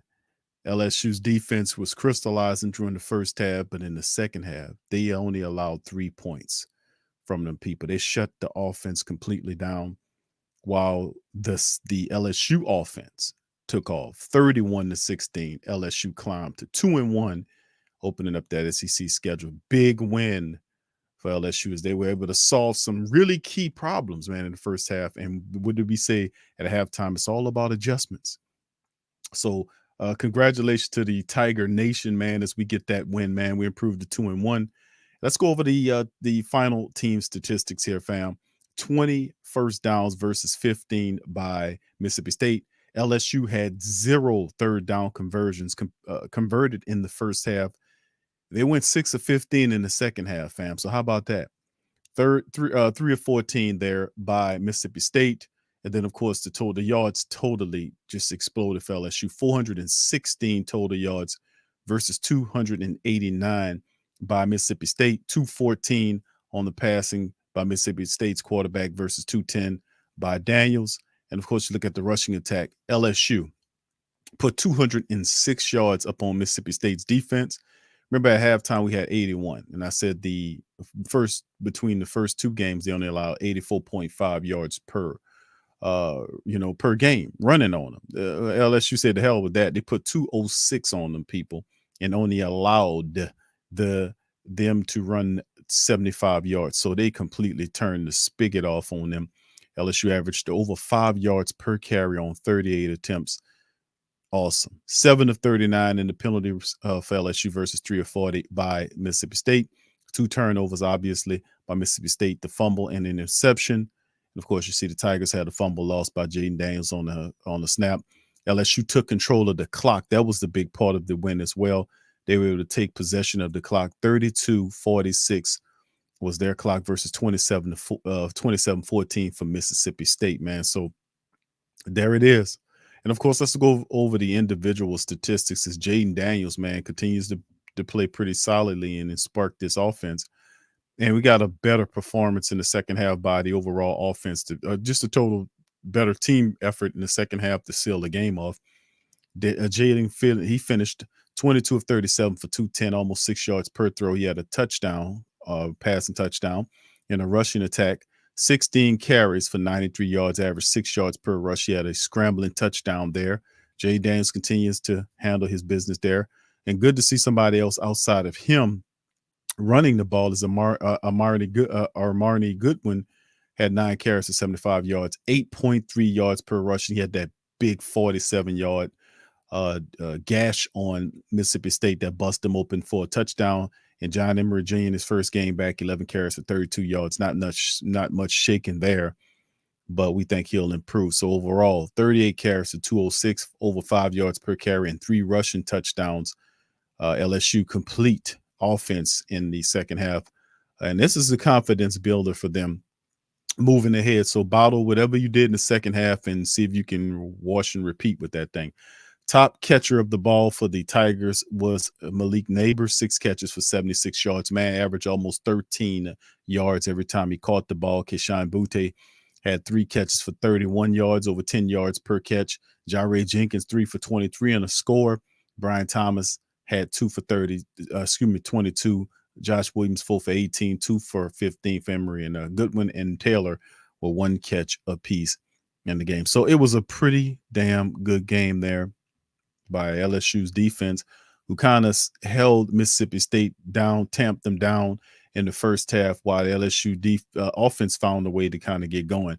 Looking at Mississippi State, Will Rogers, the quarterback for them, he had 42 attempts, 24 of 42 for 214. He had a touchdown and an interception. In the matchup, Marks, their top back, 9 carries for 50 yards. Dylan Johnson, 7 for 50 yards. Also, Marks had a score there. They were completely shut down in the second half. And, of course, Thomas, that had a touchdown on 4 catches for 67 yards. He was dropping passes in the second half, ducking, 4 for 33, 3 for 32 by Griffin, 5 for Dylan Johnson out of for the running back position. And they got several other wide receivers there. But outside of that, it was a tremendous effort by LSU, coming alive in the second half, scoring 24 points completely, outscoring Mississippi State 24-3 in the second half to take the game away from those people. And of course, the defense was strong for much of the game, ultimately biding time until LSU's offense was able to get going. And boy, did they get going. So really big win here by LSU. It was a good win over Mississippi State, who the LSU had an opportunity to pay back for a couple years ago when they came in here, when they got that win on us the last time around. But listen, this is sweet because the LSU's defense shut down that air raid attack that the coach likes to run. So that was pretty good. 31-16 was the win there. LSU climbs to 2-1 on the season and 2-0 as well at home. So good win by the Tigers. Of course, I know the family members feeling pretty good about that thing, man. I know I am too. And you said it, Roy says now the Saints win tomorrow will complete the weekend. Indeed. Yeah, it was a big catch, big play after big play for LSU, especially with the defense climbing all over the offensive Mississippi State, completely turning the spigot off.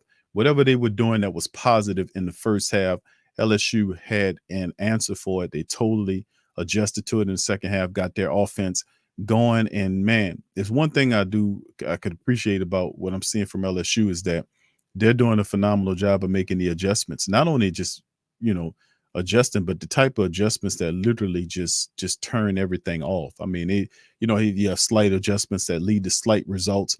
These adjustments are door closing adjustments, and they totally neutralize whatever Mississippi State was doing. LSU defense got more aggressive, forced turnovers, were able to sack the quarterback several times. Will Rogers went down several times in the matchup. And, of course, the offense for LSU got going. They were able to run the ball a lot better. You can see the confidence starting to build in Jaden. Daniels was able to make some plays with his feet and with his arm.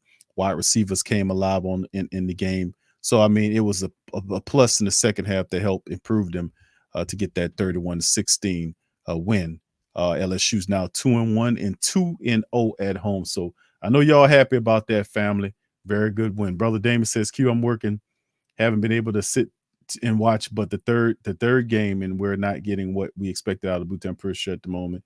His draft stop is dropping. What you think? Yeah, bro, you got a lot of people have to kind of look at they have to kind of look at Butte and kind of think about what he's about, because he's coming from wide receiver. You got some great wide receivers that he's following behind, and there was some great, I mean, absolutely some great wide receivers here that he's following. So the emphasis on him to be a solid prospect going into the NFL draft. He was on the top wide receiver awards. What was the Bendark Award for the best wide receiver in the nation. He was mentioned on that as well. So yeah, but still in all, you're right. It is a bit concerning for him to be in the third game right now, and he only has these minuscule numbers. And really, he's not even the top wide receiver right now. It's Malik Neighbors. So at some point, I expect him to explode and have better games as him and Jaden Daniels gets on the same list. Because that's what I was looking at. I was like, man, Jaden Daniels and Keyshawn Butte have to be able to get on the same page. If they could do that, they'll have some exceptional results. So we still have a lot of college football left to play. Out of 3 games right now, LSU is 2-1, which is a positive.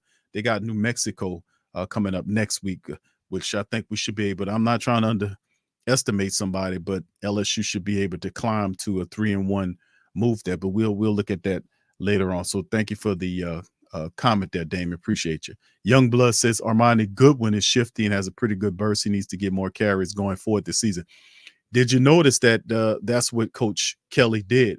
And him and Coach Mike Denbrock, that's exactly what they did, was they were able to get together and make the decision to go with the guy that had the juice. And Goodwin was the guy that had the juice.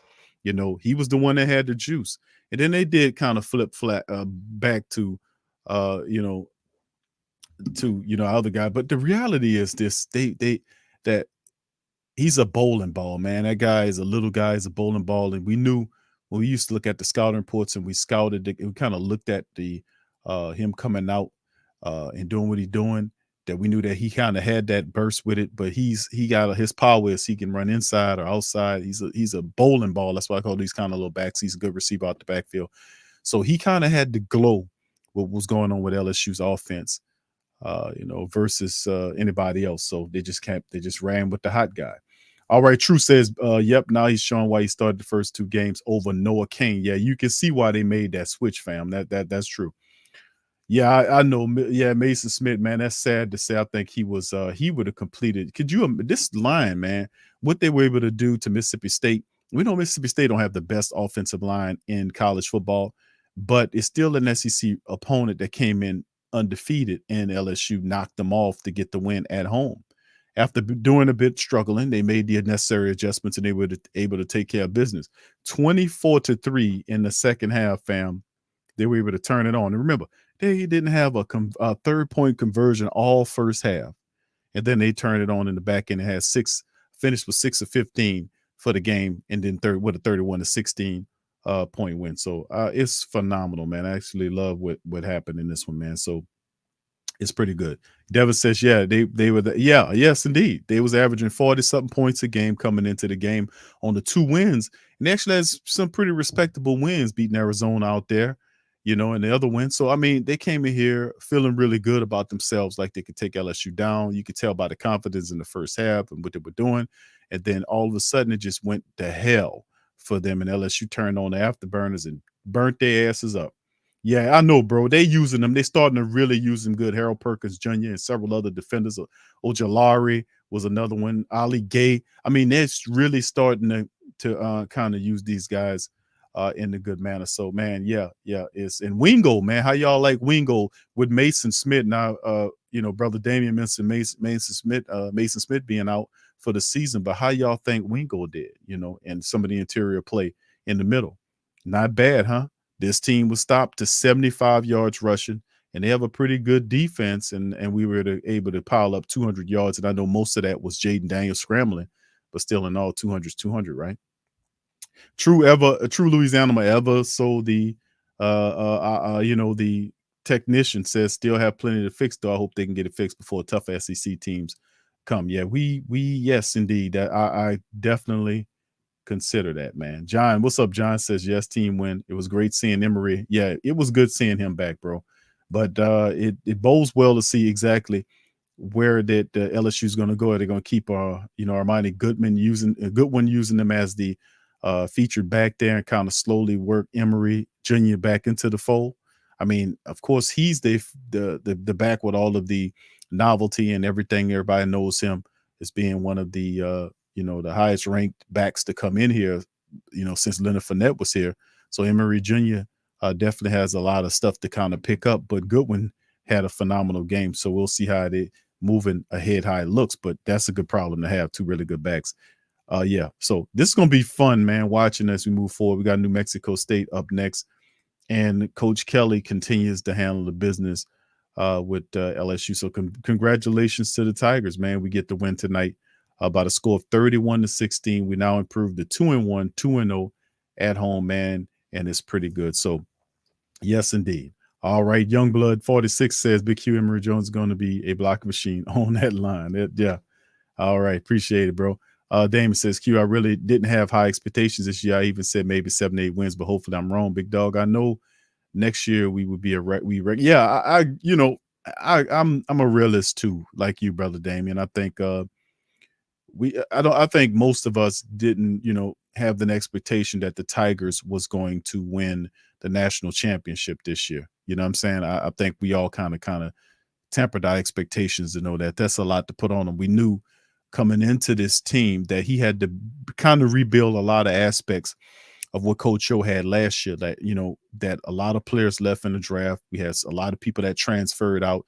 And while people were transferring out, he had to try to see if he can salvage some of the team's star power, like Keyshawn Butte, who was kind of on that fence at first, and getting him to stay. And then, of course, he had to kind of rebuild his offensive line. He had to totally, he did a good job of bringing talent in at the linebacker position, as you can see them utilizing that in this matchup against Mississippi State, adding talent on the defensive line. They also was able to bring in some wide receivers, and really the biggest thing was the offensive line. Could the offensive line come along and kind of help them work things together? And you can see they struggled against Florida State. You see the first half struggles in the Mississippi State matchup, but the second half it's encouraging to see that they struggled here, and then when they got it, they just dominated. That's a big difference, besides you struggling and then you bit by bit have you get lucky with a touchdown and you barely beat the squad. No, this was domination in the second half by LSU. They ran away with this game. They turned the faucet off of whatever Mississippi State was trying to do. They completely turned them people offense off. They had 3 points in the second half, turned them off, and then while they turned them off, they turned themselves on with 31-16, and then routed these people with 21 points in the fourth quarter. I mean, that they just ran away with it in a major way. So big win, good win for LSU, because it's a confidence building win for these young players here. And like I said, I tempered my expectations. I don't think LSU would win a national championship. It would be cool if they did, but I just don't think so. I think Coach Kelly has to institute his system and get it really good in there. And I think the 2023 class of talent they got coming in is a big class that will definitely help LSU build upon the success of this year. And I think it's pivotal for him to win this year, because in his recruiting efforts into the future, it'll help bring people to LSU, because they're looked at as being a team that is a winning organization. And like we said, when they first picked up Coach Kelly, I said, man, this is a huge pickup for the AD, because he brings a guy in here who's the most active, winningest coach in college football. Not Coach Saban. It's actually Coach Kelly. He has more active wins than Coach Saban. Saban has the championships, but our coach has the wins. So to see what he can do here in LSU, you see, we're building upon something nice, man. We got New Mexico on the way, and then we're going to keep this thing moving. So big ups. All right. Rose says Eli Ricks should have stayed his ass in Baton Rouge. Now he's playing second fiddle in Alabama. Yeah, that's what I was saying about the transferring of players. Like, I mean, we really, when the season over with, a lot of credit has to be given to Coach Kelly and the staff. So how they assembled this LSU team. Think about it. Coach O, when they left, they had all kind of scandals going on. The team lost respect for Coach O. They would refuse to play for him. All of the stuff he was doing off-field stuff with his younger girlfriends that he would bring around, and he just wigged out and went kind of crazy on the money and and what happens. And he lost a lot of respect. So when Coach Kelly took the job, he had to come in and just cipher through all of that. He had to kind of convince people to stay. He had to basically rebuild his secondary through the transfer portal. Y'all know, you see, this is not easy, but he was able to do this and get guys to come here and play in LSU, and you can see it's really working out. So he built a really wonderful staff of people to work with him, and he's been fantastic ever since. So shout out to the LSU Nation tonight. Celebrate this with 31-16. We are 2-1, 2-0 at home. So there we go. All right, yeah. All right, yeah, I agree, bro. He says, I'm hoping that Jaden can stay healthy all season. He's taking a lot of hits due to his inexperienced line. Yeah, that last one, when he needed the first down, he kind of threw himself forward, gave himself up for the player, showed heart. And I hope people appreciate Jaden Daniels. A lot of our Nuss people who were pushing Nussmeier, they kind of quieted down after Coach Kelly gave you Nussmeier in the game against Southern, and he was just throwing interceptions against that defense where Jaden Daniels was basically cutting them up. But he went in there and struggled. So that kind of quieted the conversation of pushing Nussmeier out there. And then you see Jaden Daniels with an experienced college quarterback could do that, played a lot of years in college, have a lot of reps in college, what he can do. So a lot of these games, like the Florida State game, we almost won that game. It was only, despite all the boovery, only lost it by one. We kind of took apart the Southern team. And then, of course, this week against Mississippi State was a really big win for them, because it's a confidence building win for a club, which we got so many new players here that they're learning to play together. And I think one of the big things is ultimately as the season progresses, Jaden Daniels and Keyshawn Butte has to get on the same page at some point. And hopefully we can start using more of our vertical attack, get the play action going, get our vertical attack and get downfield to kind of make things a lot easier to open up the run and every other thing. So we'll see how that all works going forward as we got New Mexico State coming down the line. So with that being said, yeah. Sosua says, Sun Devil Brian says, go Jaden, but it ain't easy. No, it ain't easy, especially in the SEC, my friend. When you come to the SEC, man, it's not easy any stretch of the imagination. Yeah, tonight was the best group size. I would say outside of some collapses at times. Yeah, this was a good game. This is a good game, and LSU showed some moxie. So once again, 31-16, we were able to get the victory tonight in it. So listen, shout out to you guys. Appreciate you joining us for this episode of Tuff Tiger Talk.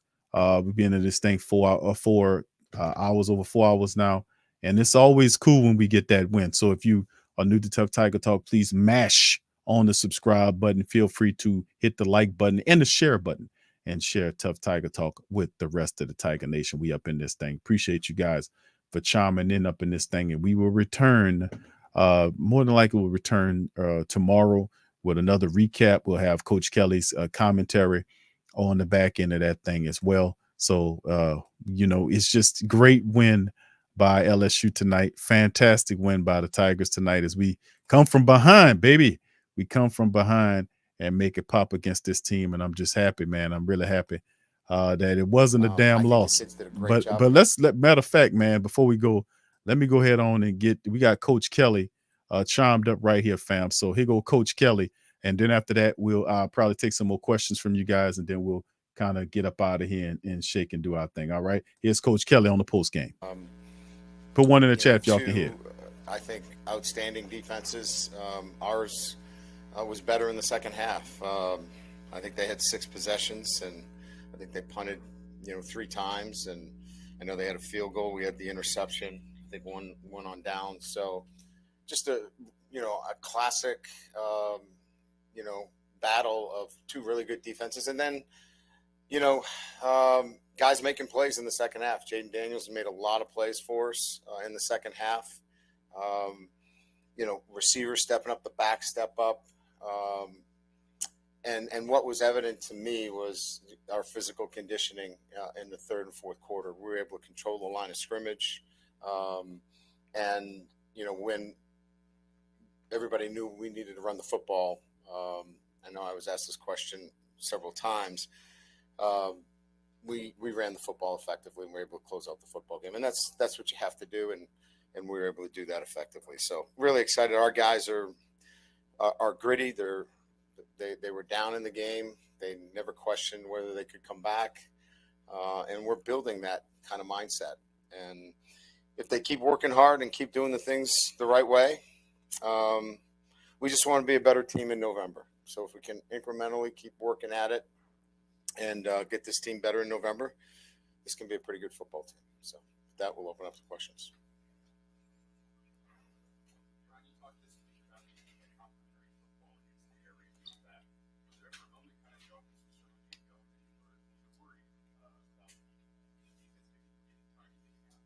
Absolutely. Yeah, we were putting them in some compromising positions. That's why we went forward in some 4th down situations. We needed to stay on the field. We had 4 penalties, procedure penalties early on. So we were shooting ourselves in the foot. I knew we were going to settle down and play better football. It was just a matter of that we had to play great on defense, and we did early on to kind of stem the tide until we started playing better. We went to a 2-minute tempo right before the half. Obviously, that worked very well for us. We were able to get on the board and kind of get some momentum going into halftime, and then, obviously carried that throughout the second half. Coach, here on the left, defense obviously played great. What was Matt House's kind of philosophy or game plan going into this one? Yeah, we had talked about it. The most important thing is you can't give them a pre-snap look that is comfortable. And I think our players did an incredible job of following through with a game plan that gave them a pre-snap look, and it changed post-snap. And that's the players being disciplined. That's mixing up calls. We played a lot of man on the back. We did not give them free dump-offs to the back, which gets them in really favorable down and distance situations and forces them to execute the ball down the field, which – they hadn't shown that they were going to push it vertically that far. So I think the kids did a great job of executing the game plan, and Matt did a great job with the staff of putting together the kind of disguises necessary to go against the air raid. Coach, we kind of saw the run game open up around the 4th quarter. Do you think the struggle with the run game in those first 3 quarters were due to, the offensive line just needing time, mesh and get their reps in? It's a very good defense that we're playing. You saw there's a lot of movement. There's a lot of stunting. There's a lot of blitzing. We're playing 2 true freshmen at the tackles positions. I think that might be our 3rd lineup change this year. So continuity is important on the offensive line. There's a lot of calls. So continuity is important. But I would say physical conditioning was really huge in the second half for us, and we were able to really move them off the ball late. Coach, talk about the adjustment you made in the second half. It seemed like y'all went to like a quick step drop with Jaden to get the ball out of his hands quicker. I mean, there's something y'all talked about at halftime or what? Yeah, so a couple of things. First of all, we went into some 7-man protection. We left the tight end in, some max protection. The ball came out quicker. There's no doubt about that. We wanted to make sure that we protected him. You also saw we sprinted out on some key situations, came up with some big plays in third down. We had another fourth down, which we didn't convert. The ball came out flat on one roll where we rolled left. But those are some of the adjustments we made. Defensively, it was no major adjustments. We played too trail and got a little too soft, got out of that. But everything else, we kind of kept the same with our defensive structures. Hey, Coach, 7.5 minutes left to go in the game. You had a 1-point lead, 4th and 3 at their 34, and Jaden makes a big throw to Malik. What did you see on that play? What did that play mean in the victory today? Well, that was a huge play, obviously. They had been giving us enough man that on one side of the formation in the 2x2, we had a man beater. On the other side, we had a zone concept with the back.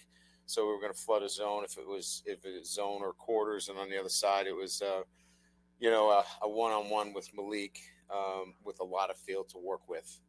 So Jaden did a really good job recognizing the man coverage, put the ball out there. The first couple of throws down the left side, he opened up. I reminded him that he was getting a little bit open and voiding his shoulders. He came back, tightened it up, threw a beautiful ball. Malik makes a nice catch. Hey, Coach, right up front, you kind of touched on it a little bit, but 2 true freshmen playing tackle and 2 sophomores playing guard for you guys. Just, I know penalties are something you want to get cleaned up, but just how would you assess the overall performance of those guys? Yeah, I mean, it's really good. I mean, some of the penalties were, we thought we had somebody in the neutral zone. They saw it differently. We had a tough day with the clock. That'll be a Monday meeting. So we'll see what happens there. So we had a clock that we thought was coming down, and then they move it back up. The guys were a little anxious. So we can fix those and clean those things up. But they, all in all, to have 2 true freshmen, 2 young guys, the third starting lineup we have, I'm really pleased with what they did tonight. Ryan, how far have you come in 13 days? I said this, I think, at the press conference. The one thing I know about this group for certain, and we're still trying to learn more about each other every day, is they're fighters. They'll fight. And we saw that against Florida State. We were obviously very talented going against a Southern team. That probably wasn't a great glimpse, but I knew that they would fight.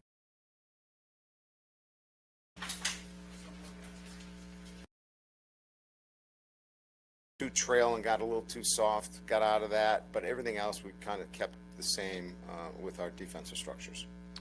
Hey, Coach, 7.5 minutes left to go in the game. You had a 1-point lead, 4th and 3 at their 34, and Jaden makes a big throw to Malik. What did you see on that play? What did that play mean in the victory today? Well, that was a huge play, obviously. They had been giving us enough man that on one side of the formation in the 2x2, we had a man beater. On the other side, we had a zone concept with the back. So we were going to flood a zone if it was zone or quarters. And on the other side, it was, a one-on-one with Malik with a lot of field to work with. So Jaden did a really good job recognizing the man coverage, put the ball out there. The first couple of throws down the left side, he opened up. I reminded him that he was getting a little bit open and voiding his shoulders. He came back, tightened it up, threw a beautiful ball. Malik makes a nice catch. Hey, Coach, right up front, you kind of touched on it a little bit, but 2 true freshmen playing tackle and 2 sophomores playing guard for you guys. Just, I know penalties are something you want to get cleaned up, but just how would you assess the overall performance of those guys? Yeah, I mean, it's really good. I mean, some of the penalties were, we thought we had somebody in the neutral zone. They saw it differently. We had a tough day with the clock. That'll be a Monday meeting. So we'll see what happens there. So we had a clock that we thought was coming down, and then they move it back up. The guys were a little anxious. So we can fix those and clean those things up. But they, all in all, to have 2 true freshmen, 2 young guys, the third starting lineup we have, I'm really pleased with what they did tonight. Brian, how far have you come in 13 days?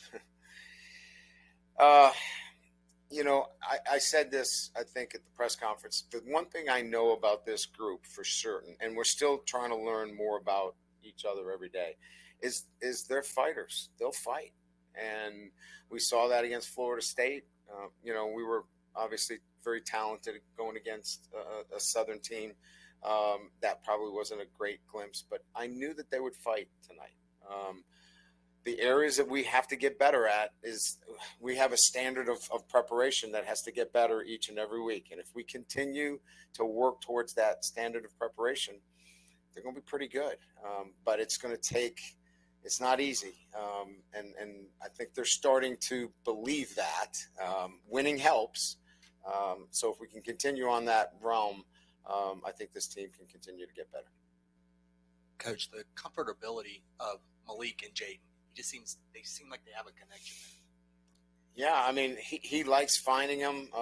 We had a third down situation where I don't know if you saw an overthrow where we had to settle for a field goal. Malik got the signals crossed up, but he was looking for Malik in that situation. He was on a Z score, and we ran a different route. But he does feel comfortable getting the ball to him. We'll get it to Kayshawn too. He gets a little bit more coverage and help over the top. So, Malik's the beneficiary of it. So it's much more about Kayshawn sometimes gets the double coverage, which leaves Malik in a really good situation, and Jaden sees that. Coach, you said that moving Jay Ward to the nickelback position was a natural fit for him. Obviously, we saw that tonight. How did you identify that? What characteristics does he have that make him better at that position than safety?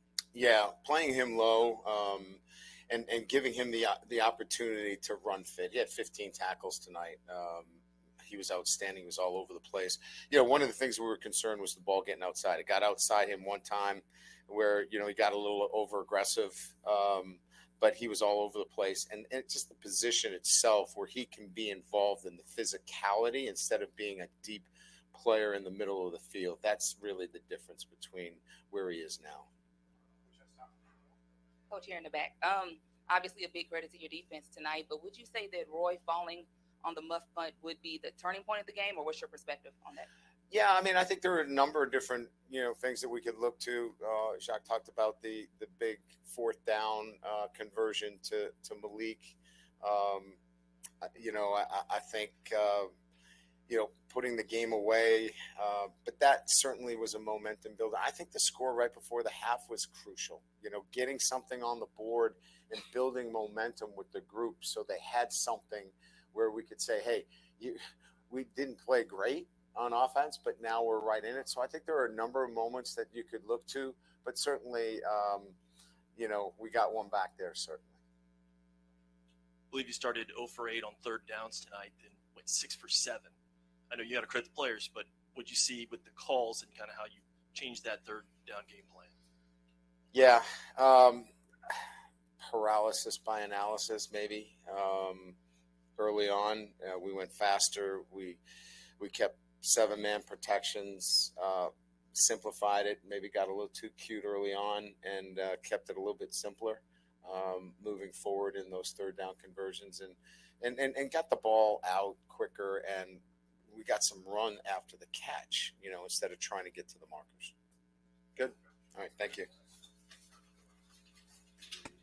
All right, that's Coach Kelly, man, chiming in with his post-game thoughts about the win, man, and a lot to be proud of in LSU Nation, man, as the Tigers were able to get a very good win.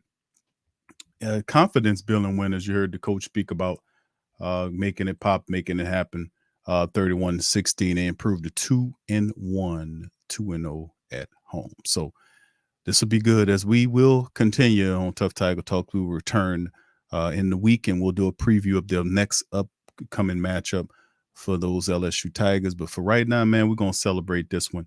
We improved two straight wins by LSU after the opener and lost to Florida State by 1, but a positive, very positive environment. As you can see, the progression of the team moving ahead and aspects. So can we build upon this? Can we kind of bottle what we did in the second half as a complete unit against, I guess we would call them LSU peer. I mean, the SEC peers, and kind of move ahead, make those adjustments into next week, and just keep building on this stuff. If we can do this and we can learn, I don't expect us to be a national championship team, but we'll have a good foundation of winning set here at LSU. So with that being said, I'd like to thank all you guys for chiming in on this episode of Tuff Tiger Talk, the LSU Mississippi State watch party, victorious 31-16 LSU Tigers. So with that being said, gonna chop out on that. Much love to the fam, and I'm gonna holler at y'all later. Peace and go Tigers.